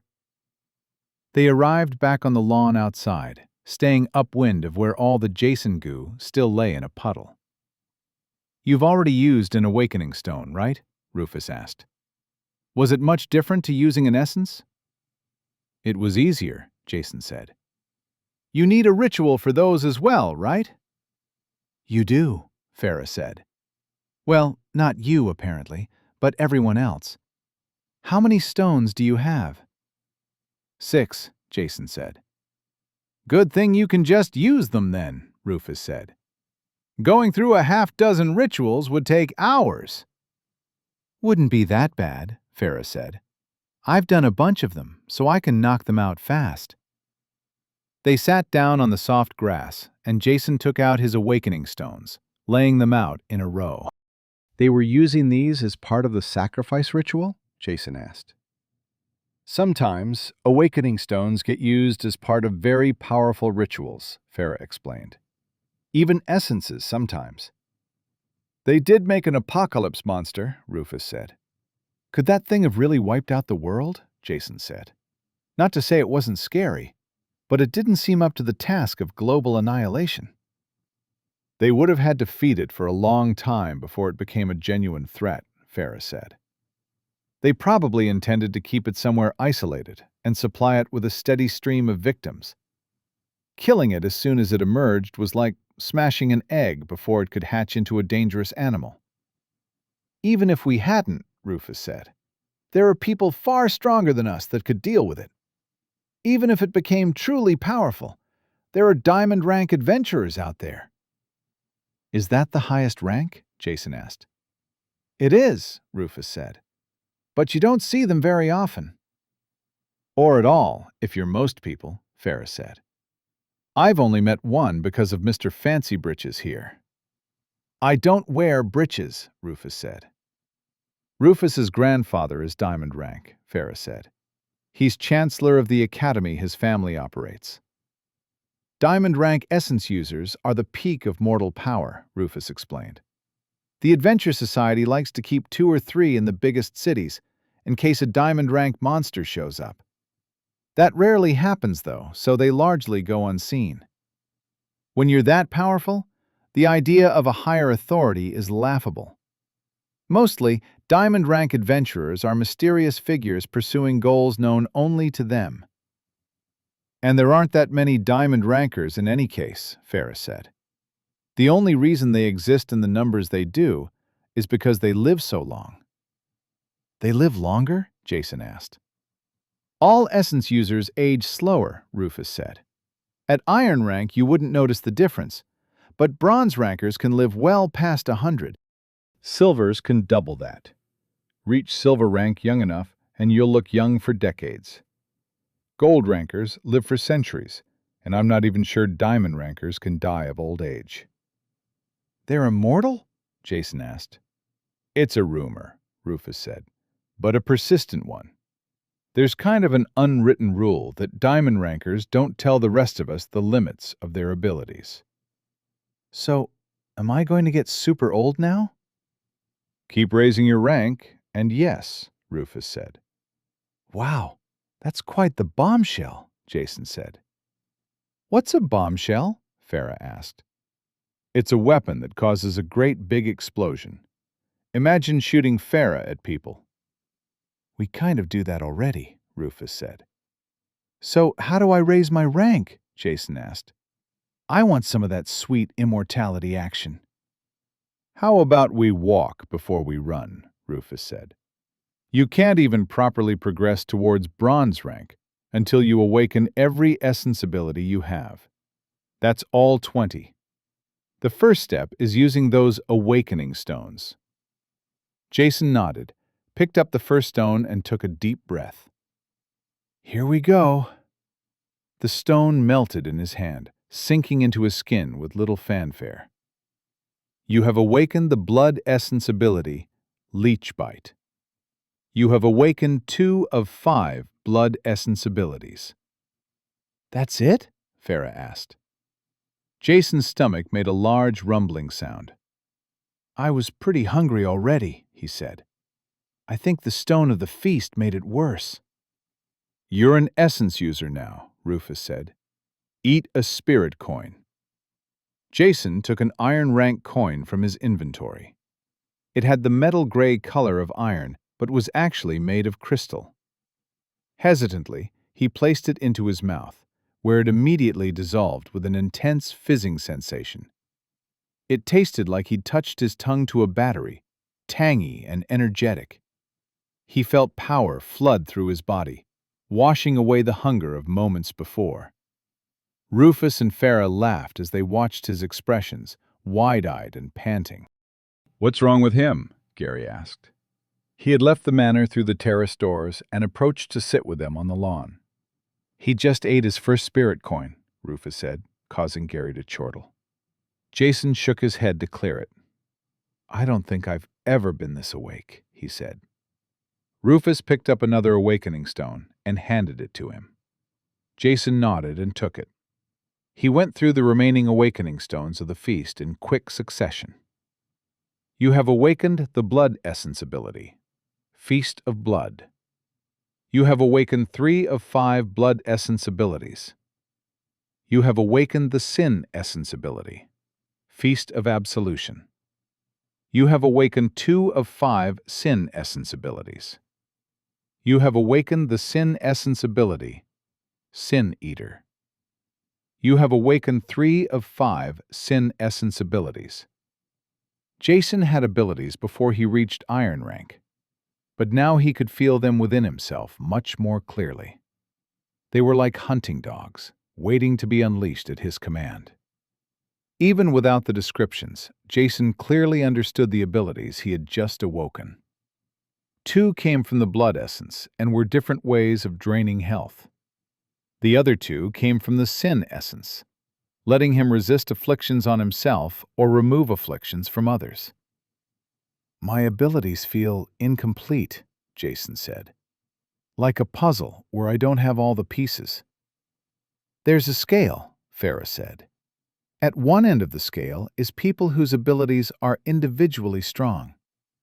Those people don't tend to feel what you're feeling, because their powers might work together, but aren't reliant on one another." "Those kinds of abilities are strong, but simple," Rufus said. "Farah's abilities are like that." "Of course, simple doesn't mean bad," Farah said. "Straightforward power is the usually most effective solution to a problem. It's when you try to get complicated that things go wrong." "According to people with simple powers," Gary said. Farah stuck her tongue out at Gary. "At the other end of the scale," Rufus continued, "are abilities that underwhelm in isolation, but used together become very dangerous. Affliction specialists tend to fall at that end of the scale, so expect your powers to feel awkward until you get the full set." "Doesn't that dagger of yours poison people?" Gary said. Jason's dagger had been stored away along with the gear of his new companions. He had gotten it back at the same time Rufus reclaimed a pair of ostentatious blue boots. Despite the garish color, he was demonstrably quite fond of them. "You can rely on your dagger for an extra source of afflictions until you've awakened all your powers," Gary said. "Speaking of which," Rufus said, "you have 2 more awakening stones to get through before we leave." Jason nodded, picking up the next stone. Unlike the awakening stones of the feast, his next awakening stone was higher rated. Item: Awakening Stone of Adventure. Unranked, rare. An awakening stone filled with the spirit of adventure. Consumable, awakening stone. Requirements: Unawakened essence ability. Effect: Awakens an essence ability. "With awakening stones," Jason said, "you said rarity doesn't make stones better, right?" "No, just more specialized," Farah said.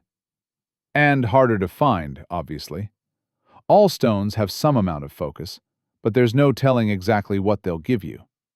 Those feast stones, for example, could have given you anything from mana-draining special attacks to conjuring food to summoning flesh-eating fish. People like to have some control, so stones with desirable specialties tend to be the most expensive." She patted Rufus on the knee. "Although when you come from a big, important family like Rufus here, they ship you high-rarity stones by the crate." "There are no guarantees when it comes to awakening powers, though," Rufus said. "Not even with the rarest of stones." "What kind of awakening stone is that one?" Rufus asked. "Awakening Stone of Adventure," Jason said. "Really?" Farah said, surprised. "Those are highly sought after," Rufus said. "With a mid-rarity stone, it's hard to pin down what it will give out, but it's almost always a useful utility power. Just having a bunch of destructive combat powers makes you less useful to a team," Gary said. "Even Farah knows that. A few good utility powers can really help you when it comes to getting jobs, since lots of teams will be happy to have you along." "Here we go, then," Jason said as the stone melted into his hand. His whole forearm went numb, and for a moment he could see right through it before it returned to normal. That was weird. "You have awakened the Dark Essence ability, Path of Shadows. You have awakened 3 of 5 dark essence abilities. Ability: Path of Shadows, dark. Special ability: Dimension, teleport. Cost: low mana. Cooldown: none. Current rank: Iron 0, 0%. Effect: Iron. Teleport using shadows as a portal. You must be able to see the destination shadow. Teleport between shadows, Jason said with a laugh. Now that's a proper magic power. He looked around for a shadow to try it out on, then stopped. Aside from this weird springtime estate thing here, Jason said, we're in the middle of the desert, right? That's right, Rufus said. I don't recall seeing a lot of shadowy nooks in the barren desert wasteland, Jason said. It is a lot of open country, Rufus acknowledged. A little disheartened, Jason turned to his final awakening stone. Item: Awakening Stone of the Apocalypse. Unranked. Legendary. An awakening stone containing a seed of annihilation. Consumable. Awakening stone. Requirements: Unawakened essence ability. Effect: Awakens an essence ability. You have 10 unawakened essence abilities. You are able to absorb. Absorb Y/N. I'm a little wary of this one, Jason said. What kind of stone is it? Farah asked. It's, an awakening stone, Jason said. Of what? Farah asked. Of, well, the apocalypse. Gary erupted into laughter, falling back on the grass. Rufus raised an eyebrow, while Farah's eyes went wide. Really? Rufus asked over the top of Gary's laughter. Should I actually use it? Jason asked. I'm not sure, Rufus said. I've never actually heard of that one before. It does sound like trouble. You should consider selling it, Farah said. An awakening stone like that would get you enough to buy all the awakening stones you're going to need. Don't you dare, Gary yelled, sitting back up. You're going to use that stone. Gary, Rufus said. He needs to be careful with his choices. We don't know what kind of ability that stone could produce. A powerful one, Gary said.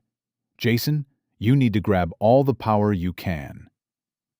He's already using a rare essence combination, Rufus said. What if that stone unlocks some power that gets his combination on the restricted list? You know they're lenient on people who discover new things, Gary said. They can't blame him if even they didn't know. It's an awakening stone of apocalypse, Rufus said. That's a pretty big hint. It doesn't matter either way, Farah cut in. Look. Jason's arm was blood red from where the awakening stone had sunken into it, before returning to a normal color. That was rash, Rufus said. Before everything else, adventurers are strong, Jason said. Your words. These abilities I've been getting are fine, but I saw Farah spray lava like it was shooting out of a hose. I want that kind of power. Yeah, you do, Gary said. Not helping, Gary, Rufus said. No, Rufus, Gary said. He's right. He needs all the power he can get, and you know it. There's no point arguing about what's done, Farah said. Jason, you might as well tell us what power you got. Chapter 23. I may have made a huge mistake. Uh-oh, Jason said. Uh-oh, Farah repeated. What power did you get exactly? I may have made a huge mistake, Jason said. Where was that sensibility a minute ago? Rufus asked. What were you thinking? He was thinking, Gary said, that if you don't want to be a pawn of fate, you need the strength to kick fate square in the beans. Actually, that's pretty close, Jason said, nodding at Gary, who grinned back. Would you please just tell us what the power is? Farah asked. It's a familiar power, Jason said. That's like a magical companion that follows you around, right? That's right, Rufus said. What kind of familiar do you get from an awakening stone of the apocalypse? Funny story, Jason said weakly. An hour later, Jason was drawing a complex magical diagram in chalk on the floor of one of the manor's many rooms. They had taken out the furniture and the rugs, leaving a smooth, polished floor. Jason had been working on the diagram for some time, guided by the ritual magic knowledge inserted into his head, as well as Farah's expertise. He stopped drawing for a moment to take some powder from a nearby pouch on the floor. He sprinkled a pinch over the part of the circle he had just drawn, most of which started glowing. He rubbed out the parts that didn't glow and redrew them. The powder was ground down monster cores from lesser monsters. Jason had several, but they were all intact, so the powder had been provided by Farah. She was guiding him through his first magical ritual. Putting together a magic circle isn't as simple as knowing the right design, Farah explained. Anytime she wasn't pointing out something specific, she was lecturing. If it were that easy, I could just carry around a bunch of boards with different magic circles on them. Every time you draw a magic diagram, you need to adjust for the ambient magic conditions. A weak source of congealed magic, like the core of a lesser monster, is a perfect way to check your work. There's a ritual room under the manor with a permanent circle, Jason said. That must have been expensive, Farah said. You have to design the whole room around something like that to regulate the ambient magic. Did we loot that room? Wasn't much in there, Gary said. The most valuable stuff was set behind the walls and into the floor, so Anissa wouldn't let us touch it. It was all pretty trashed anyway. Jason got to his feet. I'm done. So, am I able to do a magic ritual like this because I already have essence magic? You really don't know anything about magic, Farah said in wonder. Was that not clear at any point? Jason asked. All right, Farah said. You understand essence magic already. Simple, instinctive, usually doesn't cost anything but your own internal reserves. External magic is the opposite. Complicated, requires extensive training. Or a skill book, Jason said. Or a skill book, Farah acknowledged through gritted teeth. If you're satisfied with quick and dirty knowledge. Don't knock quick and dirty, Gary said. All my favorite things are better quick and dirty. Or slow and dirty. Farah shot Gary a look as Rufus shook his head. Ritual magic, Farah continued, relies on external sources of magic. That's ambient magic plus more concentrated sources like quintessence or spirit coins. Scattered all through the magic diagram Jason had drawn were small piles of blood quintessence, looking like uncut rubies. There were also stacks of iron-rank spirit coins. There were a few other materials, but the largest requirement by far was the blood quintessence. Fortunately for Jason, and rather unsurprisingly, the manor's magical supply room had more blood quintessence than anything else. The lord of the manor had taken all the bronze-rank materials when he fled, but most of the iron-rank materials were left behind. It was more than enough for Jason's ritual. External magic doesn't require you to have an essence, Farah explained.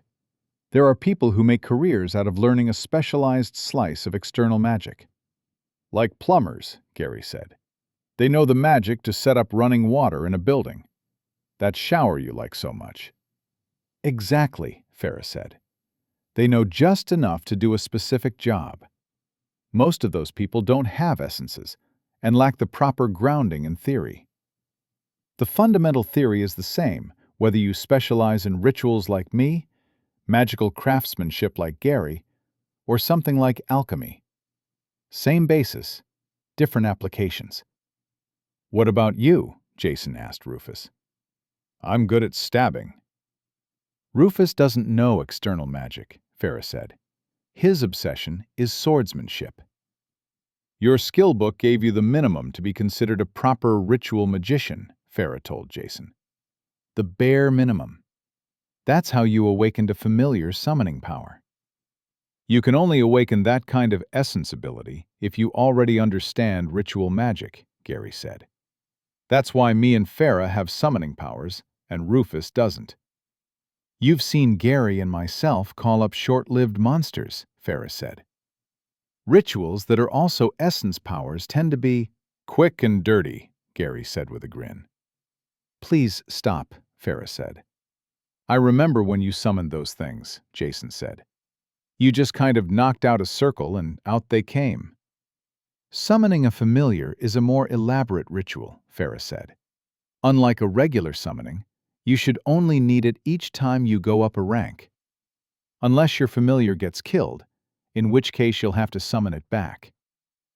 Not everyone summons their familiar, Rufus said. That's true, Farah said. Some familiar powers act like a call, and a creature that has an affinity to that call will come and form a bond with a person. Less costly than summoning, but if that kind of familiar dies, you can't just summon it again. You need to find a whole new creature to be your familiar, which may or may not be like the one you lost.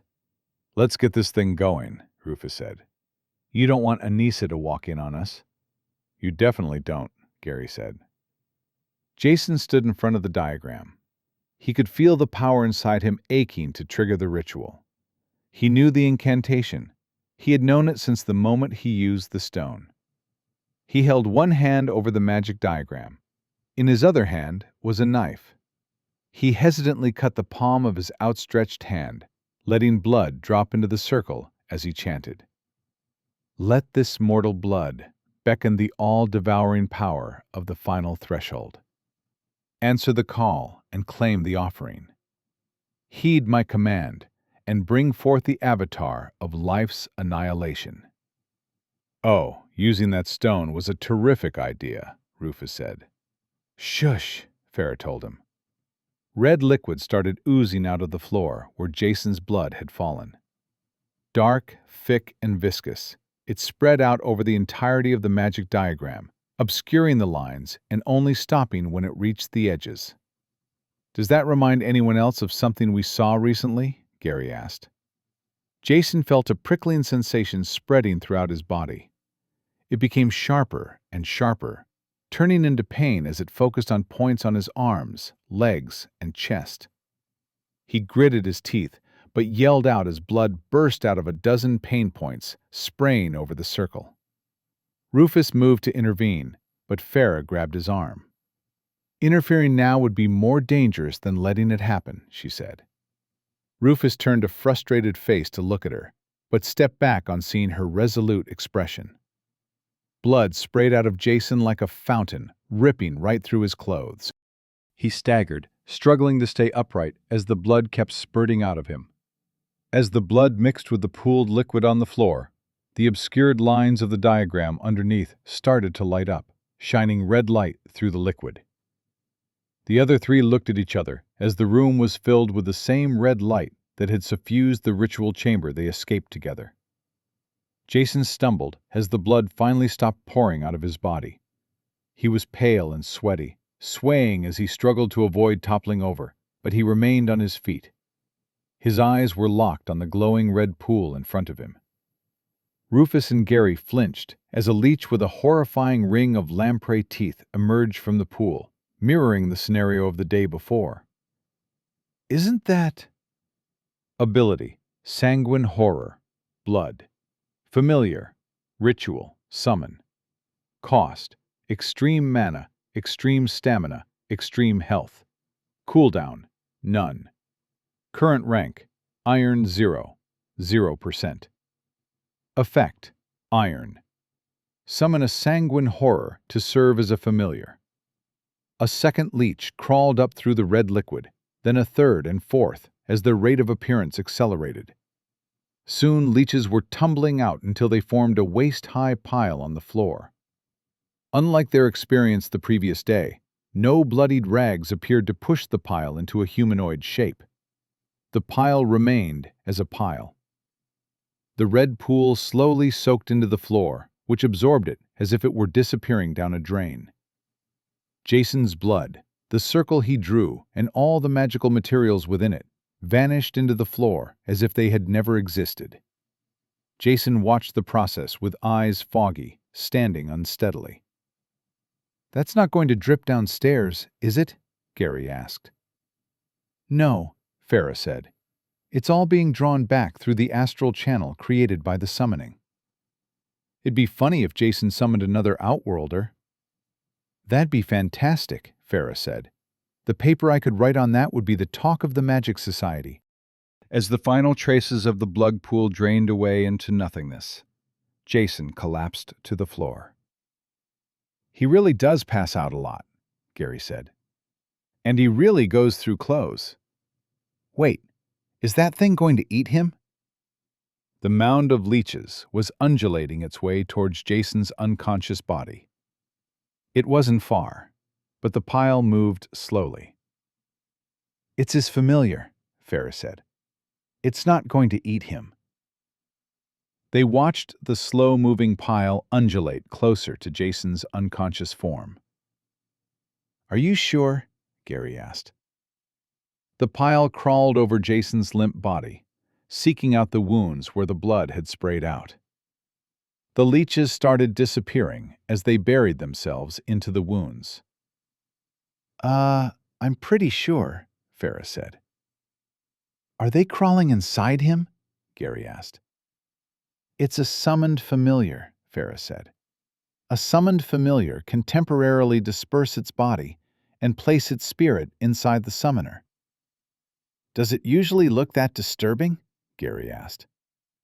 You're the one who wanted this, Rufus said. Farah, what do we do with him? Well, she said uncertainly. He should be fine. He's covered in wounds, Gary said, with leeches crawling into them. They won't hurt him, Farah said. They're not even really crawling inside him. Look closely, and you'll see they're actually merging into his blood. See how they're kind of melting as they push their way in? I think that might be worse, Gary said. I mean, melted leech can't be something you want in your blood, right? He'll be fine, Farah said. Probably. Every familiar gives different benefits when it subsumes itself into the summoner. They can merge themselves into the hair, the skin, even the aura. If I remember rightly, the ones who enter the blood usually induce rapid healing. So really, he should be better than fine. They watched as the last of the leeches vanished into Jason's blood. The three adventurers stood over Jason, still lying unconscious and undignified on the floor. Is he healing? Gary asked. I can't tell, Rufus said. There's blood over all the wounds. Well, wipe some off, Gary said.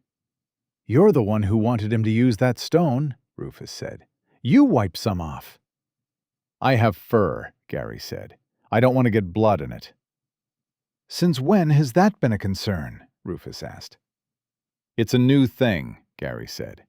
I'm growing as a person, and I think you should support that, by being the one who wipes the blood off. Farah shook her head, pulling a handkerchief out of her pocket. You two are children, she said, wiping carefully at a blood patch on Jason's arm. Underneath was clear, unbroken skin. See, she said to the others, I told you he'd be fine. I had total confidence. Jason regained consciousness while being rattled around in the back of a wagon. He was on a blanket, but it barely softened the hard wood he was lying on. It was an open wagon, giving him a wide view of the rocky desert as he looked blearily around. In the wagon with him were Farah and Anissa, while Gary was on a seat at the front holding reins. Rufus wasn't in the wagon, but instead riding alongside. He was in the saddle on one of the two-headed horse lizards called heidels, leading a string of them all tied together. Why would you bring those horrifying things? Jason called out to him. You're hardly in a position to talk, Rufus called back with a laugh. Jason could feel the blood monster flowing through his veins. It was unnerving, but he couldn't help but grin at the sensation of power. How are you feeling? Farah asked. Tired, Jason said, but strong. Are you still not going to tell me what happened to him? Anissa asked Farah, not even looking at Jason. "Him is right here," Jason said, "and you could ask him yourself." Anissa turned her gaze to Jason. "Then what happened to you?" she asked. "I said you could ask," Jason said. "Didn't say I'd tell you." Gary burst out laughing from the front, Farah stifling a chortle behind her hand. Anissa schooled her fury into a look of blank disdain and turned away, staring out at the desert horizon. Chapter 24. Astral Space. "So how long are we going to be trekking through the desert?" Jason asked. "I'm not saying there isn't a stark beauty to it, but I'd like to go someplace where even the sunshine isn't actively trying to kill me." They'd left the manor at noon, while Jason was still unconscious after his summoning ritual. By the time they stopped for the evening, he was feeling battered by half a day of riding in the wagon over rocky desert terrain. They camped in tents taken from Farah's magic chest and set off again in the morning. The wagon's progress along the little-used trail was slow but steady, only pausing occasionally to water the hydels from a barrel in the wagon. The creatures could handle the arid conditions well enough, but couldn't forego water entirely. There were a dozen of them between Rufus's string and the 4 pulling the wagon. Rufus had insisted on taking them over Anissa's objection, refusing to leave them to starve in the stables of the abandoned manor. They had taken a wagon because the lord of the manor had taken the more comfortable carriages when he fled, only leaving a few uncovered wagons behind. After waking up in the back one, Jason had joined Gary on the driver's bench so he could take in the landscape. Luckily, Jason's slight build required little room, as Gary's huge frame occupied most of it. "It kind of looks like parts of my homeland," Jason said. "We call it the Outback." "Outback of what?" Gary asked. "Outback of everything," Jason said. "We'll reach a village this afternoon," Gary said. "Not sure how long we'll stay. The guy that set us up lives there." "We're going to pay him a little visit," Farah said. "After that, we're about 2 days from the river valley. From there, it'll be a nice boat ride down to the coast. That'll take a couple of days and bring us right into the city." "I'd like to take a couple of days with the prick that served us up to those cannibals," Farah said. "We should be leaving that man to my church," Anissa said. "His betrayal to my God was greater than his betrayal to you." "No one was going to eat your God," Farah said. "We're going to peel this prick like an apple." "You have apples in this world?" Jason asked brightly. "I love apples." "Me too," Gary said brightly. "Remember not to kill him," Rufus called from where he was riding alongside the wagon. "He has questions to answer." "Oh, don't worry about that," Farah said. "I'm going to take it nice and slow." "Is the heat getting to me?" Jason asked. "Or is that mountain green?" The hills and mountains they had seen were largely barren, with a few scraggly trees at best. The trail led them in the direction of a dark green mountain. On the lower reaches, it was largely plant life, more verdant than elsewhere in the desert. Towards the peak, it was bare stone, which was also a deep green color. "Green marble is a regional specialty," Farah explained. "They export a lot of it through the city on the coast, which is where we're going. They even named the city Greenstone." "There's a village on the other side of the mountain," Gary said. "That's where we're heading now." "The village is based around quarrying," Farah said. "We'll see more traffic from here on as they cart the stone to the river and boat it down to the coast." The trail improved as it curved around the base of the mountain. It became wider and smoother, making the wagon ride less bumpy. As they made their way around the mountain, Jason spotted rapidly increasing signs of life. The occasional patches of yellow grass became thicker with more of the rare, scrubby trees. They passed several quarry faces before the village came into sight. The trail had become a proper road at that point, and their wagon became one of many. Jason noticed magic was being combined with manual labor, resulting in a more modern operation than he would have expected. There were even huge slabs of stone floating over the ground, along minecart-style rails that glowed with magic. When the village itself came into view, Jason was agog. From high on the severe slope, water sprayed out from a hole in the mountain itself, catching the light in a gorgeous waterfall that spilled hundreds of meters to a pool below. The pool fed a wide channel, stretching the better part of a kilometer into a small lake. There was a village built up around the shore of the lake. The lake was ringed with green, rich grass and some kind of palm tree. The village buildings were nestled amidst the lush greenery, buildings of stone, white plaster, and occasionally vibrant green marble. "You could make some real tourist money here," Jason said. "Pretty, isn't it?" Farah said. She had got up on her knees behind Jason and Gary to look out. Jason's gaze drifted up to the waterfall spraying out of the mountain. "Aren't they worried about digging into the water source?" he asked. "Almost every oasis in this desert has a magical water source," Gary said. "They could tear this mountain down to the ground, and the water would just fall from the sky." "How does that work?" Jason asked. "There's an astral space connected to this desert," Farah said. "I'm assuming you have no idea what that is." "From the name, I'd guess some kind of interdimensional pocket," Jason said. Yeah, actually," Farah said. "It's connected to various places around the desert and produces a bunch of water, therefore oases." "That sounds awesome," Jason said. "Wonder if I could get up there for a closer look." "Astral spaces are pretty common," Farah said. "But normally they're sealed off, and you need magic to track one down and break in. Being naturally open like this is rare, especially with so many apertures." "The river will be going down, comes out of the biggest one. You can't just constantly introduce new water," Jason said. "Even if it takes a long time, it'll eventually start messing with the climate." "No," Farah said. "The water coming out of the astral space has a high level of magic. When too much accumulates, it turns into water quintessence. When it forms, it condenses huge quantities of magically imbued water into a little crystal."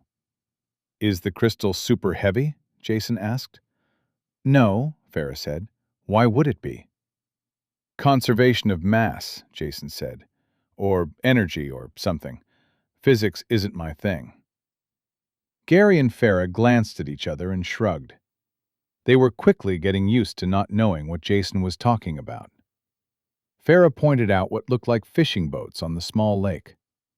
"Those are all people scouring the bottom of the lake for it," she explained. "As forms of quintessence go, water is a common one. It's one of the most useful, though." "Especially in the desert," Gary added.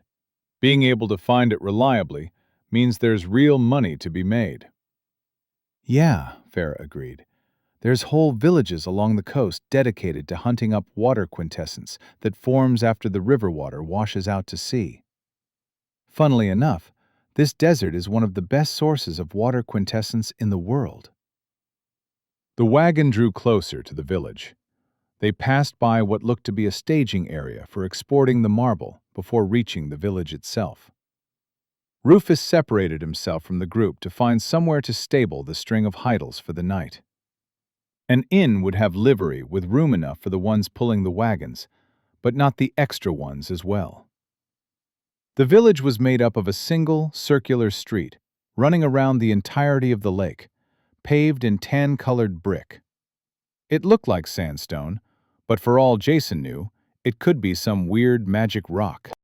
The brick was close enough to yellow that if it didn't loop in a circle, he'd expect to find a shady fake wizard at the end. Or a real one, he said to himself. I wonder if I count. There were buildings on either side of the ring road. The ones fronting the lake were larger and nicer. The smaller buildings were made from the same brick as the road. The larger ones were coated in a white plaster with green marble embellishments. The buildings were pleasantly placed among the trees and bushes growing around the lake. It was a stark contrast to the desert, with its dry dirt and spiky scrub. The smaller buildings had their own appeal, with an inviting homeliness to them. The street was busy with people, but more than broad enough that neither wagons nor pedestrians were inconvenienced. Looking around, everyone seemed happy. Gary pulled the wagon to a halt in front of an inn, and everyone climbed off. After hours of riding the wagon over bumpy ground, Jason's body was creaky and sore. He took in a luxurious breath, heavy with moisture from the lake. Compared to the dust and heat of the open desert, it was like drinking in nectar. "Think I might walk off the stiffness of bumping along in this wagon," Jason said. "This is my first piece of civilization not full of cannibals, hopefully." "They're not cannibals that we know of," Farah said with a laugh. "Good," Jason said. "I think I'll have a look around." "Sounds good," Gary said. "I'm going to get us some rooms and get these Heidels unhitched." "Then Anissa and I will go track down our little friend," Farah said. "Don't want him spotting us and running off." Anissa nodded her assent. "Will he still be in town after selling you out?" Jason asked. "Should be," Farah said. "He wasn't expecting us to ever come back." "Do you need any money?" Gary asked Jason. "I have some gold spirit coins left," Jason said. "The rest are lower ranked, but I have a lot of them." Will that be enough? Gary and Farah started laughing. Even Anissa had an amused look on her face. "Jason," Gary said, "a gold spirit coin would buy the nicest building in this village, and I doubt there's enough currency in it to give you the change. Unless you're buying magic items or bulk trade goods, most people use lesser spirit coins, iron rank at the most." "What's the exchange rate between coins?" Jason asked. "Actually, I'll figure it out myself. That's part of the fun in coming to a new place, right?" "That's the spirit," Gary said. Chapter 25. Blasphemy is kind of my thing. After handling the string of Heidels, Rufus made his way into the village. He knew from their previous visit that the inns were all clustered together, so he had no concerns about finding the rest of the group. The sky was turning a rich blue, with orange and gold encroaching as twilight came over the desert. Along the ring road of the village, magic lamps were lighting up, and some kind of night market was setting up. He came into the village, along with a good many quarry workers who had finished up as they lost the light. Moving amongst the gathering people, he saw a familiar face. "Jason?" "Oh, good day, Rufus," Jason said with a wave. He was behind a stall selling skewered meat, helping what Rufus assumed was the stall owner to fry meat. "What are you doing?" Rufus asked. "Dan here is teaching me to cook. What was it called again?" "Brouchard," Dan said. "It's a giant worm," Jason said. "Luckily, I tried it before I found that out."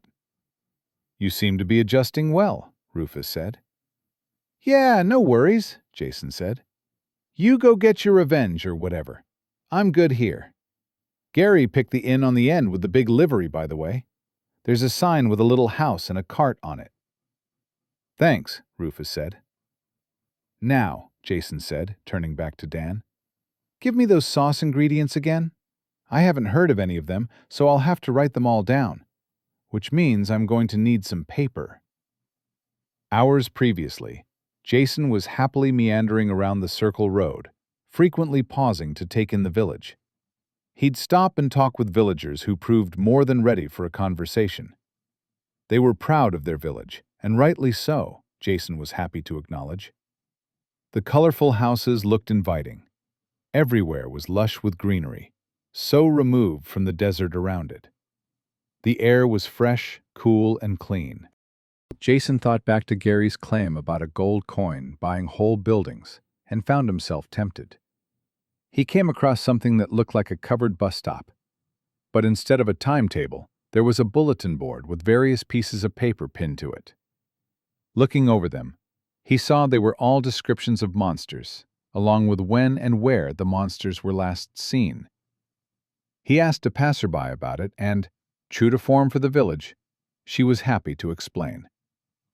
According to the villager Doris, Anytime someone discovered a monster around the village, they would write down the details and put it up on the board. Every month, some adventurers would pass through and clear out all the monsters on the board. Doris was surprised at Jason's lack of knowledge about something so basic. As he had done a number of times that afternoon, he explained that he had recently come from an isolated area with little knowledge of the outside world. It was more or less true. Jason himself was as interesting to the locals as they were to him, as visitors were mostly the same selection of stone traders. Adventurers didn't often appear outside of the monthly patrol, and by all accounts, were a surly bunch. Roaming the remote villages was apparently a punishment duty, so their visits weren't often friendly. A group of higher-ranked adventurers passing through was the talk of the village. Jason was traveling with them, but wasn't an adventurer himself, making him more approachable. This was the perfect combination for villagers looking for gossip. Jason obliged with harrowing tales of blood cults and ritual sacrifice. The locals showed Jason the best place to get a drink and where to avoid because it was full of drunken quarry workers. He met people who made a career out of diving the lake for water quintessence, the village mayor and the man in charge of guarding the waterfall. People were allowed to go up for a look, but there were guards at all hours to keep people out of the astral space aperture that was the water's source. When the sun started to set, Jason watched the sky turn to red gold from the bridge over the channel that flowed from the waterfall into the village lake. He knew from the locals that there would be a night market, and he slowly wandered in that direction. One of the earliest booths to set up was a man frying skewers of meat. The smell of the meat and the sauce he had on them was incredibly enticing. "That smells amazing," Jason said. "I have to try one. I'm Jason, by the way." "Dan," the man introduced himself. Gary blearily stumbled downstairs, his huge feet thundering on the wooden steps. Downstairs was a common area with a number of tables and a bar that saw use in the evenings. Gary wandered into an adjoining courtyard with more tables to sit with Anissa, Rufus, and Farah at theirs. "Jason not up?" Gary asked. "I tried his room, but no answer," Rufus said. "Heavy sleeper?" Farah said. "He was knocked out how many times in 2 days?" Gary said. "He probably needs it." A serving girl walked up to their table. "Are you looking for your friend?" she asked. "He's in the kitchen." "What's he doing in the kitchen?" Farah asked. "Performing miracles," Jason announced, walking into the courtyard. He was carrying a huge tray with 4 plates. He set it down on the table, distributing the plates and attendant cutlery. "Turns out they have tamarind and some kind of little onion," Jason said. "So I made son-in-law eggs. No idea why they're called that, by the way, or what kind of animal these eggs are from. Delicious, though." The dish was eggs that had been boiled, then deep-fried, served in halves with a sauce, fried onions, and generous garnish. Jason handed the empty tray off to the serving girl before taking a place at the table. "I had to play trial and error with some of the other ingredients," he confessed. "But it worked out pretty well. Martha is an absolute treat." "Martha?" Farah asked. "These are fantastic," Gary mumbled around a forkful of egg. "Martha's the landlady," Jason said. "You really seem to have settled in," Rufus said. Jason nodded but didn't speak with his mouth full. "These are good," Farah said between bites.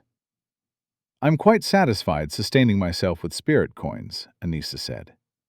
"Great," Gary said, yanking her plate in front of himself. "The way I look at things," Jason said to Rufus, gesturing with an impaled egg, "is that coming here is like a fresh start. I can do the things I regretted never doing. I'm only 23, but I've been pretty efficient about squandering my opportunities." "There's a surprise," Anissa said flatly. "Apparently being mean isn't impure," Jason said, prompting Anissa to jump to her feet. You dare blaspheme? Frequently, Jason said with a laugh. It's kind of my thing. I think cooking might be your thing, Gary said around another mouthful of eggs. I can have more than one thing. Anissa was clearly about to erupt, but Rufus forestalled her. Anissa, he said firmly, if you're not having breakfast, then go get ready to start out. I'm already prepared, she said stiffly. Then take a walk, Rufus said. Anissa glowered at Jason, but walked away without speaking further. Rufus turned a weary gaze on Jason. Is there any chance you could maybe not poke at her so much? Rufus asked. Honestly, Jason said, probably not. Gary snorted a laugh. Could you at least try? Rufus asked. We both know she's never going to bend, so I need you to be the bigger person. For the unity of the team. Jason sighed. I guess I have been a bit childish, Jason said. All right, I'll do my best. Fair warning, though. My best may not be that good. She just gets under my skin, you know?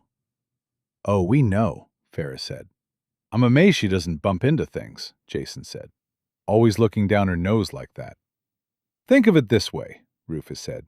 You were just talking about getting a fresh start. Try and see this as an opportunity to be a better person. Jason thought it over. I like it, he said. I can be the person I choose to be without all the baggage of my old life. And if you find your way back to that life? Farrah asked. Then I'll return better than I left, Jason said. That's admirable, Rufus said, then popped his fork into his mouth. These really are good. Don't talk with your mouth full, Farrah told him. You're not Gary. Was that a compliment or an insult? Gary asked. So how did your roaring rampage of revenge go? Jason asked. You did say you weren't going to kill him, right? Farrah seemed a bit keen on torturing him, though. We didn't find him, but we have a trail to follow, Rufus said. We'll track him down, ask our questions, then hand him over to Anissa's church. Assuming we can run him down at all, Farrah said. Seems our boy left town in a hurry yesterday morning. You think the people who ran from the manor warned him? Jason asked. Most likely, Farrah said. We'll do some digging around town today, see what we can find. If we come up dry, we'll move on and leave it to Anissa's church. Well, you should start with old Murph down at the general store, Jason said. He knows all the village secrets. Jason, Farrah asked, was the world you were summoned from this village? What? Jason asked. I met him last night. So, will you be coming with us? Rufus asked Jason. I've had quite enough blood cult shenanigans, thank you very much, and want no part of whatever you do to that man. I found a guy who'll take me to the top of the waterfall. Apparently there's a mountain path that leads all the way up. Surely they wouldn't let you go into the astral space, Farrah said. Sadly, no, Jason said. They keep a guard up there to make sure no one mucks about with it. They'll let you get right up close for a look, though. I was going to invite you, but you've got your whole revenge thing going on. I bet the view is good up there, Gary said. I kind of want to go with you. Focus, Gary, Rufus said. If the guy's gone, he's gone, Gary said. If we're handing him over to Anissa's church anyway, just let them deal with it. No, Rufus said. I have questions that need answering. We're going after him.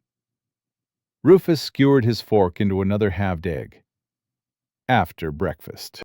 Chapter 26. Waterfall.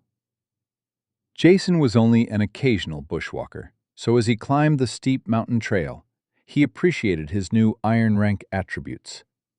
He hadn't become a sculpture of perfection like Farrah and Rufus, but it was still a solid step up. Jason's guide on the waterfall track was a man of late middle years named Hiram. Hiram's job was to watch over the aperture that was the source of the waterfall. Jason had met him the night before, with Hiram agreeing to take Jason along when he started his shift in the morning. Hiram was shorter than Jason, who was not tall either, but with a barrel chest and limbs of thick, ropey muscle. He guessed the shorter man outweighed him by a good margin, and that compact power didn't go to waste. He was hauling a backpack half his own size up the mountain, yet barely seemed to notice the weight. Moisture from the huge waterfall scattered over the mountainside. Farah had told him that the water had a strong power of vitality, allowing the mountain's thick tree cover to grow, even under the desert sun. The dense canopy gave the trail blessed shade, but the heat still made its presence felt. The heat of the desert and the moisture from the waterfall made the air thick and heavy, almost a chore to breathe. To Jason, this small patch of desert felt more like a jungle. There were regular stopping points along the trail, with benches to pause and rest. Hiram didn't seem to need them, but didn't begrudge Jason. Each resting spot was placed close to where the tree line met the waterfall, where the air was cooler, and anyone resting could look out over the village. With every stop on the ascent, each higher than the last, the view became more and more magnificent. Jason had grown up in a little tourist town and knew the kind of money a place like this could make. He suspected his new world didn't see a lot of tourism. The flesh-eating monsters wouldn't help. "What's that?" Hiram asked. Nothing, Jason said. Best get going again, I guess.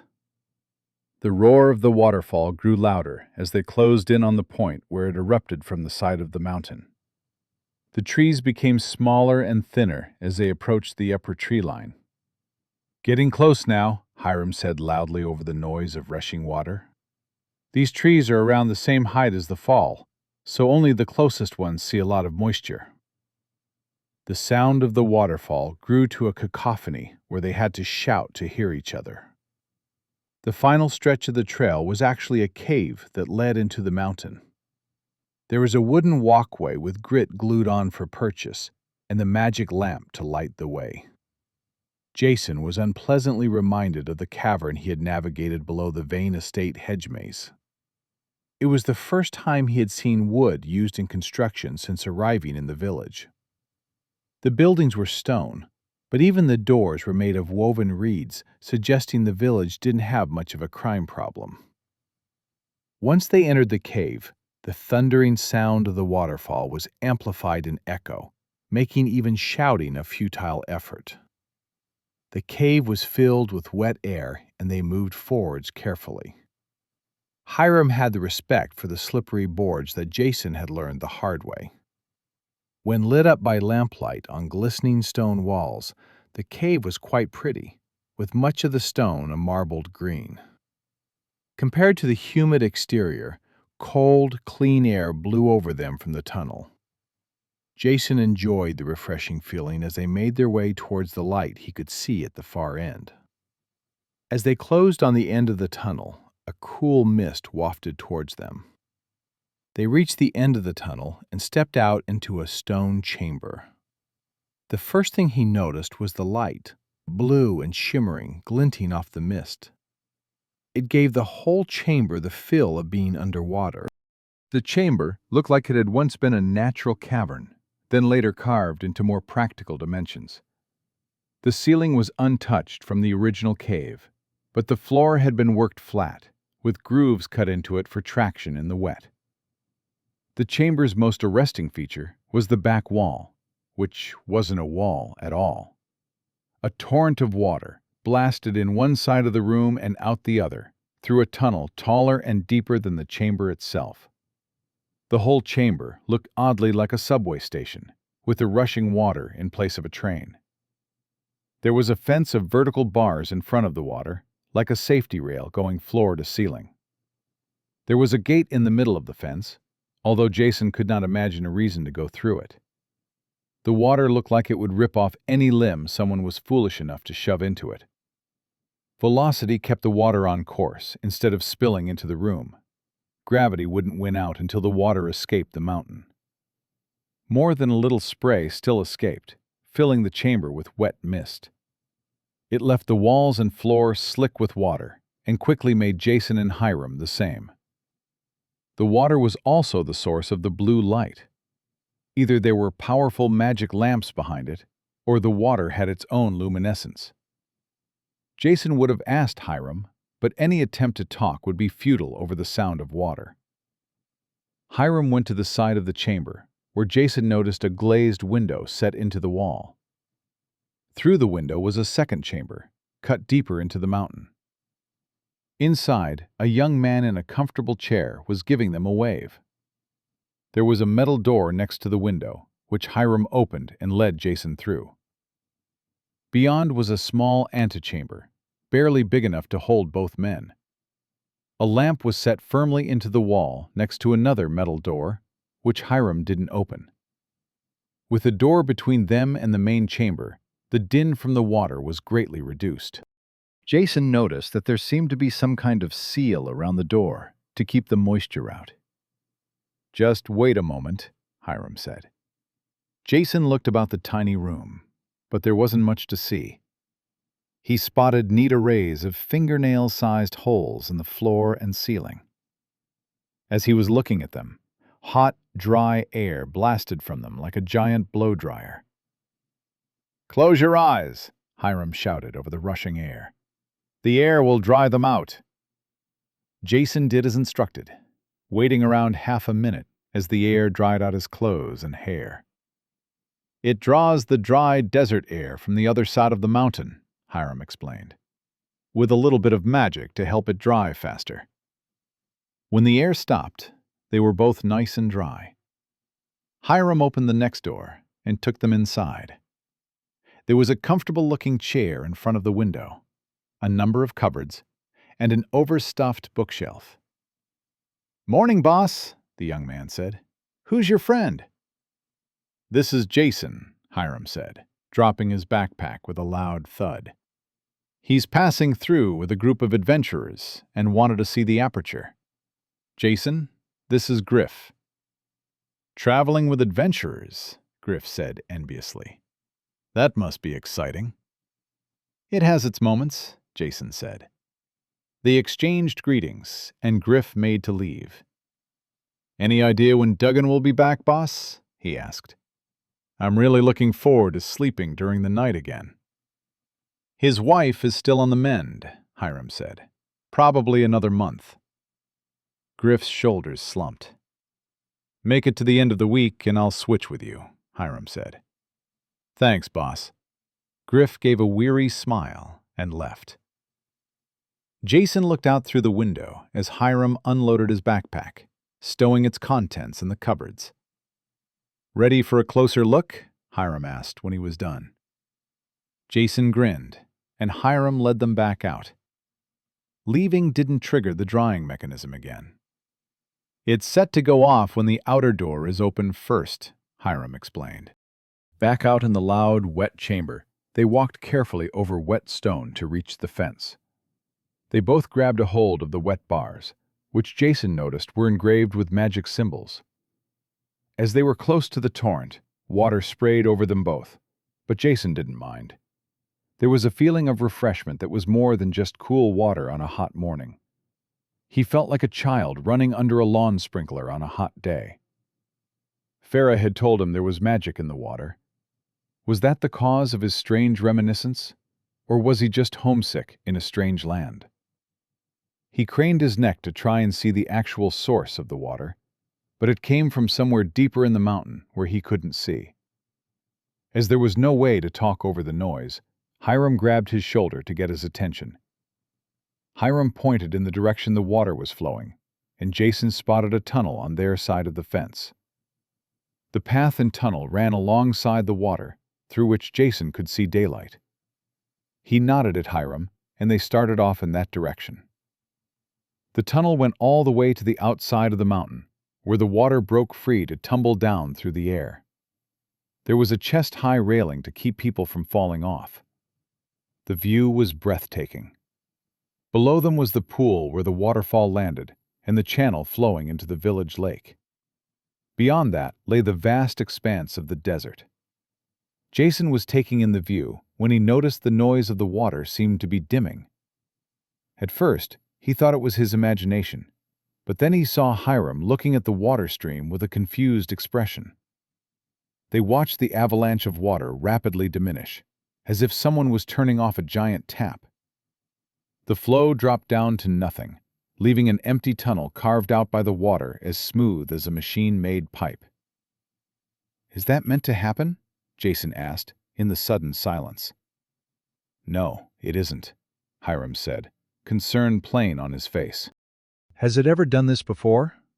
No, it hasn't. Should we tell someone? It's a waterfall, son. I'm pretty sure everyone noticed. Hiram returned to the interior room, ignoring the blast of warm air to rush inside, still wet. He came back out with a large key, unlocked the gate, and dropped down into the curved floor of the water tunnel. Jason hesitated a moment before following. Hiram glanced at Jason, but didn't comment. Jason immediately spotted the aperture, some 20 meters down the pipe. It was a huge circle with a surface that shimmered with the same blue light the water had produced. Through the circle, he could make out what looked like a rainforest, but the distortion of the circle made it blurry and indistinct. "Is that sky?" Jason asked. "Is there a whole world through there?" "Never actually been through to see," Hiram said. A large shape crawled into view through the aperture. It lumbered through the aperture and into the tunnel, like passing through a sheet of water. It had the body and head of a shark, but instead of skin, it had a plated shell in hues of dark purple and red. Emerging from its sides were 8 crab legs and a huge pair of pincers. The creature was 3 meters long, and the pincers were bigger than Jason's head. "Do you see a lot of those?" Jason asked. "No," Hiram said. "That's new." New quest: Waterfall Monster. A monster has unexpectedly emerged from the local astral space. It has already entered the blind aggression stage and will attack anyone it encounters. Defeat it before it causes any harm. Objective: defeat the Shab 0/1. Reward: Quintessence. "I don't suppose you know what that thing is?" Hiram asked, drawing the knife on his belt. "I think it's called a Shab." Jason drew the snake-toothed dagger at his own waist. "You any good with that?" Hiram asked. "No," Jason said. "No, I'm not." Chapter 27. Water, fall eyes pretty slow, Jason said. "If we get back behind the fence, is it strong enough to hold it?" "Not sure," Hiram said. "It's mostly to keep out people. The magic is just to stop the water from ruining it, not make it any stronger." "I guess we fight then," Jason said reluctantly. "I guess so," Hiram said, equally lacking in enthusiasm. The creature was moving up the tunnel, but at a lethargic pace. Its crab legs were better suited to sideways movement than forwards, so it was shuffling side to side as it approached. The back-and-forth motion was hampered by the curved sides of the pipe-like tunnel. "You have any essences?" Jason asked. "Is that what I've been filling in your aura there?" "One," Hiram said. "You're an adventurer? I thought the people with you were the adventurers." "They are," Jason said. "I have the essences, but they're very new." "You can try them out here then," Hiram said. "I guess you're in luck." Jason chuckled. "That's exactly what I was thinking. How lucky I am to be here." The creature continued moving closer, its legs tapping on the stone as it slowly zigzagged up the tunnel. "Any idea on how we should do it?" Jason asked. "I have a might essence," Hiram said. "It makes me strong. If I tie up those pincers, think you can get around them and kill it?" Jason looked at the creature. His knife wouldn't do much to the hard shell, but it was just right for digging into the segmented joints. "Yeah, I think I can do that." Hiram looked at the knife in his hand and shoved it back into its sheath before striding down the tunnel. Jason followed behind, his own knife at the ready. As they drew closer, one of the pincers shot out and Hiram caught it in one hand. The stocky man and the creature struggled back and forth, but Hiram didn't employ his second hand yet. He waited for the second pincer and grabbed that one too. Hiram stood with hands over his head, a pincer gripped in each one. His arms swayed like branches in a storm, but his body was the tree's unmoving trunk. Seeing Hiram and the monster in a standoff, Jason knew it was time to act. The sides of the round tunnel curved up, wet and smooth. Closest to flat was the middle of the tunnel, which was unfortunately full of monster. Jason had two options for getting behind it. One was trying to slip past on the outside, risking the slippery walls. The other, more terrifying option, was to crawl underneath the monster's body. Its crab legs emerged from either side of the body, leaving a large open space underneath. He ruled out crawling under the monster because it would involve crawling under a monster. Instead, he rushed forward, trying to half-slide along the side of pipe to get past the creature's legs. He failed immediately. His feet slipped out from under him, and he slid down into the creature's legs. It raised one of them, which Jason realized tapered into a point as it came down and stabbed into him. Jason cried out with pain, but he still held a death grip on his dagger. He slid the blade across the monster's leg, skittering over the hard shell until it found a vulnerable joint. The knife slotted right in between the plates of shell, and he sliced the edge across the cartilage. As the dagger cut into flesh, he used one of his abilities. He felt power surge out from deep inside his body, electric and exhilarating. It passed through his arm and into the dagger, filling the weapon with magic. Ability: Leech Bite, Blood.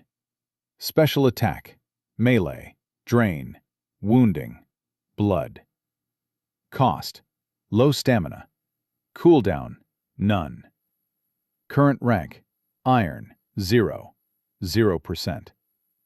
Effect: Iron. Inflicts or refreshes the bleeding condition. Drains a small amount of health and stamina when refreshing the bleeding condition. Bleeding, Affliction, Wounding, Blood. Deals ongoing damage by causing or increasing blood loss. As a wounding effect, this condition absorbs and negates an amount of incoming healing, after which this affliction immediately ends. As Jason yanked the knife free, blood sprayed out of the joint. The monster raised its legs sharply, pulling it free of Jason while releasing a high-pitched alien shriek. Along with Jason's power, the magic of his snake-toothed dagger did its own work. Weapon: Nightfang, has inflicted umbral snake venom on Shab. Jason scrambled to escape its legs as one of them rose up, poised to stab him again. He found himself directly underneath the creature, lying on his back. In front of him was the creature's underbelly, which turned out to be fleshy and unprotected by shell. Jason called up the power within him again, raking the vulnerable underside of the monster with his dagger. Ability: Punish, Sin. Special Attack: Melee, Curse. Cost: Low mana. Cooldown: None. Current rank: Iron, 0, 0%. Effect: Iron. Inflicts necrotic damage and the Sin Affliction. Sin, Affliction, Curse, Stacking. All necrotic damage taken is increased. Additional instances have a cumulative effect. Blood and other fluids splashed over Jason from the long wound, leaving him spluttering salty fluid as he shimmied on his back to behind the creature. The monster itself went wild at the wound to its underside, breaking its pincers out of Hiram's grip and flailing about with more high-pitched shrieking. One of the monster's legs impaled Jason's leg by accident as the creature thrashed about. It didn't seem to notice, yanking its leg back out again. Jason turned himself over and crawled painfully away, still spitting out monster juice. After getting free of the maddened monster, Jason looked back to see Hiram doing his best to hold the creature's attention, both arms wrapped around one of the pincers. Without getting up, Jason held out a hand towards the creature and chanted out a spell. "Your fate is to suffer." There was no visible effect, but Jason felt the power surge out of him to enact itself upon the creature. Ability: Inexorable Doom. Spell: Curse. Cost: Moderate mana. Cooldown: None. Current rank: Iron, 0, 0%. Effect: Iron. Periodically applies an additional instance of each stacking curse, disease, poison, or unholy affliction the target is suffering from. This is a curse effect. This effect cannot be cleansed while any other curse or any disease, poison, or unholy affliction is in effect. Jason forced himself to his feet, ignoring the pain from his stabbed leg and abdomen as he limped farther from the creature. "Hiram!" Jason yelled past the creature. "Let it go and back off. It'll die on its own." On the long wagon ride through the desert, Jason had spent hours going over his abilities, discussing with the others how to use them. Except Anissa, who refused to help him use his unclean powers. The time spent strategizing proved its worth now. He knew to withdraw and let the afflictions to do their work. It was obvious when considering things calmly beforehand, but in the heat of the moment, he may well have kept attacking, putting himself and Hiram at unnecessary risk. Jason's first special attack had inflicted the bleeding affliction. This was effectively a powerful anticoagulant, making blood loss all the worse. The second special attack inflicted a curse called Sin that increased any necrotic damage that was suffered. The dagger inflicted a necrotic poison, which was amplified by the curse. Finally, Jason's spell would continually stack up both the poison and curse, increasing their effect. The result of all this was an exponentially escalating necrosis that would inevitably overcome the creature. All they had to do was wait. Jason and Hiram backed off while the monster between them thrashed about. Dark fluids started oozing from its joints as it staggered towards Hiram, but soon it collapsed, the dying flesh in its legs unable to hold the creature's weight. The pincers lifted up weakly in a last gesture of defiance before falling still. "You have defeated Quest. Objective complete. Defeat Shab 1/1. 50 have been added to your inventory. Quest complete. 100 have been added to your inventory." Jason was happy with how his abilities worked out, although he had one major concern. He was reliant on necrotic damage for his abilities to take full effect, and his only current source of that damage was not his abilities, but his magic dagger.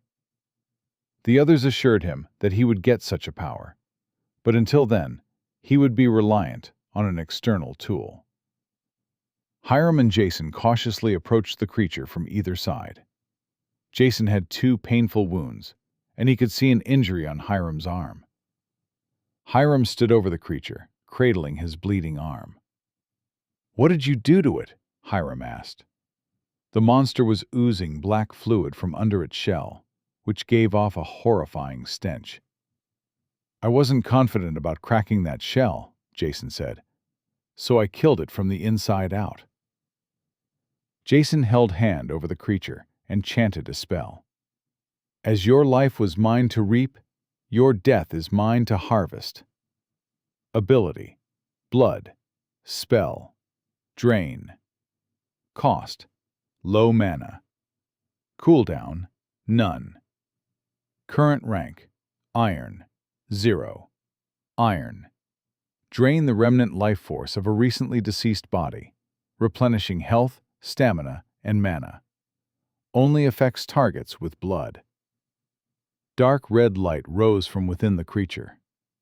Jason's aura sense told him it was the monster's remnant life force made visible. It siphoned up into Jason's hand, draining away from the dead monster. As it did, Jason felt the sting of healing flesh as his wounds closed over. His body was reinvigorated as his stamina and mana were replenished. As he consumed the red light, the flesh inside the shell withered, the shell itself growing brittle and crumbling. By the time the red light was fully devoured, the monster was little more than a withered husk. Hiram had been looking askance at Jason as he recited sinister spells and drained the residual life force from the monster. Did you just say you were harvesting death? Hiram asked. It's just the incantation for a spell, Jason said. You sound like an evil farmer. You didn't even see my evil trowel. Jason pulled a rag and a bottle of water from his inventory, cleaning his dagger before slipping it back into its sheath. He then tapped a finger on the gutted shell of the monster. Would you like to loot? You might want to stand back for this, Jason said. There's going to be a smell. Worse than the one that's there already? Hiram asked. Yeah, it's worse. They backed off, and Jason gave his mental assent to loot the body. What was left of the monster rapidly dissolved into rainbow-colored smoke before vanishing. Tragically, Jason had forgotten the monster fluids that had splattered onto him while he was underneath it. They too dissolved, the rainbow smoke coming from his nose and mouth where the fluids had splashed into them. He fell to the ground, heaving his breakfast onto the base of the tunnel. You all right? Hiram asked. Eventually, Jason gave a coughing nod. Monster Core, Iron Rank, has been added to your inventory. Shellskin Potion has been added to your inventory. 10 Iron Rank Spirit Coins have been added to your inventory. Not worth it. Jason took a tin of healing unguent from his inventory and handed it over to Hiram. You know what that is? Jason asked. Hiram pulled the lid off the tin, sniffing at the contents. He nodded and immediately started rubbing ointment into his bloody arm. Boss, Griff called out from the other side of the fence. I came back when I couldn't see or hear the waterfall. What happened? No idea, Hiram said, still rubbing ointment on his arm. I imagine people are coming up here to check on things, but I'm not sure what they'll accomplish. I think we might need to bring in those adventurers of yours, Jason. I was thinking the same thing, Jason said, without turning to face the others. His gaze was focused on where the tunnel went deeper into the mountain. Is it just me, he asked, or is the aperture more blue than it was before? Hiram followed Jason's gaze down the tunnel. The blue shimmer of the aperture was definitely brighter than it had been before. I think, Hiram said, it might be time to get out of... He was cut off by a wall of water erupting through the aperture and down on top of them. It smashed them together in a tangle of arms and legs. Both were blasted down the tunnel and hurled into the air, hundreds of meters above the ground. Chapter 28. How did you all fit in there? Water crashed into Jason like a derailed train, plowing him straight into Hiram and blasting them both out the end of the tunnel. Sensations came faster than he could process. Pain, wet, disorientation. He couldn't breathe, or even tell which way was up. Jason and Hiram had clutched onto each other reflexively, their limbs tangled together. Landscape blurred past as they spanned through the air, tumbling like the now resumed waterfall. Jason's first coherent thought was Hiram slipping away, and he reasserted his grip. Darkness emerged from Jason, enveloping both men. Extending the weight-reducing function of Cloak of Night increases the cost from low mana per second to moderate mana per second. Their downward plunge was reduced to a drift, floating out and away from the waterfall. Their wild spinning was arrested, and they were able to orient themselves as they descended. Jason was grateful that his cloak could be conjured at a thought. If it had required an incantation like a spell, he doubted he would have been able to get the words out. Only now that they were free of the water and gently drifting could they even speak intelligibly. "What in the gods' merry garden is going on?" Hiram asked, voice tinged with panic. He was half hugging Jason from the side. "The first thing you should know," Jason said, "is to not let go." Hiram lurched as he looked down, almost letting go. "What did I just say?" Jason asked. "We're in the sky!" "Awesome, right?" "Are you insane?" "That was right in my ear!" Jason started laughing madly as they drifted down to the ground. "This is fantastic," he said. "You're crazy!" Between the force with which they were ejected from the mountain and the lightness of their reduced weight, they had drifted some way from the mountain before they lightly touched down. They landed close to the channel leading from the pool under the mountain to the village lake. Hiram immediately fell to the grass and hugged the ground, tension escaping his body in sobbing laughs. Jason took a look around. They were about halfway between the mountain and the village, in an expanse of shin-high grass. The channel ran dead straight through the grass from the base of the waterfall to the village.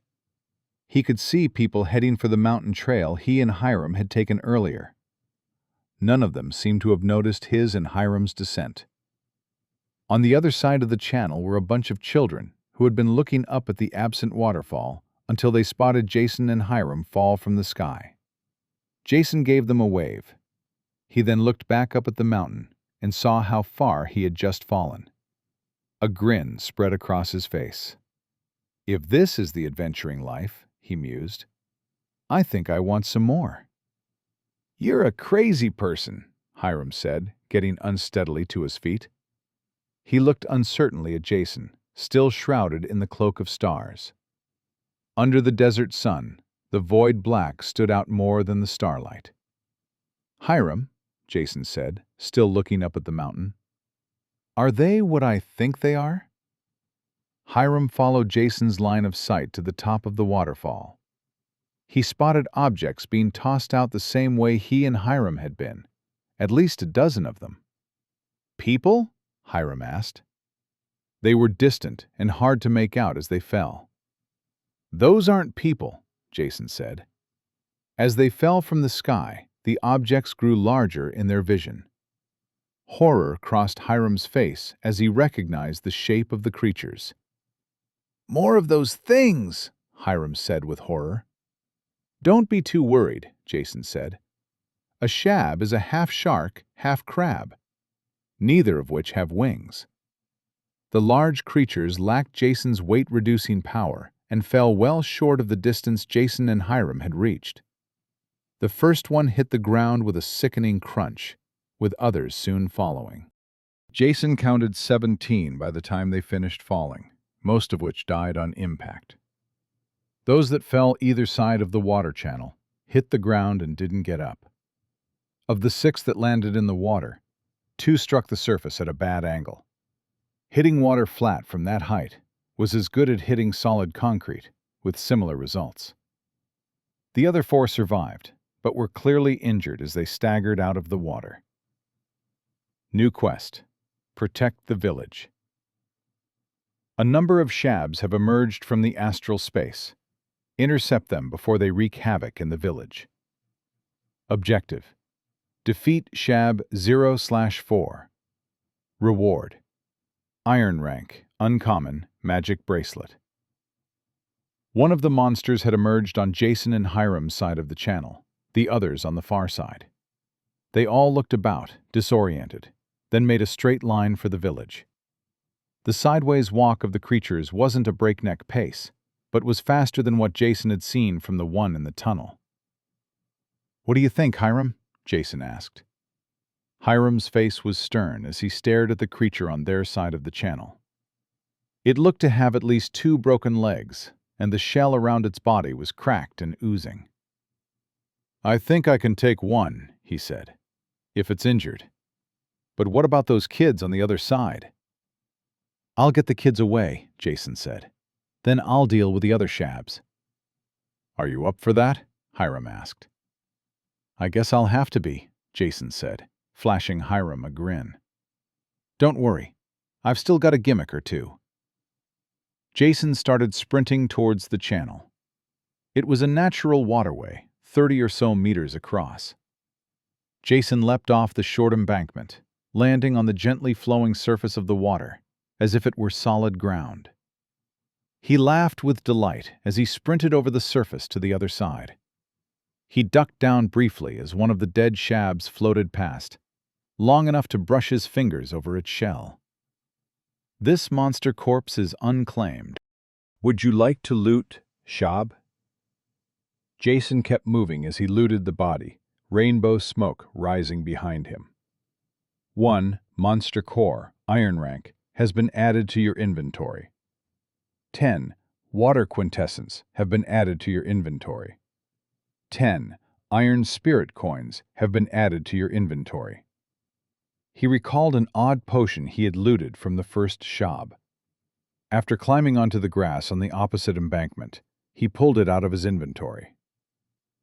Item: Shell Skin Potion, Iron Rank, Uncommon. Potion that increases the hardness of skin at the cost of agility.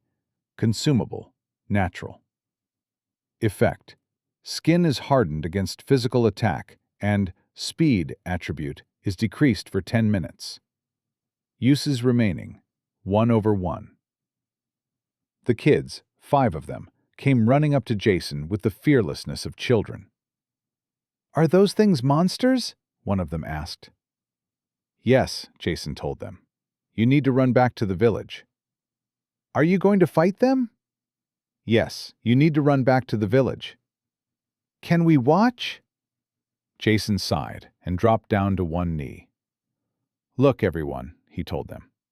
"I have an important mission for you. I need you to go back to the village and warn everyone about the monsters." He took 5 Iron Rank Spirit Coins from his inventory, holding them in front of the children. "This is a very important job," he told them solemnly, "and I need some brave junior adventurers to help me. Do you think you can help?" Jason smiled at the 5 eagerly nodding heads, handing them each a coin. "Hurry up now," he told them. "Warn everyone, fast as you can." As the kids sprinted away, Jason turned to look at the 3 Shabs that were scurrying alongside the channel in his direction. They had emerged from the water much closer to the mountain than where Jason had landed, placing him comfortably between them and the village. "Why didn't you stay in the water?" he wondered. "Did getting belted down here by water give you a complex?" Their sideways crab walk was faster than they could manage moving forwards, but their injuries were slowing them down. Jason looked at the potion in his hand, which would slow him down as well. He wasn't skilled enough that the extra agility would do him any good, so he drank it. "You have used a defense potion, hardening your skin and reducing your speed attribute. Until the remnant magic fully dissipates, consuming further defense potions will result in toxic side effects." He could feel his skin tightening, like he'd left it too long in the dryer. It felt like old leather as he flexed, restrictive but tough. He looked at the approaching creatures, wondering about the range of his spell. He could feel his abilities instinctively, realizing that anything he could clearly see was a viable target. He fixed his gaze on each monster, chanting a spell for each. "Your fate is to suffer." The inexorable doom spell would add more and more of any stacking effect on the victim. The Shabs didn't have any on them yet, but Jason would change that as soon as they caught up with him. He drew his dagger. He ran the blade across the back of his forearm, but it didn't draw blood. He realized he should have done it before drinking the potion. He gripped the blade tightly in his fist and yanked it out, this time managing a shallow cut on his palm. Weapon, Nightfang, has inflicted umbral snake venom on Outworlder. You have resisted umbral snake venom. Umbral snake venom does not take effect. You have gained an instance of resistant. Jason swore, having forgotten that his dagger was poisonous. Luckily, it didn't take effect. There was now an icon representing the resistant buff next to his mana and stamina bars. Not that I want to complain, but why didn't the poison work? Combat log. You have been afflicted with Iron Rank Poison, Umbral Snake Venom. Ability: Sin Eater. Gives you increased resistance to all afflictions. You have resisted Umbral Snake Venom. Resisting an affliction has triggered ability Sin Eater, granting you an instance of resistant. Sin Eater was one of the abilities Jason had awakened from a feast stone. Most of his planning and discussion involved his active abilities, while this passive power went largely overlooked. The sluggish pace of the injured Shabs meant they were still some distance from him, so he had time to pull up the description. Ability: Sin Eater. Sin. Special ability: Holy. Cost: None. Cooldown: None. Current rank: Iron. 0. 0%. Effect: Iron. Increased resistance to afflictions. Gain an instance of Resistant each time you resist an affliction or cleanse an affliction using essence abilities. Resistant, Boon, Holy, Stacking. Resistance to afflictions is increased. Additional instances have a cumulative effect. Consumed to negate instances of Vulnerable on an 11 basis. Not bad, he said. It's a holy power too. From the sin essence, no less. Jason glanced down at his hand, which had a line of blood, but the wound had closed. The healing his familiar provided couldn't swiftly regenerate the kind of impaling wounds he took from the Shab. Although thinking back, it may not have been pure adrenaline that kept him moving. A little cut on the hand, though, the familiar made short work of. Oh, come on. He put his dagger in hand and yanked it free again, reopening the wound. Weapon: Nightfang. Has inflicted umbral snake venom on Outworlder. You have resisted umbral snake venom. Umbral snake venom does not take effect. You have gained an instance of Resistant. I'm liking this ability, he said as the number 2 appeared on the resistant icon. He held his hand out, wounded palm pointed at the ground. Leeches started pouring out like water from the world's most terrifying shower. By the time the pile was finished, the total volume of leeches was more than his entire body. How did you all fit in there? The pile had no way to respond. Jason intrinsically understood the nature of the familiar and knew there wasn't anything like telepathic communication. He would have to command them verbally, although he wasn't sure how that worked. Do leeches have ears? The pile said nothing. We'll have to work out a system. Chapter 29.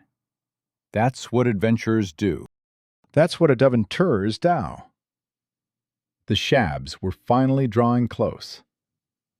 Din-din's Leechy, Jason told the pile. It undulated slowly in the direction of the Shabs. I've got to come up with a better name. The approaching Shabs hadn't regrouped after their fall from the sky, so were coming at Jason individually. The first one gave up its side shuffling when it spotted Jason, turning its shark head to face him. He had time to take a good look at the creature. A shark in a purple and red shell, with legs halfway between a spider and a crab. Above the mouthful of jagged teeth, it had tiny crayfish eyes, black orbs waving back and forth on short stalks. You certainly are creepy. As the first Shab approached, it seemed to lock onto the leech pile in its path. It lunged with both pincers, which dug into the pile with little effect. Instead, the pile slithered over the pincers and up the arms. It started shaking its arms to get them off. Some were tossed away, others crawling over the shell in search of the gaps hiding vulnerable flesh. The remaining pile made for the creature's legs, crawling up and all over it. Some leeches were squished between sections of shell, but more and more found something soft to sink their teeth into. The monster started shrieking. Sanguine Horror has inflicted bleeding on Shab. Sanguine Horror has inflicted leech toxin on Shab. Sanguine Horror has inflicted necrotoxin on Shab. Bleeding already in effect. Bleeding is refreshed. Sanguine Horror has inflicted leech toxin on Shab. Sanguine Horror has inflicted necrotoxin on Shab. The notifications came thick and fast as every leech that found purchase delivered the same bleed effect Jason used, plus 2 different kinds of poison. Leech toxin, affliction, poison, blood, stacking. When bleeding is negated, an instance of leech toxin on the target is consumed to reapply bleeding. Additional instances can be accumulated. On top of inflicting damage through blood loss, the strength of the bleeding affliction was that it soaked up healing, negating its effect. The leech toxin would reapply the bleed, requiring even more healing to eliminate it. He didn't think the shab had any rapid healing ability, but this would be useful against monsters with the power to regenerate. So long as enough of the leech toxin was applied, it would refresh the bleed over and over, leaving any healing stopped cold.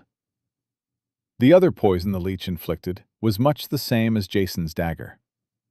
Inflicts ongoing necrotic damage until poison is cleansed. Additional instances have a cumulative effect. Unlike Jason, the leeches didn't require an external source of necrotic damage. They were a tiny army of ambulatory poison daggers. Jason was going to move in on it, but the shab was already in bad shape. He felt a little pointless compared to his familiar. His inexorable doom spell was already on the shabs, but compared to what the leeches were doing, his spell, adding a few more afflictions, was barely relevant. The second shab was drawing close, and Jason went forwards to meet it. He tried to move around the pincers to get his knife into one of the leg joints, but was met with immediate difficulty. When not restricted by a tunnel, a shab could easily skitter sideways to keep its savage mouth pointed right at its prey. The defensive potion slowing Jason down didn't help. A pincer came at Jason. He avoided it clamping down on him, but took a glancing blow to the head. His skin might have been hardened by a potion, but it still rang his bell, sending him stumbling back. He glanced over at the first shab, which was woozily staggering back and forth, covered in leeches. "I think my familiar might be stronger than me," Jason said. "Good job, Leechy. See if you can't catch that next one." Leeches started dropping off the stricken shab, and Jason continued to square off with his own monster. Realizing there was no going around the pincers, he tried a new tack, moving straight in. A pincer shot out to grab him, and he raised his left arm, letting the pincer have it. The sharp pincer broke through even his toughened skin, applying crushing force to his arm and trying to drag him to its mouth. For the price of letting the pincer grab his empty-handed left arm, his knife-wielding right was free to strike. With Jason's arm in its grip, the pincer was no longer jerking about. Jason slammed the point of his dagger into the joint of the pincer. Weapon, Nightfang, has inflicted umbral snake venom on shab. Special attack, Punish, has inflicted sin on shab. The creature shrieked, releasing Jason's arm. He stumbled back, the dagger sliding free of the creature. The shab lashed out with its other pincer, and Jason gave up the injured arm again. Whether from the previous injury or the rage of the monster, the pincer clamping down was much more agonizing. He screamed at the pain, but fighting through it, savagely stabbed with his knife, again finding the joint of the pincer. It was the monster's turn to shriek, as it once again released Jason's arm. Special attack, Leech Bite, has inflicted bleeding on shab. Jason stumbled away from the shab, his left arm hanging limp and dripping blood. Unlike his familiar, Jason couldn't pile on the afflictions rapidly, but now all he needed was time. The inexorable doom spell would live up to its name, escalating the curse and the poison until the monster was overcome. So long as he could stay out of the creature's reach, its defeat was inevitable.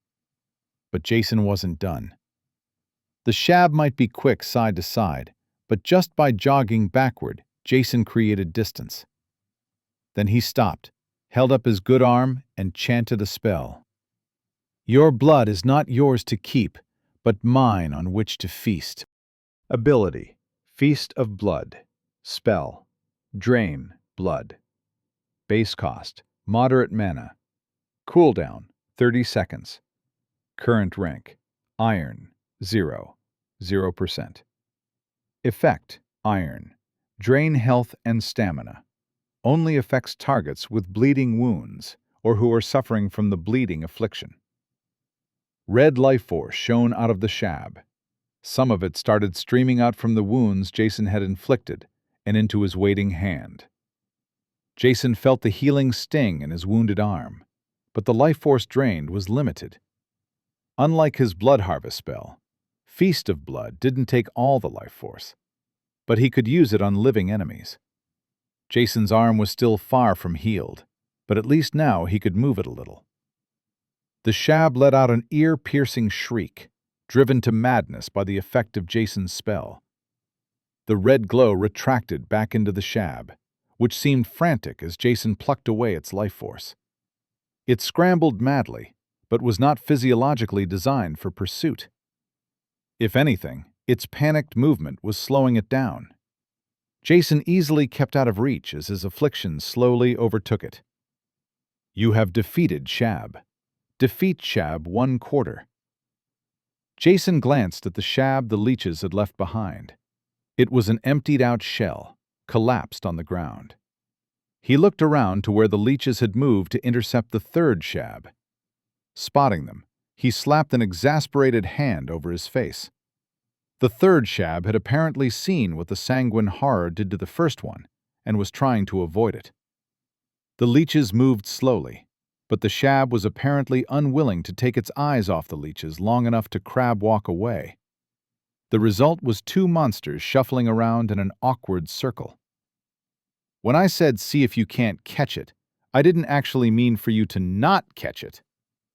Jason couldn't get past his own shab to intervene, being forced to wait out the ridiculous display. Defeat Shab 1/3.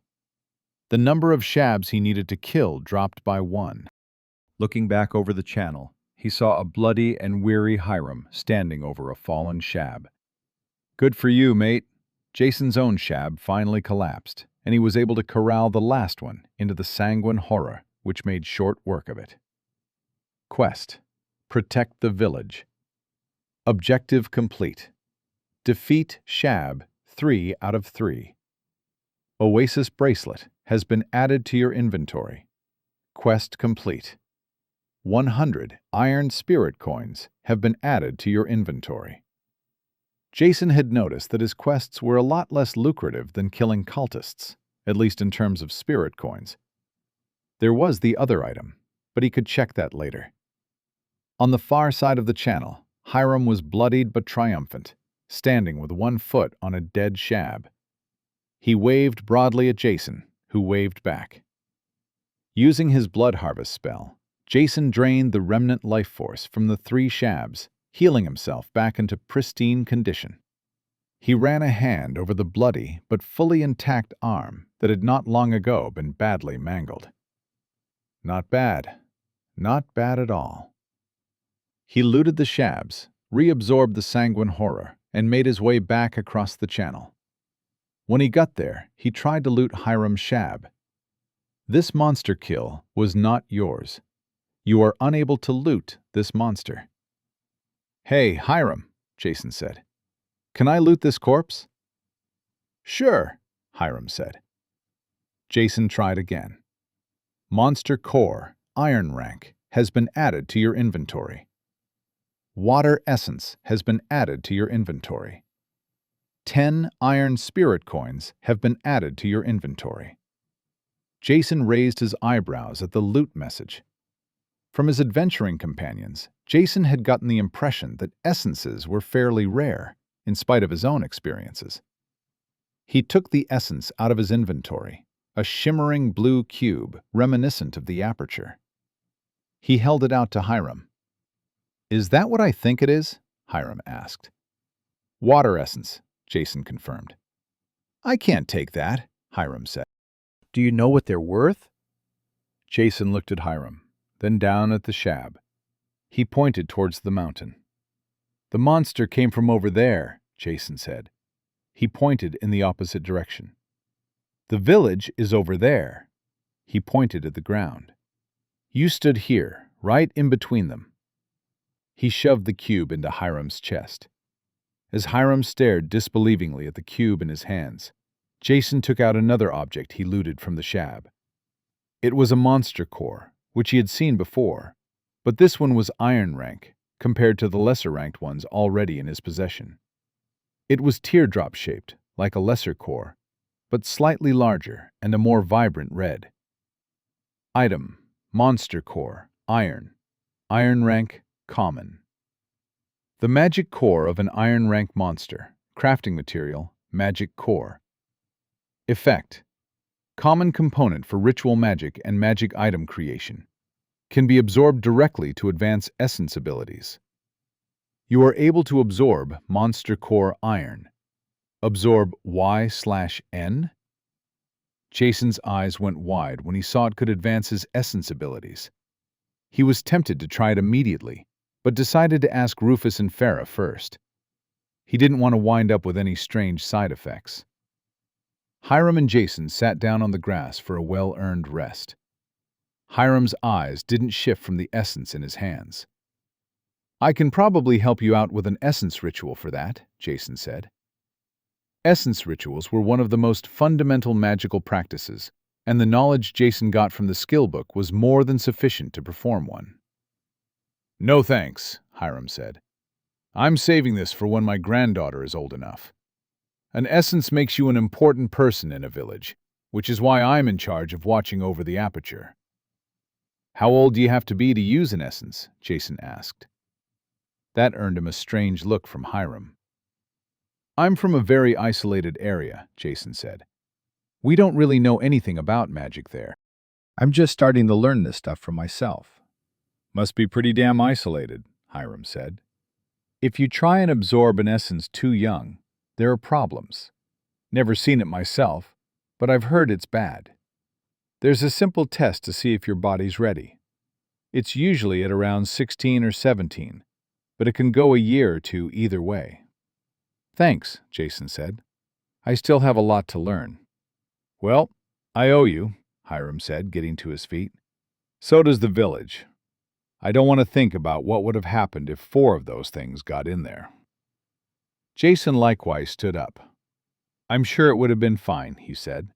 "If they made it to the village, my adventurer friends would have seen it and stepped in. That's what adventurers do, right?" "That's right," Hiram said, putting a hand on Jason's shoulder. "That's what adventurers do." Chapter 30. Closing the door too hard.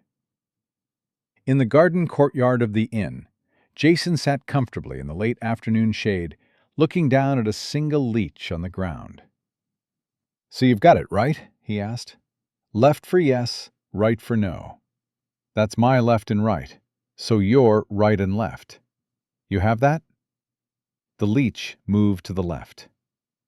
"Okay, that's a yes. Unless you don't have it right, and you were trying to say no." The leech wobbled side to side. "Yeah, I'm confused too. I can't seem to help overcomplicating things." "All right, let's just assume you've got it. That fine by you?"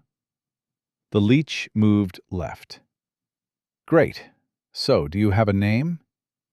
The leech moved right. "No name, okay. Would you like me to give you one?" The leech moved left. "That's good," Jason said. "I don't want to keep calling you Leechy. That'd be like Gary calling me Humany. Or Outworldery, I guess. Not being human anymore is a bit of a blow." "Who are you talking to?" Gary asked, walking into the courtyard. "I'm trying to come up with a name for my familiar," Jason said. "How do you know it doesn't have one already?" Farah said, following Gary into the courtyard. "I asked," Jason said. "And it answered?" Gary asked. "We have a system," Jason said. "Where have you all been? There was some excitement here." "We found out the guy had a cabin in the desert," Farah said. "There's a cave where he'd go searching for earth quintessence. We thought that might be where he'd hold up." Jason heard a door slam open inside the inn. He got up and went into the common room to look, and saw Martha the landlady doing the same. What they saw was a fuming Rufus stomp loudly up the stairs, followed by the sound of another slamming door. How did he get that reed door to slam so loud? Jason wondered aloud. They're really light. A heady combination of finesse and rage, Farah said. I take it the guy wasn't in his cabin then, Jason said. Oh, he was there, Farah said. Anissa killed him before he could get a word out. Jason winced. I guess she was serious about the guy being her churches to deal with, Jason said. Why was Rufus so set on talking to the guy anyway? We can sit down for that, Gary said, but I could really use a drink first. Just use a spirit coin, Farah said. We can do better than that, Jason said. Martha, could we get some of that fruit punch? Anything for you, sweetie. What is it with you and the people in this village? Farah asked as they walked back into the courtyard and sat down at a picnic table. I could swear I heard people talking about you when we came back into town. It's the dashing good looks, Jason said. Farah and Gary shared a look. Hey, Jason said sadly. He knelt down and held his hand out for the leech to crawl onto, then lifted it up to rest on his shoulder. Are you sure you want to put that there? Gary asked. I don't think I'd want those teeth that close to my ear. He won't hurt me, Jason said. He's my little guy. I think he's a guy. I think I read that leeches can switch it around. You are a strange man, Farah said. Martha came in with a huge jug filled with juice and large chunks of ice. Her nephew, Harold, followed with a trio of glasses, getting a swat from Martha when he goggled at the leech on Jason's shoulder. Thanks, Martha, Jason said, filling each of the glasses. One was even a Gary-sized mug with a big handle. After the landlady and her nephew left, Jason asked again about Rufus. The area we come from, Farah said, has a higher density of magic than this region, so the monsters there are stronger on average. In this region, iron rank monsters are the norm, with a good smattering of bronze rank. Silvers can show up, but only very occasionally. But where we come from, Gary added, you get more silver rank monsters than anything. You see as many golds as you do bronze, and sometimes even diamond rank monsters.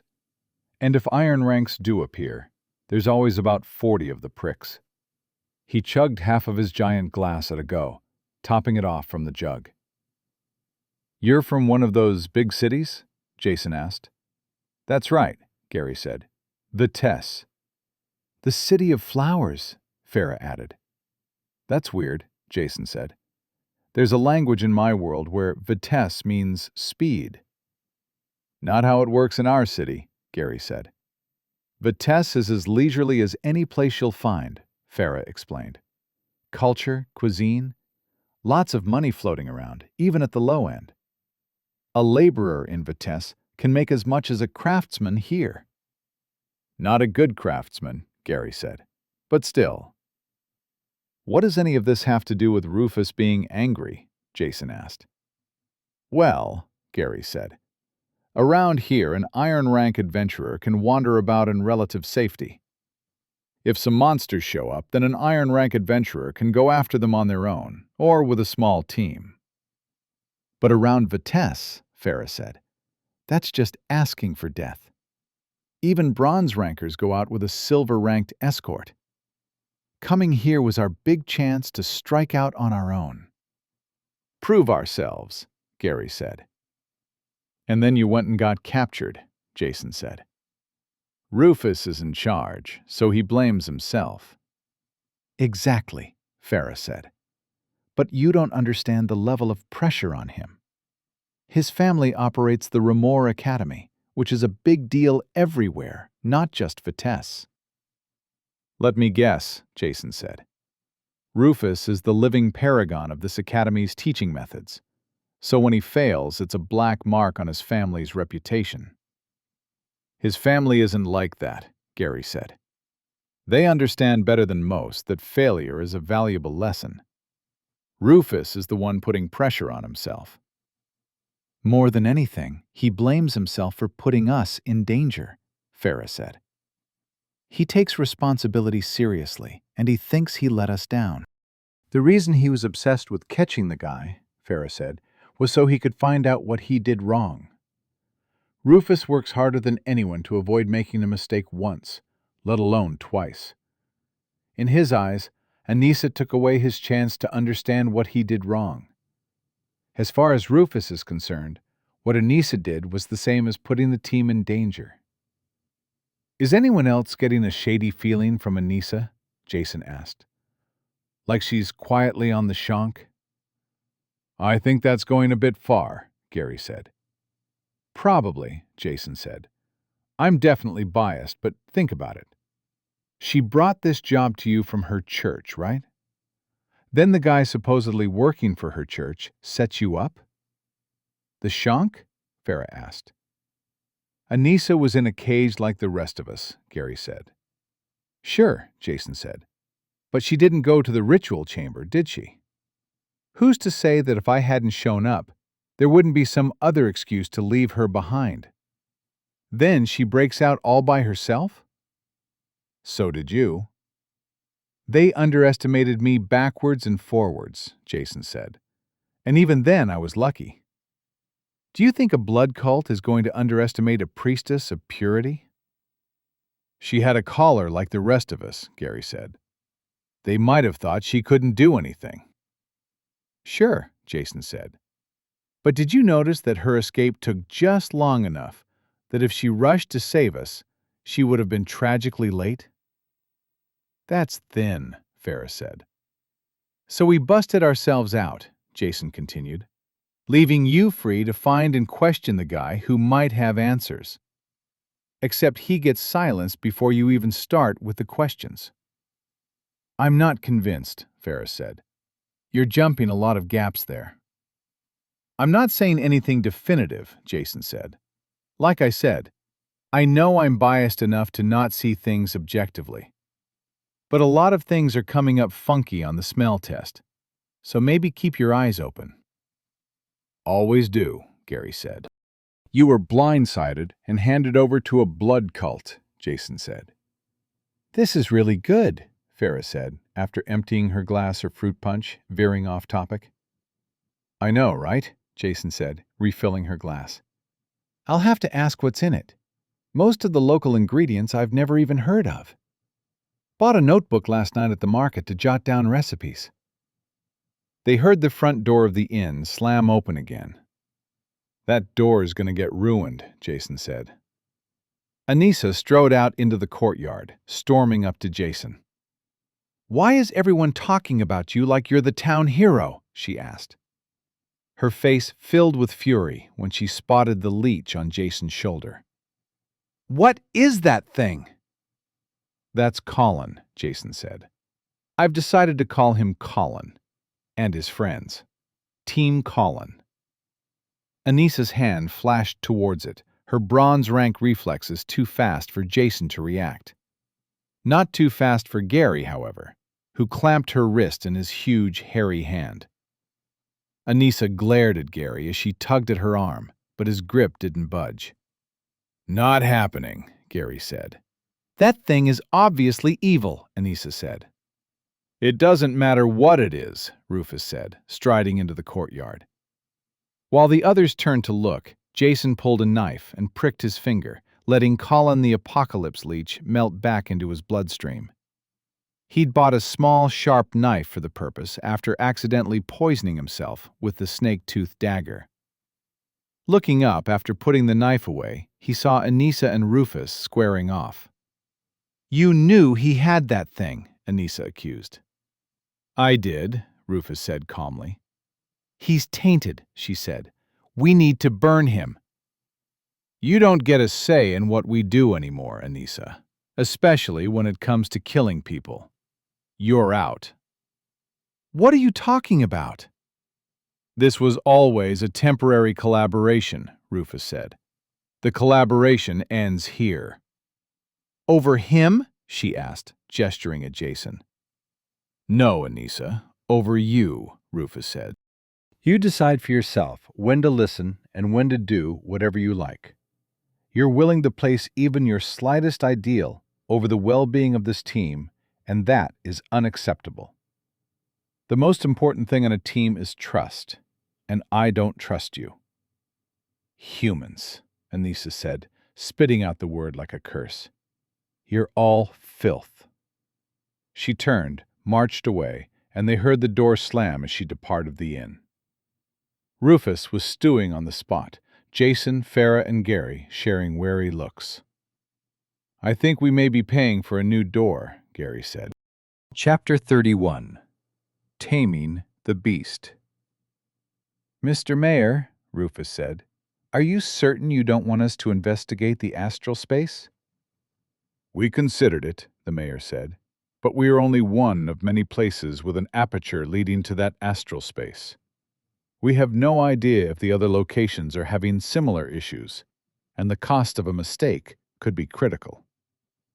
I respect your prudence, Mr. Mayor, Rufus said. As promised, I'll deliver your letters to the Adventure Society and the Magic Society when we reach Greenstone. Thank you. The mayor had met them at the inn as they were readying to go. They were traveling on foot, as Anissa had claimed the wagon and its animals for her church, which Rufus didn't bother to argue. Hiram stood alongside the mayor. Farewell, adventurers, the mayor said, and thanks again to you, Jason. I don't like to think what would happen if those creatures had entered the village. No worries, Greg, Jason said, shaking the mayor's hand, then Hiram's. If there's anything I can ever do for you, Hiram said. Well, if you find another essence, Jason said. I looted all those monsters and you got the only one. Stuff that, Hiram said. If I find another essence, I'm keeping it. I have more than one grandchild, you know. Jason laughed. You'll have to introduce me next time I come through, he said. That shouldn't take long, Farah said. The Adventure Society uses patrol contracts as punishment and… She placed a hand on Jason's shoulder. This one has a mouth on him. Hey, Jason said, mock hurt on his face. They set out along the road on foot. Jason didn't mind so much, since the wagon hadn't been a comfortable ride over the hard desert ground. On their walk out of the village, it seemed like everyone gave them a friendly wave or a few words of farewell. We've been here 2 days, Farah muttered. Not my fault you weren't here when monsters started raining from the sky, Jason said. They set out along the South Trail, normally used by quarry transports, leaving the lush village behind for the dry wastes of the desert. Jason was much more comfortable than the last time they endured the arid waste. The reward he received from his quest to protect the village was exactly what he needed. Item: Oasis Bracelet, Iron Rank, Uncommon. A bracelet that draws on the power of water quintessence to bestow the blessings of a personal oasis. Accessory: Bracelet. Effect: Keeps the wearer cool and refreshed. Bracelet energy is consumed at a varying rate according to climate. Effect: Reduces incoming fire and heat damage. This rapidly consumes bracelet energy. Effect: Consume a water quintessence gem to completely refill bracelet energy. The bracelet was a cord looped with small round stones. When he first touched a sapphire-like water quintessence gem to one of the stones, it had vanished. All the stones had turned from a sandy yellow to vibrant blue, and would slowly turn back as the magic of the gem was used up. Under the refreshing effect of the bracelet, Jason was happily making his way alongside the others. Now that he wasn't preoccupied with cursing the sun, he had a greater appreciation of the barren desert. It wasn't that different to parts of Central Australia. They were on an unsealed road, compacted to a hard surface by the scorching sun and heavy wagon loads of quarried stone. Wagons full of green marble rolled along the road in the same direction they were headed, while wagon loads of food came the other way. "Did you really name your familiar Colin?" Gary asked as they walked. "Yeah, I told you that," Jason said. "You should have given it a more intimidating name, like Devourer or something." "Gary," Jason said, It's a bloodthirsty apocalypse monster. It's intimidating enough. Farah, Gary, and Jason chatted away as they walked. Rufus was still withdrawn after his confrontation with Anissa. It's a little strange to be so comfortable in such an inhospitable environment, Jason said. It gets much worse closer to the coast, Farah said. At least here you can see some grass, the occasional tree. There, it's just endless, lifeless sand, dry and dead, like the sun scorched all the life out of it. That's cheery, Jason said. We won't need to trudge through that, Gary said. We're heading south now until we hit the river. Then we'll take a boat west to the coast. They encountered a wagon that had been carrying fresh fruit to the village when it threw a wheel. While Gary and Farah fixed the wagon, Jason and Rufus helped pick up the spilled fruit. Gary used one of his forge essence powers to repair the wheel. Jason was startled as Farah used superhuman strength to lift the wagon so Gary could slip the wheel back onto the axle. Gary, at least, looked like he had overpowering strength.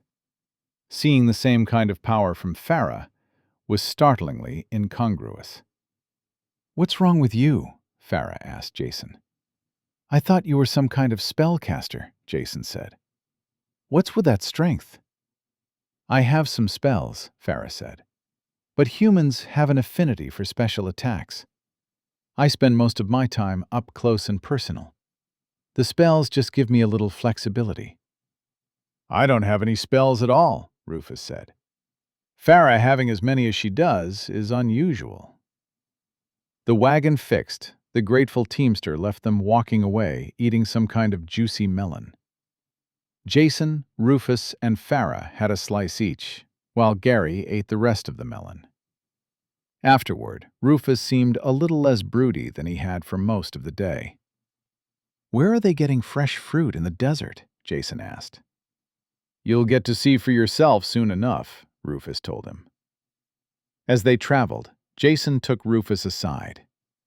"I have kind of a delicate question," Jason said softly. "What's that?" Rufus asked. "Well," Jason hesitated, "being Iron Rank does things to your body, right?" "That's right." I haven't needed the toilet in 4 days. I had a sneaky wee back in the hedge maze, but since then, nothing." Rufus erupted into laughter, drawing the attention of the others. "Really?" Jason asked. "That's normal," Rufus said. "Your body doesn't waste anything anymore. It can burn almost anything for fuel. I heard about a man that had to live on tree bark for a month." "That's a myth," Farah. "No, I know a guy who met the guy who did that," Gary said. "Of course you believe it," Farah said. "Mister, I don't need to check what's in the box." "Again with this? How was I meant to know Vivian would betray us?" Gary asked. "Because it was really obvious," Farah said. "And we told you she would." "We did tell you," Rufus agreed. "You two have no sense of romance," Gary said. Late in the afternoon, they came across a town, enclosed in massive walls made of tan-colored desert stone. It was laid out in a square with large gates in every wall. Inside was a town mostly built of the same bland bricks as the walls. The town's layout was based around a huge central square, with wide, straight roads leading from the town gates right into it. The square was a bustle of activity, covered in wagons hauling the local green stone. "This is the main distribution point for all the green marble in this region," Farah explained. "There are villages like the one we stayed in all through the region. From here, it all gets taken south and shipped downriver on barges."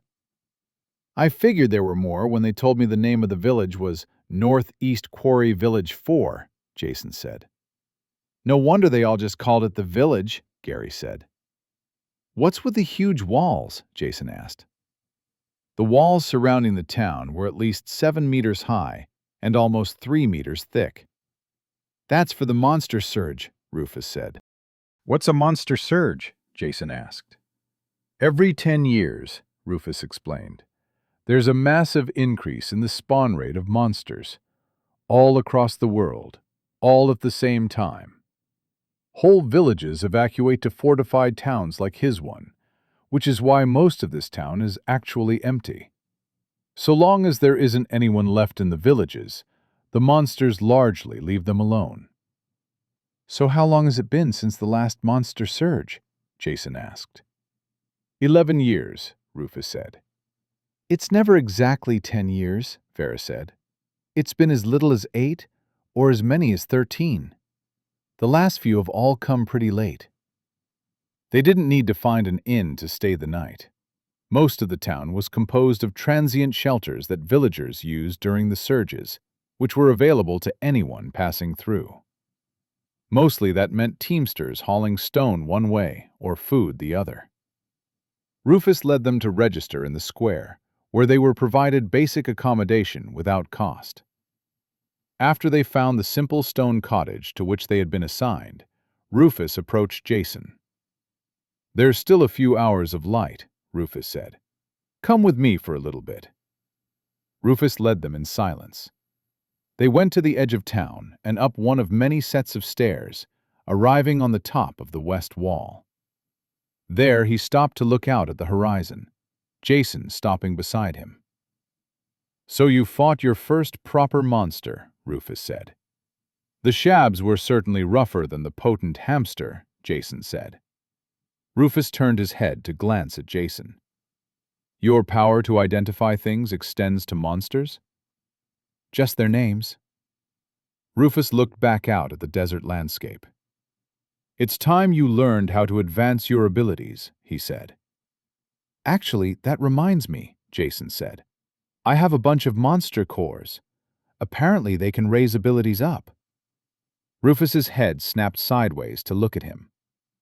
"You didn't use any, did you?" "No, I was waiting to ask you," Jason said. I thought there might be side effects.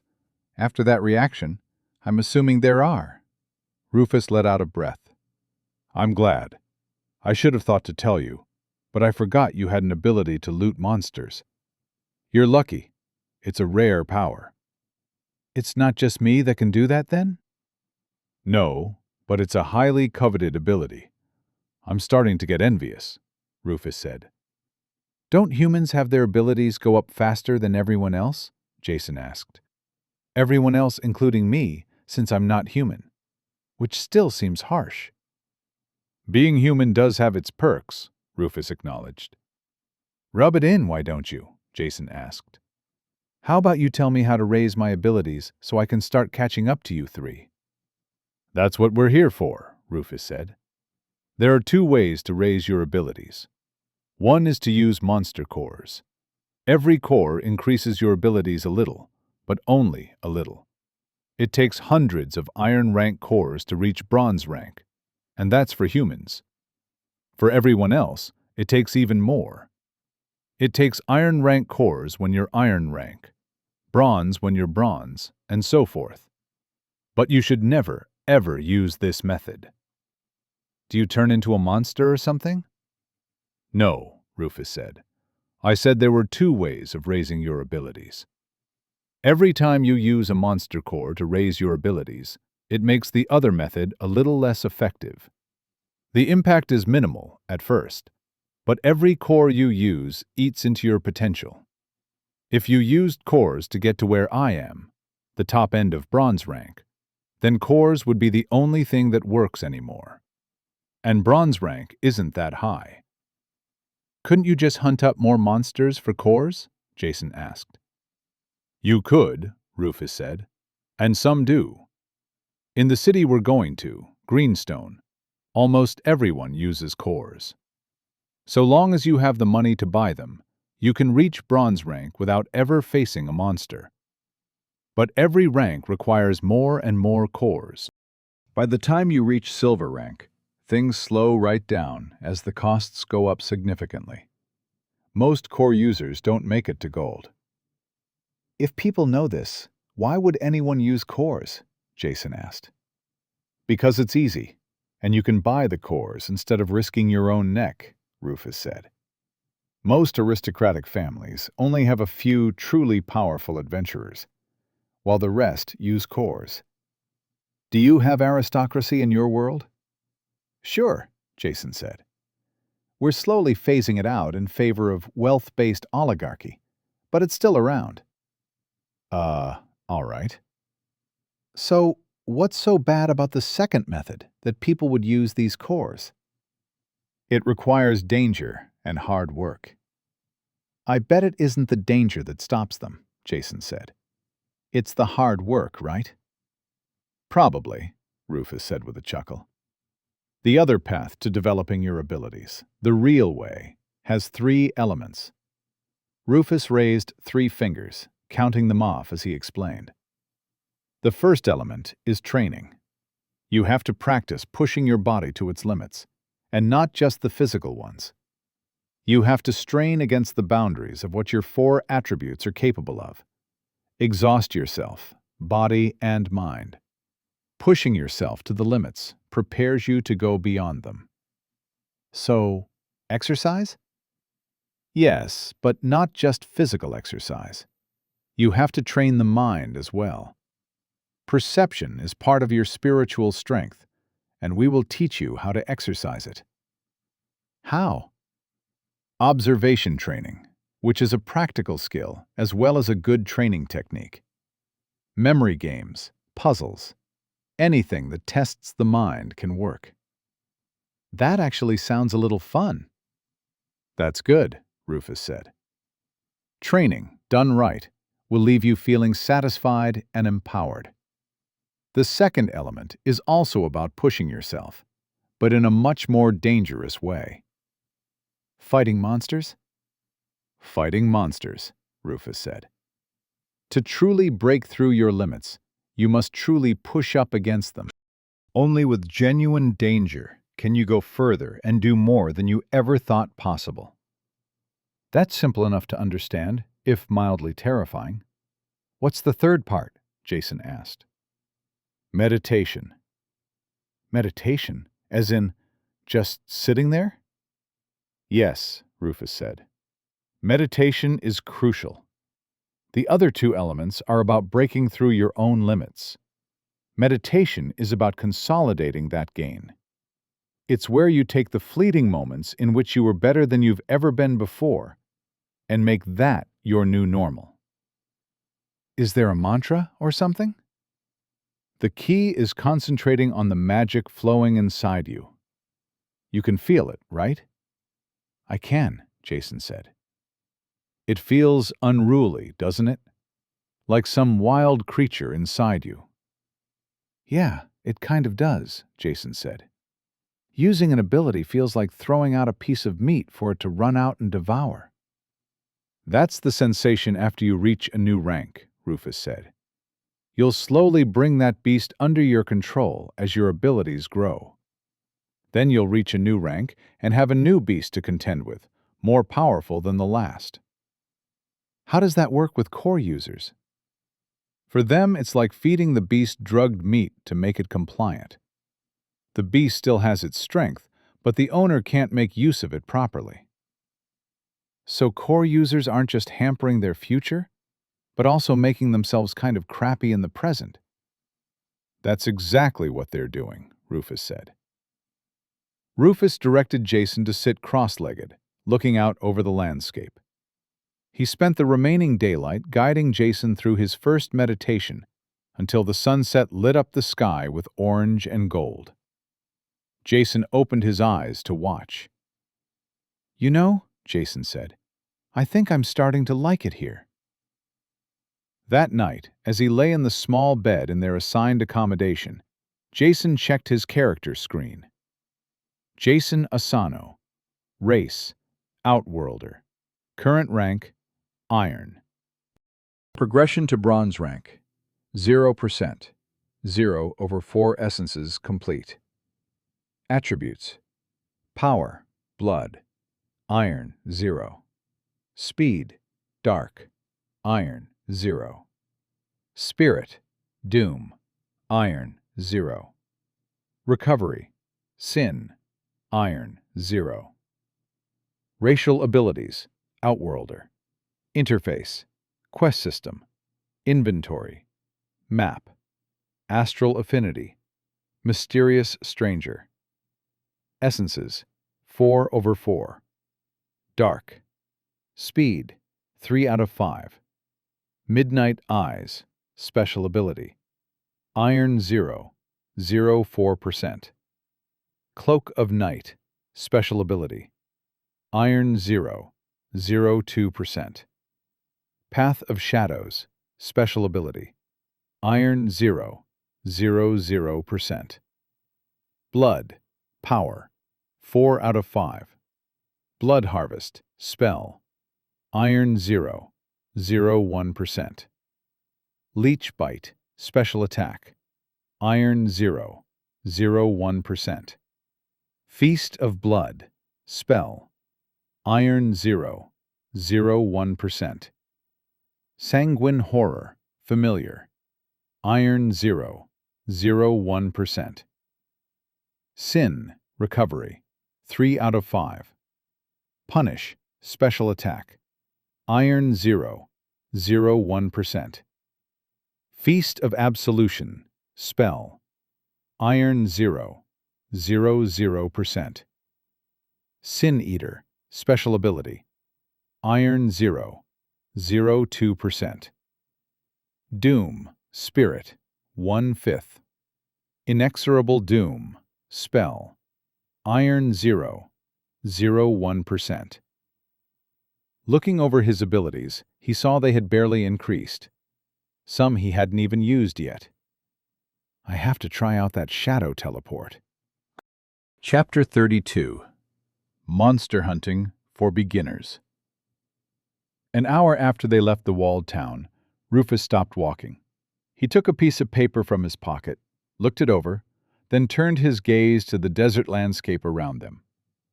"This is it," he said, and walked off, leaving the road behind. "What's going on?" Gary asked as they followed. Rufus handed him the paper. Gary glanced over it.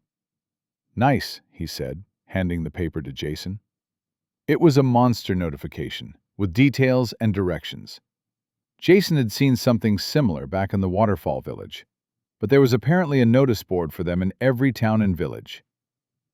"Did you take this from the town we just went through?" Jason asked. "That's right," Rufus said. "Are you allowed to just take them?" Jason asked. The location was listed by landmarks that Jason spotted by looking around their current location. A series of distinctively shaped rocky outcroppings. "You can make copies," Gary said. "When you kill the monster, you mark the copy, and it gets rid of the original. Then you just have to report next time you're at an Adventure Society branch." "What if someone just makes a copy and destroys it without killing the monster?" Jason asked. "Why would anyone do that?" Gary asked. "Because people are terrible," Jason said. "Is that what you think?" Farah asked. "I'm starting to worry about your world." "Really?" Jason asked. "Because when I came to your world, people kept trying to eat and slash or kill me." "He has a point," Gary said.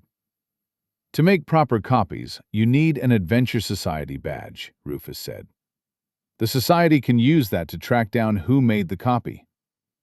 "The badge also tracks the monsters you've killed," Farah said. "And they can use it to find your body when you die," Gary said. "Very comforting," Jason said. "So why are we going after this monster?" "We're not," Rufus said. "You are." "I am?" "You are." New quest. Adventure notice. Giant desert maw spider. Local townsfolk have spotted a monster in the area that matches the description of a giant desert maw spider. Slay the creature before it becomes aggressive and starts attacking travelers. Objective: defeat giant desert maw spider. 0/1. Reward: quintessence. Jason took another look at the sheet of paper, which named the same monster as the quest. "Giant desert maw spider," he read. "How giant are we talking?" "About Gary's size," Rufus said. "The size isn't what you need to watch out for, though." "They have a huge mouth full of the nastiest teeth you've ever seen," Farah said. "It has a barbed tongue that will whip out, grab your limbs, and try to drag them into that mouth." "Sounds delightful," But why are we doing this? I haven't seen you fight yet, Rufus said. I need to see what kind of level you're at. I can save you some time there, Jason said. My level is low. Very, very low. You say that, Rufus said, but it could just be modesty. Jason cast his blood harvest spell, and the remnant life force of the dead monster flowed into him, healing his wounds. The spell was strong, but not enough to completely recover his injuries. His wounds had closed, but he felt carved up like a small goods platter. He tapped a finger on the remains. Would you like to loot, giant desert maw spider? He limped in the direction of the adventurers as the monster dissolved into rainbow smoke behind him. 10. Spider quintessence gems have been added to your inventory. The others had been watching Jason's fight from a distance. His clothes were in bloody tatters, his body painted red. So, Rufus said as Jason drew close. Not being modest, then. Quest. Monster notice. Giant desert maw spider. Objective complete. Defeat giant desert maw spider 1/1. 10. Earth quintessence gems have been added to your inventory. Quest complete. 100 iron spirit coins have been added to your inventory. I'm running out of intact clothes, Jason said. You do seem to go through them, Gary said. Farah drew her stone chest from the ground and took out a bottle of clear liquid with a glass stopper. It's called crystal wash, Farah said, pushing the bottle into Jason's hands. Strip down and then pour this over your head. I don't have a lot, so be appreciative. Jason stripped down to his underwear. All the way, Farah said. Jason pulled off the silk boxer shorts he had taken from the Vane Manor. Past caring, he didn't even glance over to see if the others were looking at his naked body. There was enough blood on him anyway that it was effectively body paint. He pulled out the stopper and tipped it over his head. A clear, viscous liquid poured out and rapidly started spreading itself over him, thinning as it worked its way down.